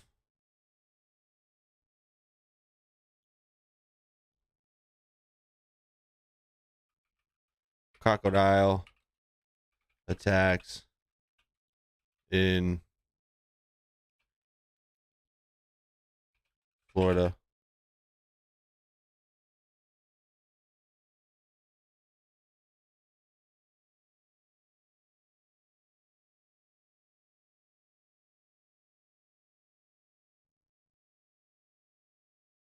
See what happens. It's probably gonna be terrible.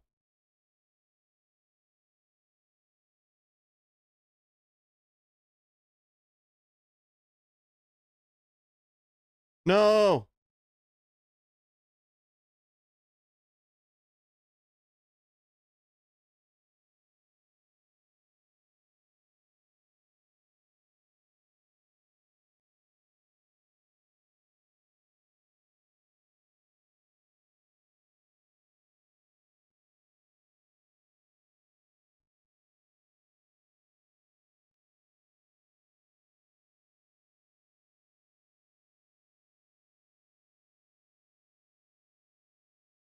Yo, that's sick.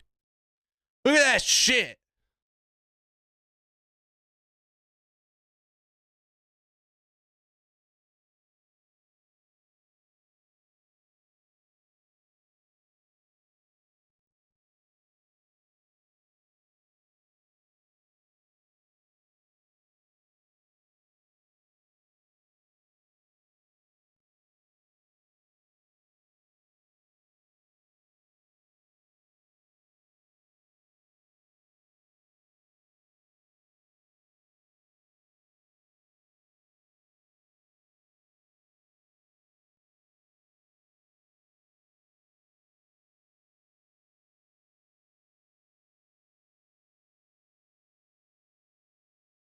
Don't give me another fucking ad, you dirtbags. Oh, that's where the ad's supposed to be. Never mind.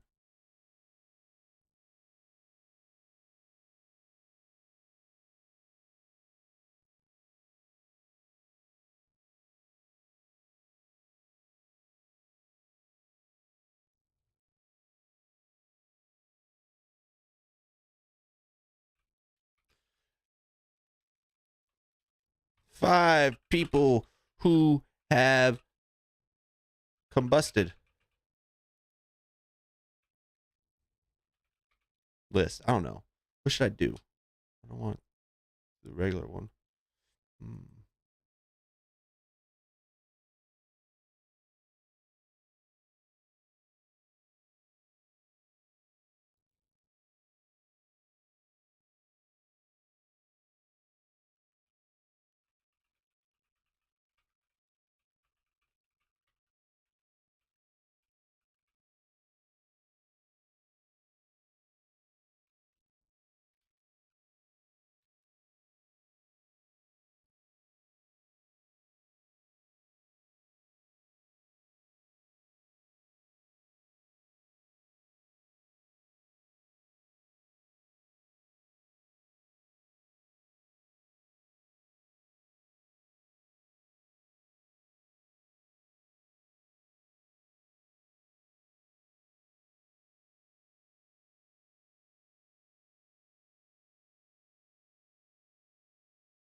That's funny shit, bro. That's some funny shit right there. All I said was ab blood.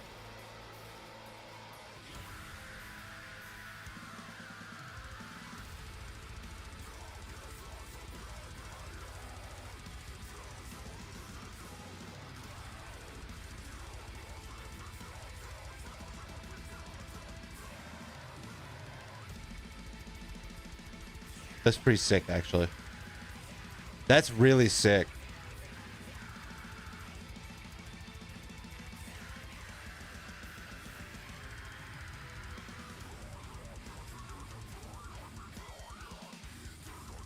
Okay, so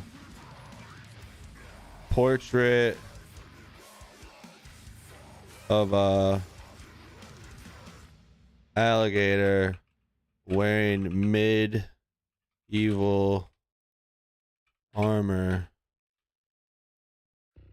on the beach.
See,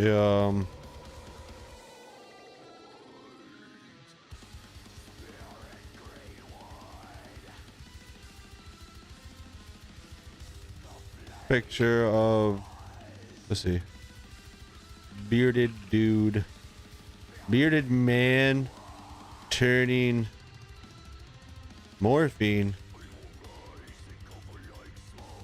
into a nug of weed. Colorful, cinematic.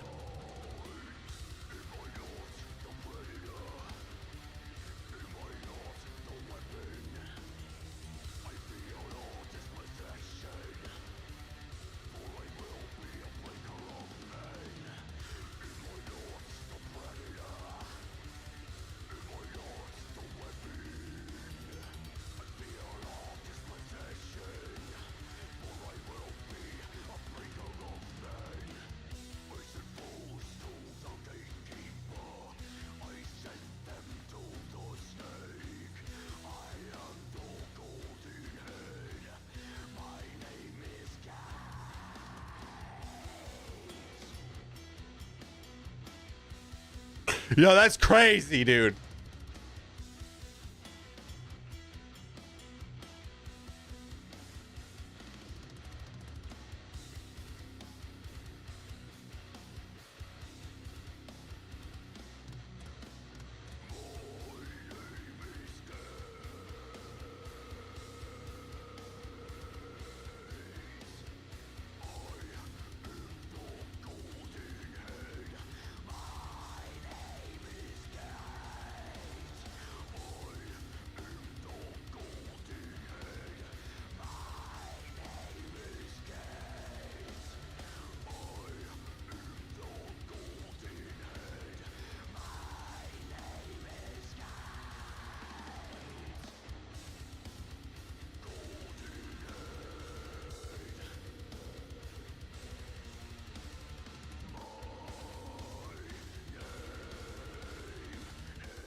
Let's see what's good.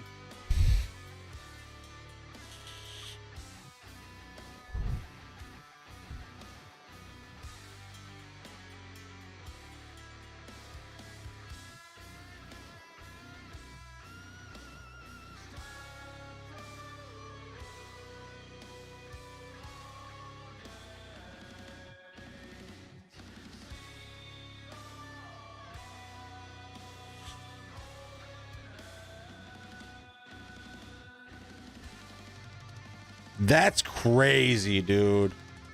That's fucking wild. That's nuts.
Death metal album cover. Man, I don't want to waste it on that. What should we do?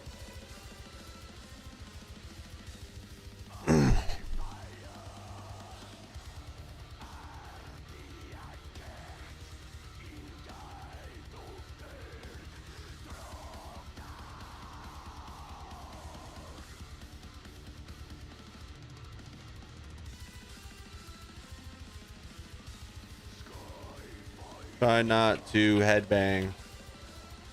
Challenge. Thumbnail for YouTube. Let's see what comes up.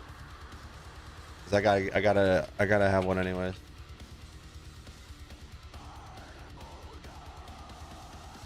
No.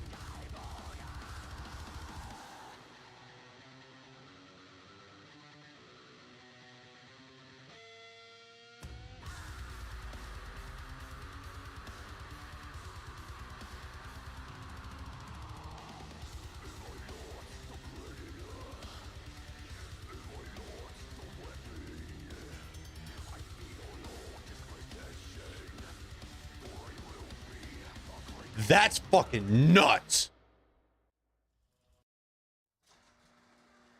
Save.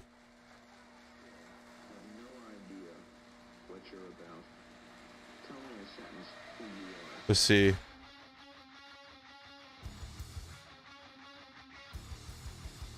Streamer doing try not to headbang challenge.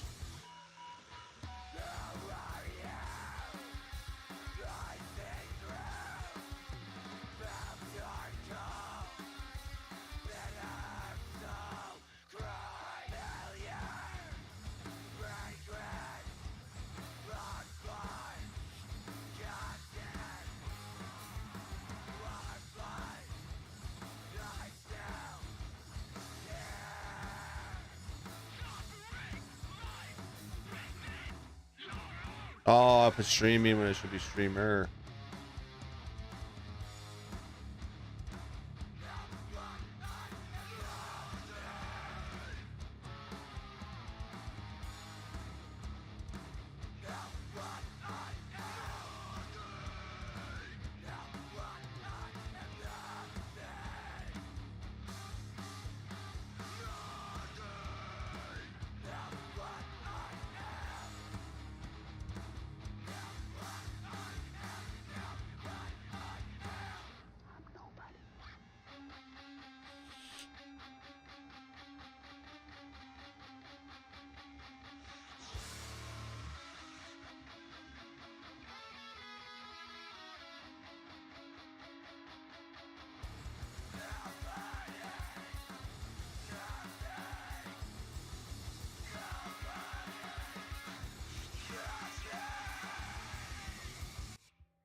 Yo, what the fuck? Why does this look like Kai? What the fuck, man? Why does this look like Kai? Dude, this is literally Kai. I'm so fucking confused right now, dude.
Easy, dude. Wild.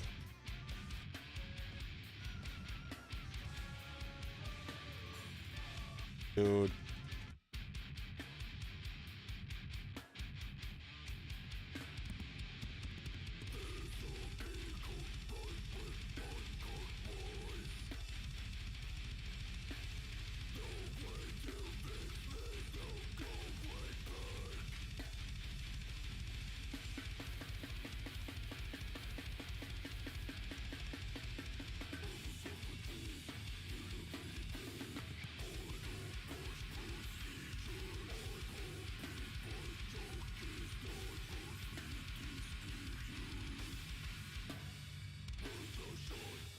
This literally looks like my friend Kai, dude. Like, I don't know how the fuck this happened, but like, this looks exactly like him.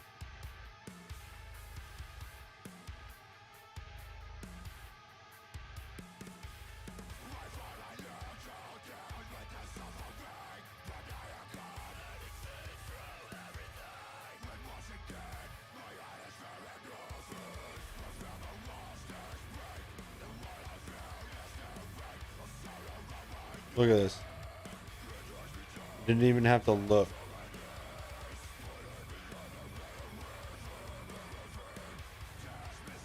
Bruh. That's Kai, dude. I don't know how the fuck that happened. But that's him. That's nuts.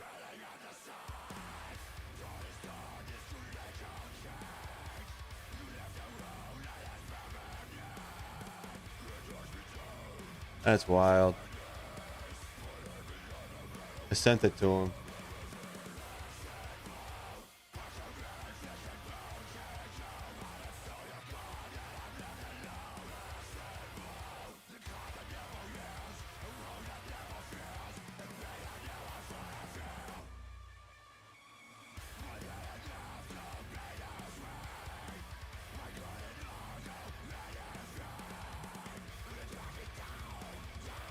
All right, so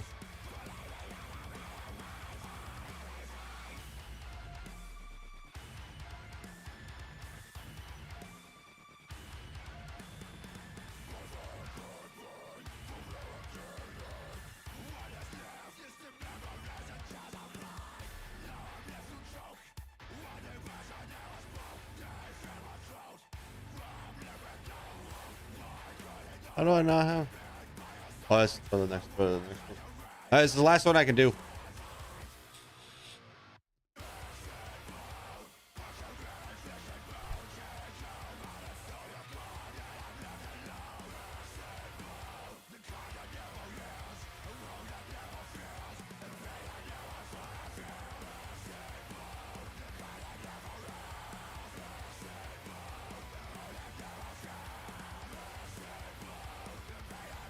Looks like Bex.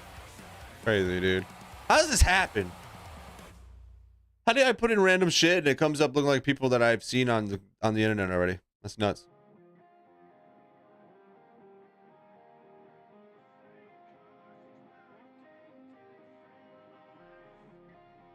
Yes, we were waiting for Starfield, bro. I'm so mad, T-Bucket, because like, bro, why, if you, I can't even fucking talk because it confuses and frustrates me so much.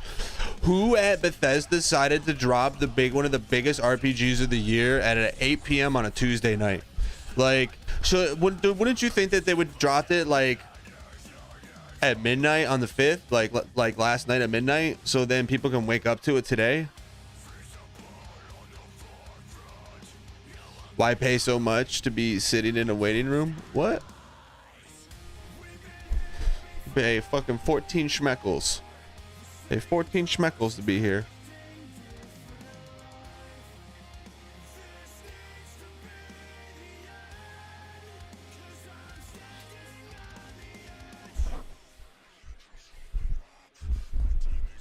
Yeah, I don't want to pay it $70 because I don't know if I'm even gonna like it. You know what I mean? My friend said it was supposed to be he literally I had no plans of playing the game. I had zero plans of playing the game, but my boy had like posted something, he called it Space Skyrim, and I was like, no fucking way. And then I looked into it just a little bit and I was like, I'll try it because he said Space Skyrim, and everything I watch about it, they're saying if you like Skyrim, you'll like it. So I'm like, bro, I'm gonna try it. And so I planned today to be, I was gonna play space. I was gonna play astronaut all fucking day today, bro. And it was gonna be fantastic. And then I wake up, I go to the store, I get my drinks, I sit down on my computer, and I fucking go to open the game, and it says that I still had 12 hours left. And I was like, no fucking way. Look at this. Because I have Game Pass. I already have it downloaded, the whole 9.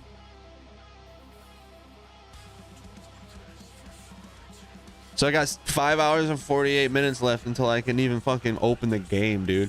So I'm not even going to touch it today. I'm like, fuck it, dude. I'm not even going to touch it. I'll play it when I get home from work tomorrow because I get out at 3. And I'll just play it when I get home. Eat dinner on stream and play it. I don't give a fuck. It's better than starting at 8 o'clock tonight. There's no way I'm going to scratch the surface, dude. I'm gonna get like a fucking pube hair into this game. I have to get off and go to bed, and that's not fair to me. So I'm gonna wait. I downloaded a bunch of other games though, so I could play another game today if I wanted to. But see, the reason why I'm so upset is yesterday I streamed a waiting room where we were just chilling and we were playing game. We actually were trying to play a game, and fucking I couldn't find a game to play that would only be one day, thinking that I would be able to play Starfield all day today. So we found Maneater and we beat it in 6 hours, 7 hours. And then it turns out I could have played a game that took me 2 days instead. I could have played a bigger game and had double the fun instead of playing one game for one full day. But I downloaded a couple things like Super Lucky Tail and Bramble. Apparently they're short, so. But we've been chilling and just fucking watching crazy stuff.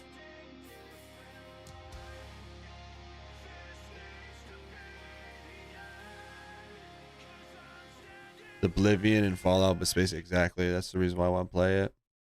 I didn't really care about Fallout. I don't know. That's why I don't know if I'll like it, because I didn't like the guns. I didn't like how there was guns in it. That's why I don't know if I'll like this one. I might like it. But I'm just holding out for a new Elder Scrolls. And I play online sometimes, but it's not my cup of tea. It's just too much going on now.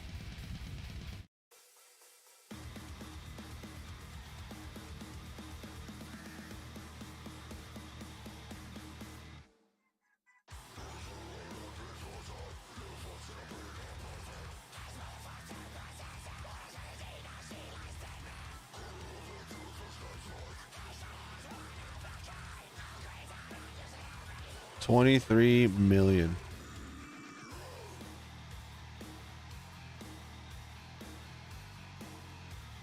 Laugh catalog. Fails. Okay.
On June 19, 2022, a trucker was driving down the PJ Patterson Highway in Jamaica at about 4:30 a.m.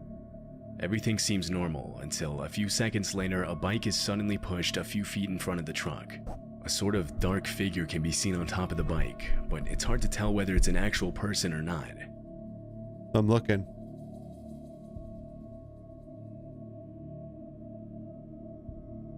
Where? Oh, right there. Oh!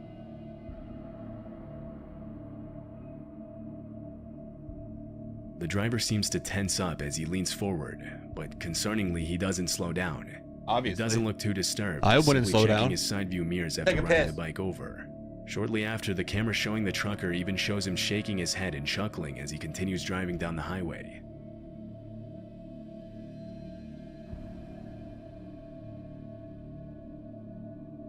The unsettling footage raises a lot of questions, but the trucker might have actually escaped a potentially life-threatening situation by not stopping. Many people have commented that this is a very common robbery method in Jamaica, in which a dummy or even a bundle of blankets are placed on top of a bike to make it look like there's a person riding it. The bike is then pushed in front of a vehicle to shock and guilt-trip the driver into getting out and checking on the person, and you can probably imagine what happens next. In these type of robberies, the person who pushes the bike rarely operates alone and is usually accompanied by other bandits hiding in the shadows, waiting for the driver to get out of the vehicle. If the trucker would have stopped, he probably would have been the victim of a robbery attempt, or worse. Although a failed robbery attempt is the most likely explanation for this footage, it can't be 100% confirmed whether or not that's what actually happened. This dashcam footage was taken in 2019 in Queensland, Australia. A silver Ford Falcon with no license plate suddenly stops in the middle of the median strip on Queensland Pacific Motorway, blocking the path of a BMW right behind it. The driver of the BMW stops, and that's when a man and a woman step out of the Ford and walk towards the BMW.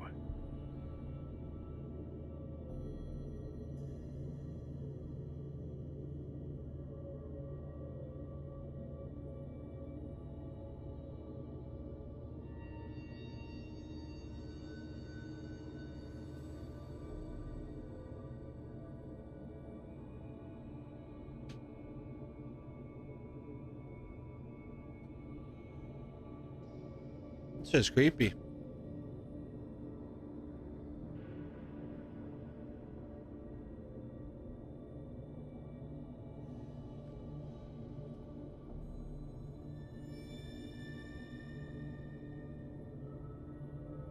The footage shows the man threatening the driver with a sharp object while the woman tries to force open one of the doors, but eventually the BMW manages to pull away and escape. The rest of the incident wasn't captured by the trucker's dashcam, but several witnesses later claimed that the couple threatened another driver in the next lane and attempted to steal their car, but they were again unsuccessful and eventually drove away. But the violent carjacking attempts didn't end there. Queensland police later revealed that the couple continued driving south on the highway until they reached the next exit where they confronted another driver. Unfortunately, this last attempt was successful. After they forced a 67-year-old woman out of her Mazda CX-3 hatchback, they drove away with the stolen vehicle, leaving the woman stranded in the middle of the road. Police searched for the couple, but it was never confirmed whether or not they managed to find the carjackers. It's always a fucking nerd in an Everlast t-shirt. On September 6, 2018, a tractor trailer was stalled on the train tracks near a small neighborhood in Chester, Virginia. This footage was captured by the dash cam on a truck belonging to a man named Mike Eugene, a nearby resident who stopped in front of the tracks to get a closer look. Alarmingly, the crossing guard is down and the lights are flashing on the tracks, which of course means that a nearby train is on its way. The song Ghost Riders in the Sky can be heard playing on the truck's radio as a man rushes down the passenger side of the trailer and makes a run for it. The driver and another passenger also jump out of the trailer cab just a few seconds before a train smashes into the trailer, slicing it in half and sending sheet metal flying in every direction. Jesus fuck! That's so sick! Glad no one was hurt, but that's sick! Holy.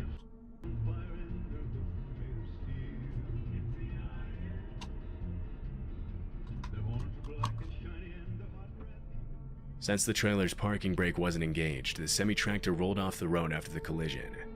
A few seconds after the crash, the man who recorded the incident pulls up closer to the truck driver and asks if anyone was still in the truck when the train was hit. Nobody was in that truck, were they?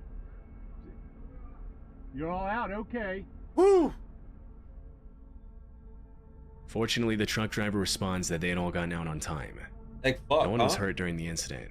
But apparently, this wasn't the first time a train smashed into a truck that was stalled on those same tracks. In 2014, a similar situation resulted in a deadly collision at the crossing. 2 months later, another large truck got stuck on the tracks and hit by a train. The same thing happened again in 2016. This railroad crossing on Curtis Street in Chester has a very steep grade, and there are signs on the road leading to the crossing warning that flat-bottom trailers can get stuck on the tracks. But the signs clearly haven't been enough to stop trailers from getting stuck, making this an incredibly dangerous crossing. Maybe you should fix it then. This dashcam footage from 2020 shows 2 cars blocking a truck's path on an unidentified highway. 2 men get out of their cars and approach the truck, aggressively motioning to the driver to get out of the vehicle. In Spanish, the driver can be heard repeatedly asking the men to at least let him pull over to the side of the road. As the third man gets out of one of the vehicles in the blockade, the truck driver communicates with a colleague by radio, telling him that he got cut off and is being asked to get out of his vehicle.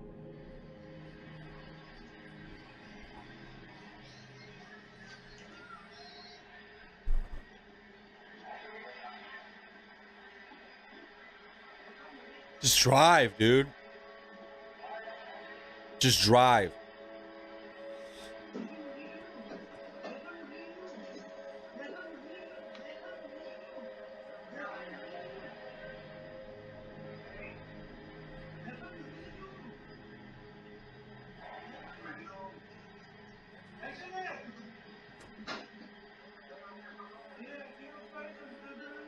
Nah, dude, drive.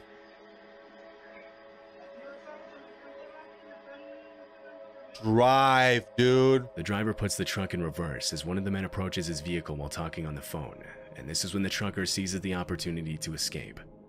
Just before the man in the black t-shirt reaches the driver's door, the trucker pulls away and swerves around the 2 cars.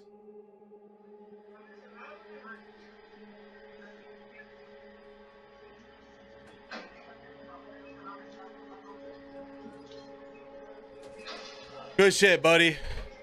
Fuck them.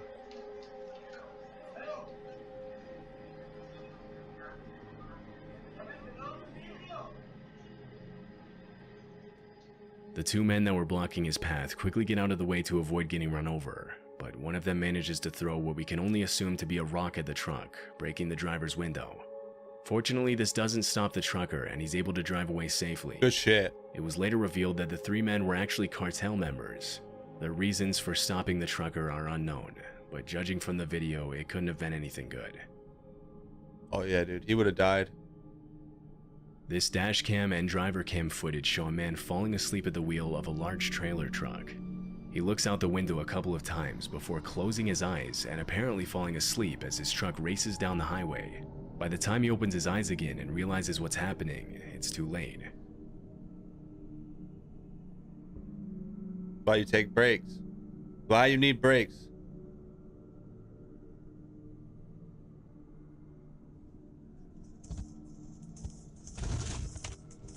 Oh!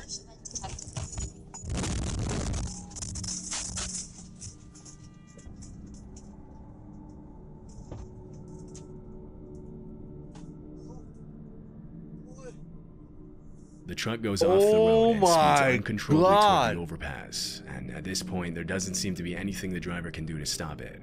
The truck flies off the overpass and slams down on the ground below, severely whiplashing the driver. Luckily, there were no cars below the overpass at the time, but the impact was enough to send everything flying inside the truck, even knocking the turbine off the driver's head. His co-driver was resting in the back of the truck during the incident, and although he could be heard moaning in pain after the crash, neither of the two men were badly injured and were able to walk out of the truck unharmed.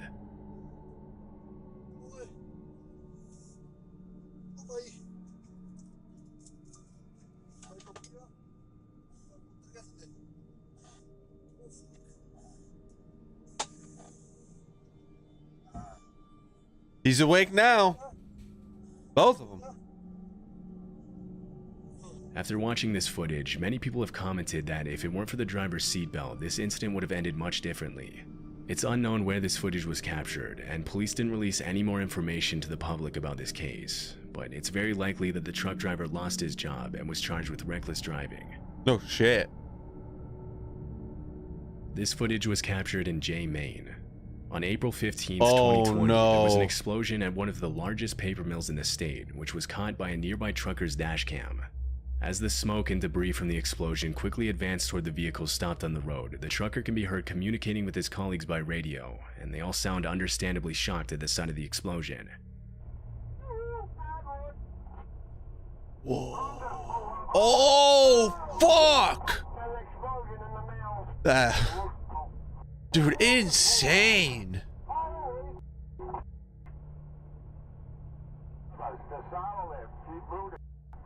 Blown to shit.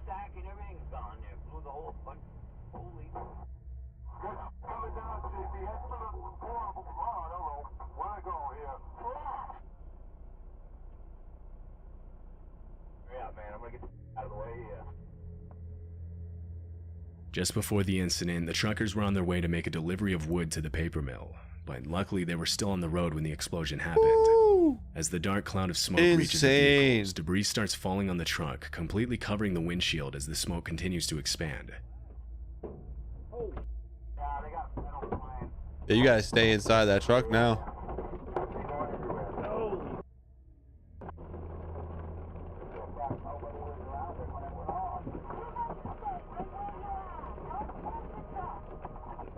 Wild.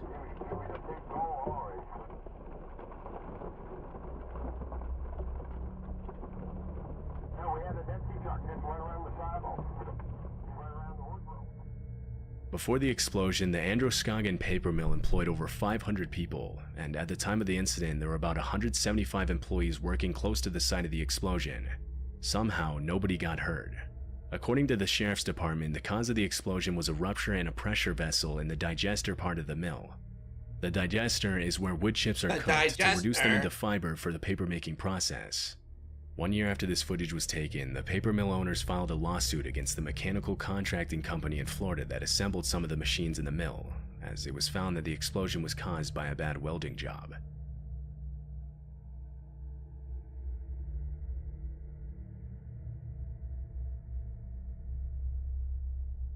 Wild. I saw that one.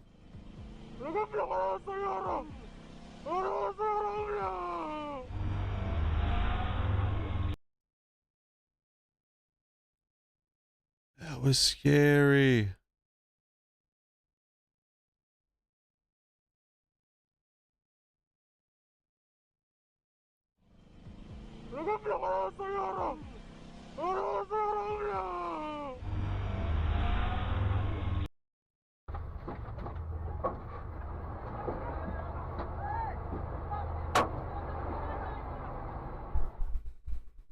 This dashcam footage was recorded in Bengaluru, India on June 10th, Bengaluru. 2022. They had planned for a heartwarming surprise visit at the Kapagata International Airport itself. They stopped their car in the middle of the road and turned back. Surprisingly, two men appeared out of nowhere. The two unknown men first tried to stop the car. After a failed attempt, one of them started pounding on the window of the car in front and deliberately hit the glass.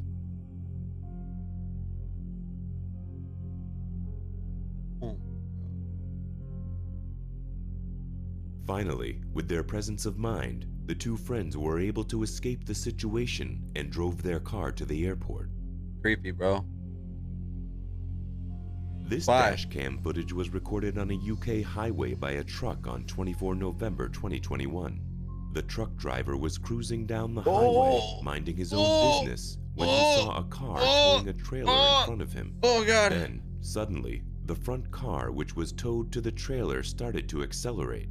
The driver of the car was unable to keep up and eventually lost control of the car. This made the car unbalanced and rolled down the trailer in a few seconds. The trailer and the car both rolled down on the highway. God, I can save it. Oh, God damn it. I'm not going to save it. I'm not going to save it. Woo, at least one of them landed on the wheels. The driver, horrified by what he saw, pulled over to help. As soon as the truck driver reached for help, he saw the driver of the car was injured and in shock. This dashcam footage was recorded in Australia on 30th March 2023. Okay.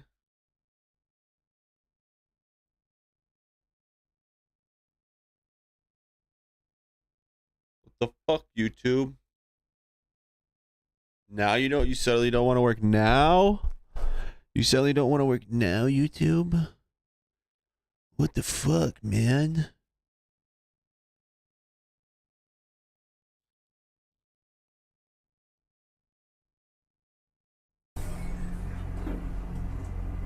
What the fuck?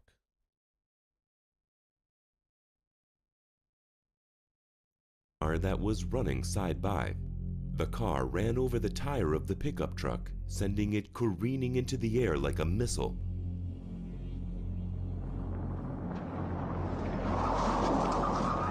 We saw this. We've seen that. It's fucking insane. The dashcam recorded the surreal moment as the car spun wildly, the world blurring around it.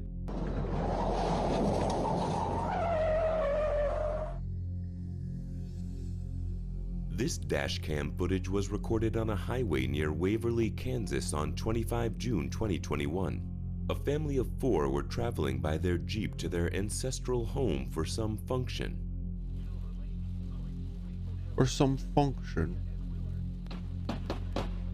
Oh, that car was struck by lightning. A bolt of lightning struck the Jeep, leaving everyone inside terrified and shocked. The dash cam from the car behind I don't know why this shit's not loading right.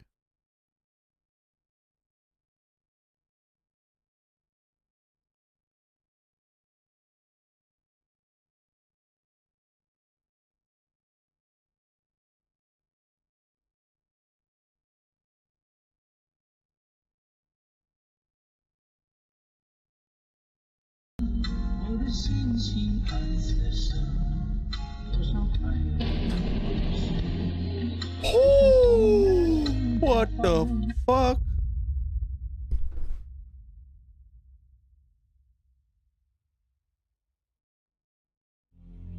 This dashcam footage was recorded in London on April 30th, 2023. A huge truck is about to cross the road and move in the right direction. As the massive truck attempted to cross the road, the gated crossing suddenly closed, forcing it to take a sharp turn to the right. Unfortunately, a car was blocking its path, leaving the truck with nowhere to go.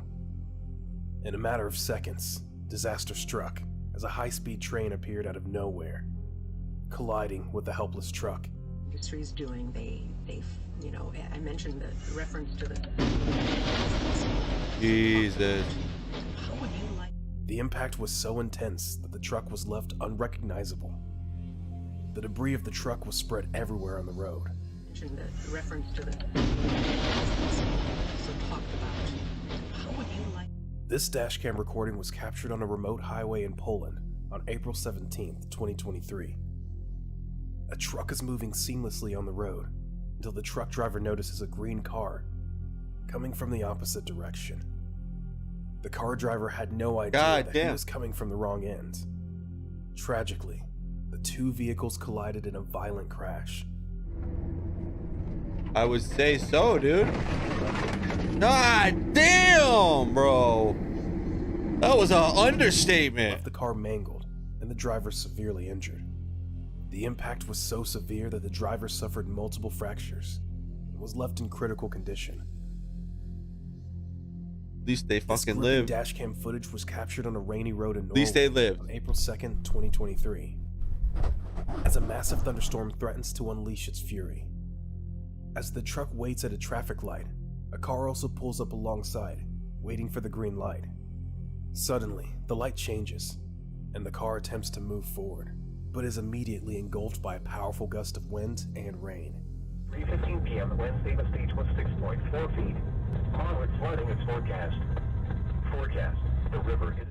Within moments, the car is completely obscured from view, swallowed up by the storm's ferocity. As the thunderstorm intensifies, the truck on the road struggles to maintain control, eventually flipping over in a violent crash. The driver was safe, however. Several driveways and other minor roadways are affected. Water begins to enter some basements. Impact at 10.0 feet. High water isolates several houses, resulting in some evacuation. Jeez. This dash cam was recorded in Stafford, England on March 14, 2023. A group of cars find themselves stuck in a traffic jam. Suddenly, a deafening explosion rocks the area, unleashing a devastating shockwave that rips through everything in its path. Oh! What the fuck? That was nuts, bro. Just a normal day in a small The force town. of the blast sends debris flying in all directions. Miraculously, no casualties are reported, but the destruction left in the wake of the explosion is nothing short of catastrophic. This chilling dashcam footage captures a harrowing scene on a dark and lonely road in New Jersey on April 3rd, 2023. A car makes its way through the midnight gloom, with visibility at a minimum. The driver carefully navigates the twists and turns of the road, keeping a watchful eye out for any signs of danger. But when another car suddenly appears on the horizon, its blinding headlights cast a harsh glare across the road. Disaster strikes in the blink of an eye. Despite the driver's best efforts to avoid a collision, the two vehicles collide with a sickening crunch. Why is he sitting in the middle of the road?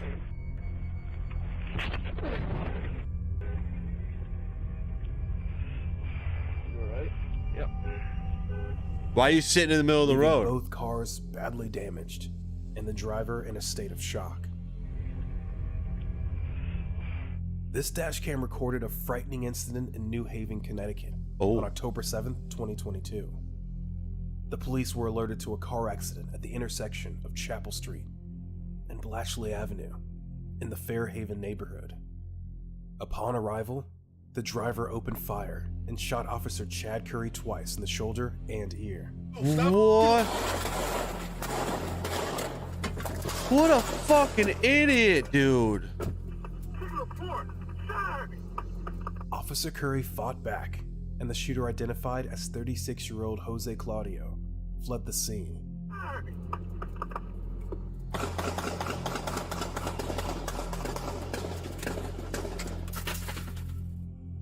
After a manhunt, Claudio was located in a house on Putnam Street in Hartford and arrested without further incident. Wow. Connecticut This scum. dashcam was recorded on May 1st, 2023, on the Fairfax County Parkway in Virginia. At 11:38 a.m., a patrol officer was conducting a routine traffic stop when a black 2018 BMW M3 barreted down the road at breakneck speed, lost control, and careened into oncoming traffic. Of course the luck BMW has collided it. with the community member's vehicle. That's what I'm saying. and How does that bent the happen? officer's vehicle, narrowly missing the officer himself. How? How does that happen? Oh my God. The adult driver of the other vehicle sustained minor injuries. Holy and shit. The officer was also luckily unharmed. Jesus. This dash cam was recorded on I want to know April more. 2nd, 2023, on a picturesque road in Cassia Vientana, Rome, Italy. A man was enjoying a drive and chatting away with his wife on the phone, oblivious to the impending danger. Suddenly, a truck loaded with metal bars approached from the opposite lane. The metal bars were not secured properly and flew off the truck, smashing into the front of the man's car and causing extensive damage. No, God, that's scary. Oh! The man's peaceful drive was quickly turned into a nightmare, but he was fortunate enough to escape with his life. Holy fuck! This dash cam was recorded on a road in Yichun, Jiangxi, China, capturing a terrifying incident that took place on April 5th, 2023. Two trucks were driving in the same direction when one of them tried to overtake the other.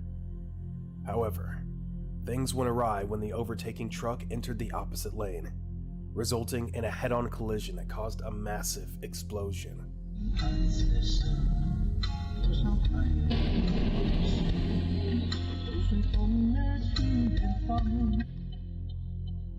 The impact was so intense that it sent flames soaring into the air. Shit. Both drivers were severely injured in the accident, making it a harrowing reminder of the dangers of reckless driving on the roads.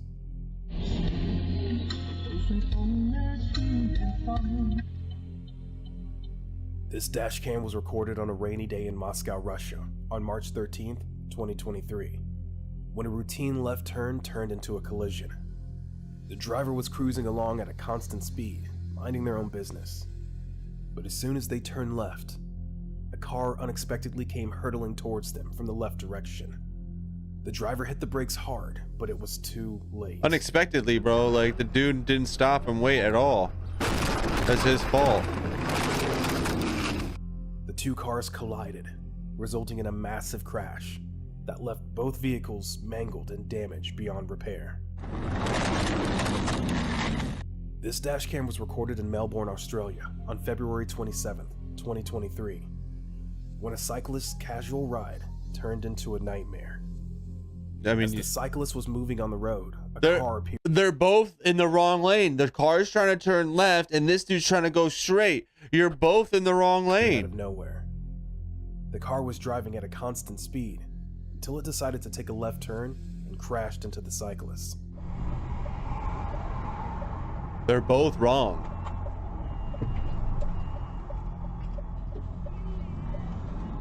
The impact was so massive that the cyclist was thrown off his bike and onto the road. This dash cam was recorded on a rainy day in Ireland on March 15th, 2023. A truck driver was cruising down the highway. Suddenly, he came across a line of vehicles that were not moving. Despite his best efforts to hit the brakes, his speed was too fast, resulting in a horrifying crash that left up to 3 vehicles damaged.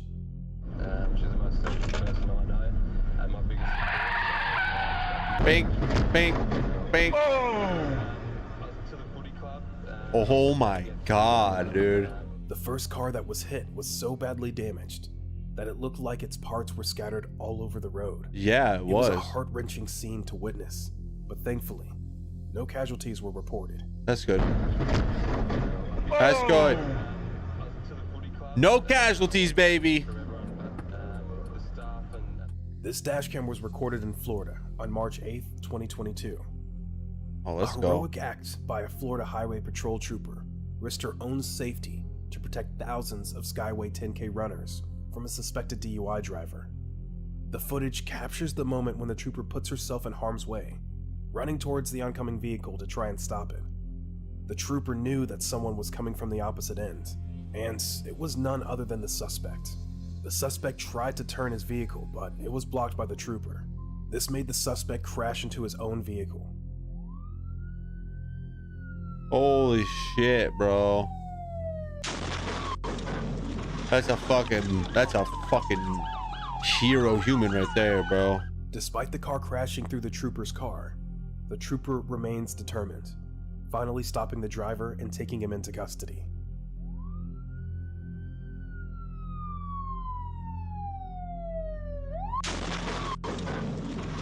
Insane, bro. That impact, though, huh? That impact is nuts.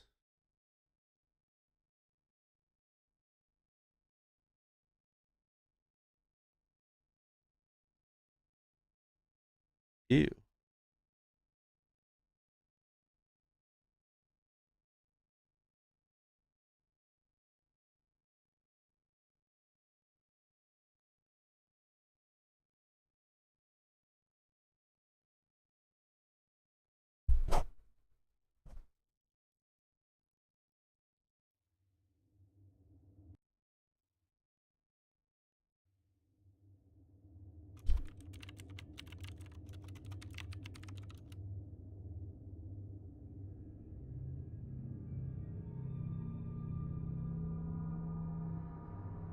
BeautyandChaos.com.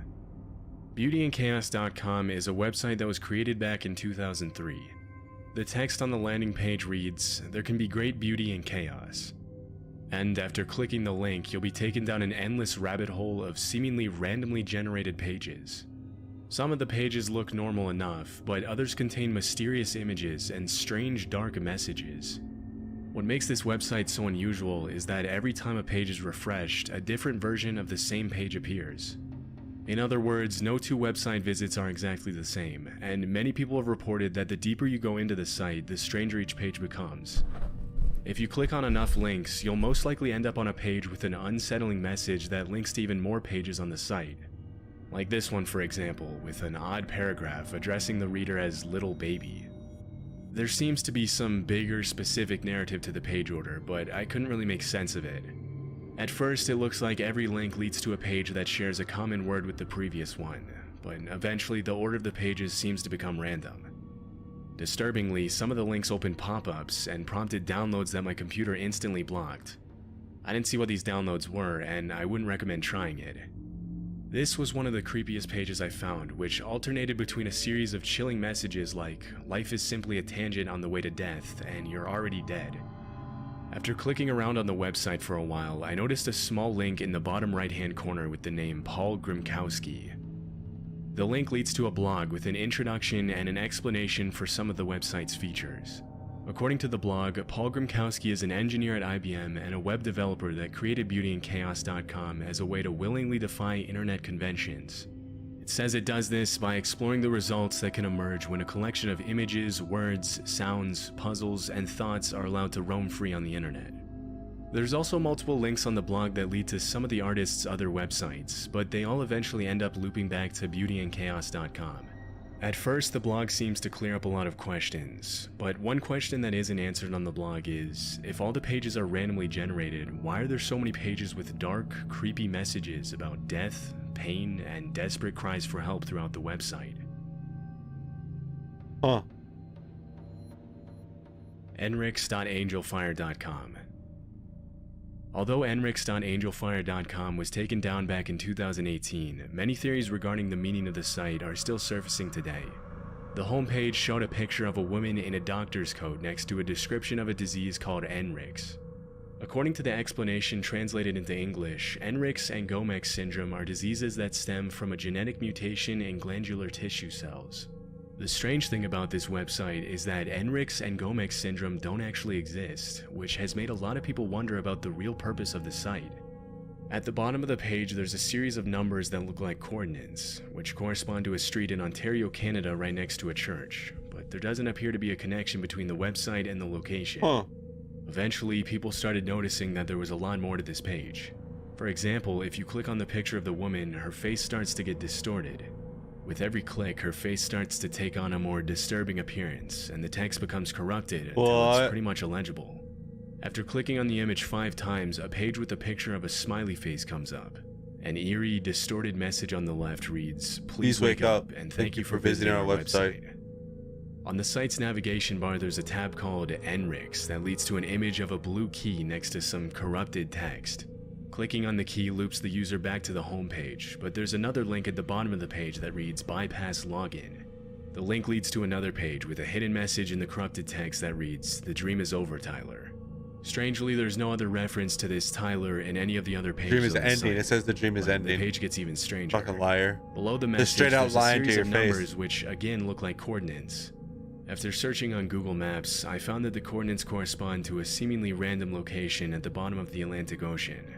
People have tried to make sense of this, but haven't really found a clear connection between the diseases, the coordinates, and the creepy messages scattered throughout the website.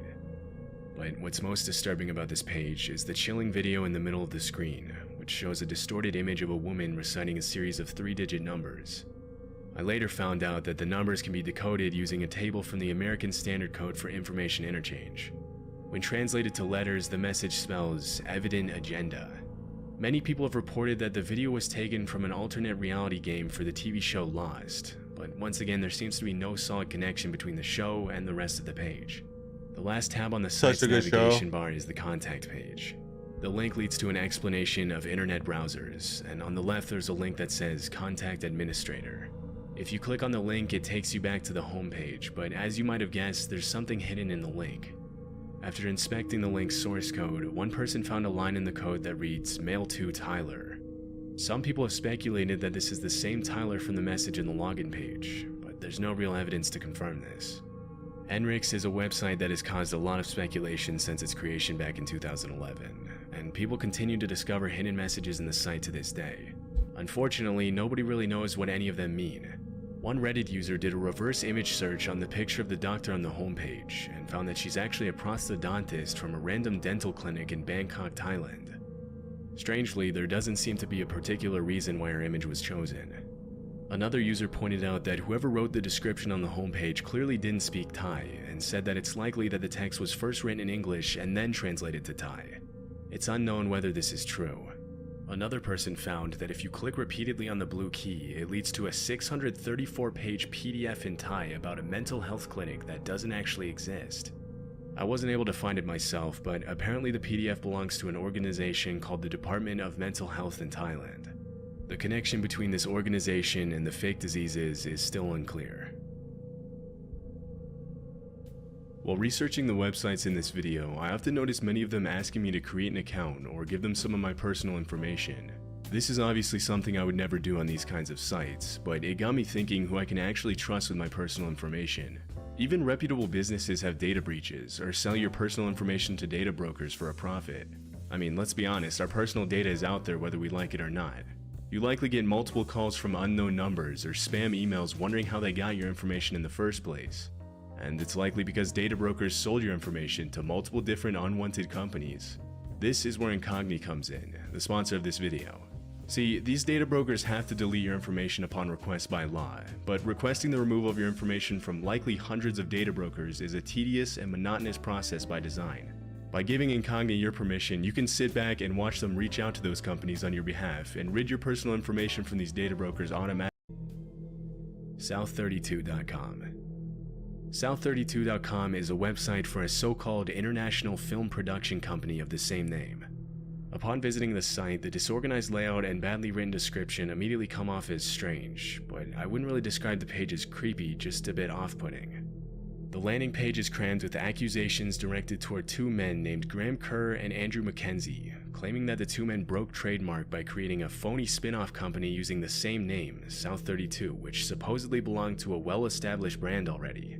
According to the text, this destroyed the online visibility of South32.com. Throughout the site, there's also multiple mentions of a movie called South32, which is a real murder mystery movie that was released in 2016. From my research, the writer for this low-budget movie is a man named Luigi Bion, which interestingly is also the name of the real CEO of the South32 company, according to the information on the website. If you search for Luigi Bion online, you'll find suspicious news articles and videos of people praising his work and achievements, but the videos seem acted and obviously scripted. It was later found that Luigi Bion is not a real man, but a fake name used by a man named Saeed Yomtobian as a cover-up in one of the most notorious domain squatting schemes of the century. It's estimated that Saeed bought almost 80,000 domain names, almost identical to the names of other large organizations, and used them to redirect to South32.com. For example, he owns usaarmy.org, and upon entering it into Google will redirect you to south32.com. Once he bought the domain names, he was known to upload cryptic messages and disturbing text and images to the site under the other company's names. This would eventually force the companies to either sue or buy the domain name at an inflated price, which is exactly what he tried to do with South32, a multi-million-dollar mining company based in Australia. The mining company refused to buy South32.com and instead used the domain name South32.net. 1 year later, Yom Tobian released his film and used the same name for it. Allegedly, he did this to have legal justification for owning that domain name and avoid getting sued. But if you search for Saeed Yom Tobian online, you'll find that several companies such as Fox Group, Playboy, and Bank of America have already sued him and won. What? Considering how expensive it is to maintain 80,000 websites, which can easily cost hundreds of thousands of dollars annually, it's hard to know why Saeed Yom Tobian would do something like this. Some people have suggested that it might not actually be just him behind all of this, and that the cryptic messages hidden in some of the sites leading to South32.com might be encoded instructions for the transporters of an international ring of people trafficking others. Other theories suggest that it's all a massive marketing ploy for the South32 movie, but it wouldn't really make any sense to spend hundreds of thousands of dollars to promote an unknown, low-budget movie that was released 7 years ago. For almost 10 years, people have tried to make sense of South32.com, but haven't really ever gotten a solid answer. It doesn't make sense. It doesn't make sense. Gandalf.com. Gandalf.com is a website with a single image of a painting of a creepy woman at the end of a long wooden hallway on the homepage. After clicking on the image once, a message pops up that reads, "Gandalf is busy, please go away." If you click on the image again, it brings up the link to an email address. Some Reddit users have reported sending emails to that address to ask the website owner about the website's purpose, but nobody has ever gotten a response back. Using the Wayback Machine, I was able to see some of the previous versions of the site. From my research, the first capture of the site's current version dates all the way back to October of 2000. Apparently, the domain has been active since 1998 and used to belong to Mitel, a Canadian telecommunications company. But the domain was later bought by the current website owner, and the site has stayed exactly the same for almost 23 years. Usually, random sites like these tend to get taken down after the owner stops paying for the domain name. But as I said before, the site has been up for almost 23 years. It's unclear why someone would pay to keep a website like this up for so long and never respond to the emails that users send to the listed address. Many people think that the website owner only bought the domain name in the hopes of selling it to the trademark owner at a higher price, which was very common in the early days of the internet. This is obviously illegal, but the fact that the site went up after it was announced that the Lord of the Rings saga would be turned into movies makes this a possible theory, though it hasn't been confirmed whether this is actually the case. 973EHTNAMUH973.com. This is a much more disturbing and complex website. The website's name is actually the words "the human" spelled backward, and upon visiting it, you'll be met with this upside-down triangle showing one letter being removed from the word abracadabra in each line. The first couple of pages on the site are a little strange, but not exactly creepy. But as you go deeper into the site and start to navigate the links hidden in each page, the more unsettling the images and text become.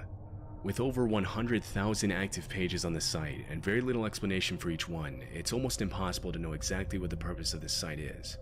There seems to be pages upon pages of mathematical equations revolving around the number 9, as well as obscure references to the Bible, Hinduism, Egyptian mythology, and occult spirituality. The equations, which are sometimes expressed in mysterious images and number grids, seem to be some sort of complex mathematical proof. But with so many pages, it would have been impossible for me to make sense of them all. After a while, I came across a link that led me to the website's public forum. This is where it gets a bit disturbing. Some of the language the site members use on the forum is pretty cryptic, just like the rest of the site, and there's a lot of posts by users thanking a man named David Dennison for enlightening them and setting them free. I later found out that David Dennison was a British surrealist artist who was obsessed with numerology and the occult. He was the owner of the website, and although David has been dead for 9 years, the website has continued to be updated, and the forum is still very much active. The mysterious artworks scattered throughout the site were all painted by him, but it's hard to see a clear connection between his art and the equations and the religious references I found throughout the site. The most disturbing message I found on the forum was posted recently by a user named White Rabbit, who claims to have had an epiphany after solving the site's complex numerical puzzles after 5 years of studying the website. The message reads, "I will be frank, I spent at least 5 years studying this website and spent a lot of hours to guide myself through this maze. I can tell you the results, but it is dangerous, and there is a side effect that affected me in a strange way. David Dennison, the creator of this site, was more than just a mathematician, linguistics, artist, and occultist, but someone that is very, very versed in alchemy. This site was a puzzle, a maze, with a series of dead ends and one path to navigate through it. Yet the ironic part of it, it is one of those puzzles where you start at the beginning only to end up at the beginning. The only exception is that you have the key to the puzzle, which was right in front of you the whole time, and it makes perfect sense. I won't post the result here only because it works too well. I am happy to answer any questions and pertains to this site, but if you want to know the answer, I will not be accountable for any side effects that come after. Whatever you say, weirdo. Tiffany seeks the devoted." Not a lot is known about this site, but many people have claimed that the forums are used as a way to recruit people into a cult, which some of the forum's users have confirmed. If you choose to visit this site, be careful not to give away any personal information on the forums. I wouldn't recommend registering as a member either, but make sure not to use a login and password that you use for other sites if you do.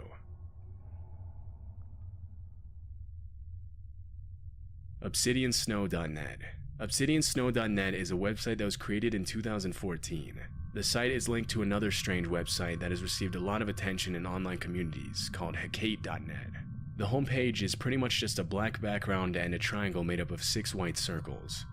When I clicked on one of the circles, it led me to a page with dozens of links to other oddly named pages, and I ended up on a PDF of what seems to be some sort of graphic novel. Some of the other pages contain symbols that downloaded various types of files to my computer after I clicked them. Although most of these files were password protected, many people have been able to access some of them and have reported finding disturbing images of human skulls, sound files with creepy noises, and random videos with no apparent meaning hidden in the files. There doesn't seem to be a solid explanation regarding the purpose of the site, but some people think that there's a hidden message in some of the puzzles. It's unclear whether this is actually the case, but the amount of attention this site has received over the years suggests that there might be more to this website than meets the eye. One of the links I clicked led me to a page with images of bingo cards with Spanish names. After clicking on the image of the spider, animations of ants and spiders started crawling across my screen. It appeared to be some sort of game, but I couldn't really figure out what the page was for because the PDFs were password protected. From what I was able to see, ObsidianSnow.net is a collection of pages featuring cryptic puzzles and downloadable files containing everything from diary entries, random stories, cryptic poems, ritual instructions, strange drawings, and unsettling videos and images. It's unclear whether ObsidianSnow.net is just a puzzle website made for entertainment, or if there's something more disturbing going on. Crazy. Chat. I think we got it here for the day. I appreciate y'all. We are going to go relax. I got some editing I gotta do, and I want to do that and get it done so I can get my other videos out. So GG's. Appreciate y'all. We are going to see if there's anyone on.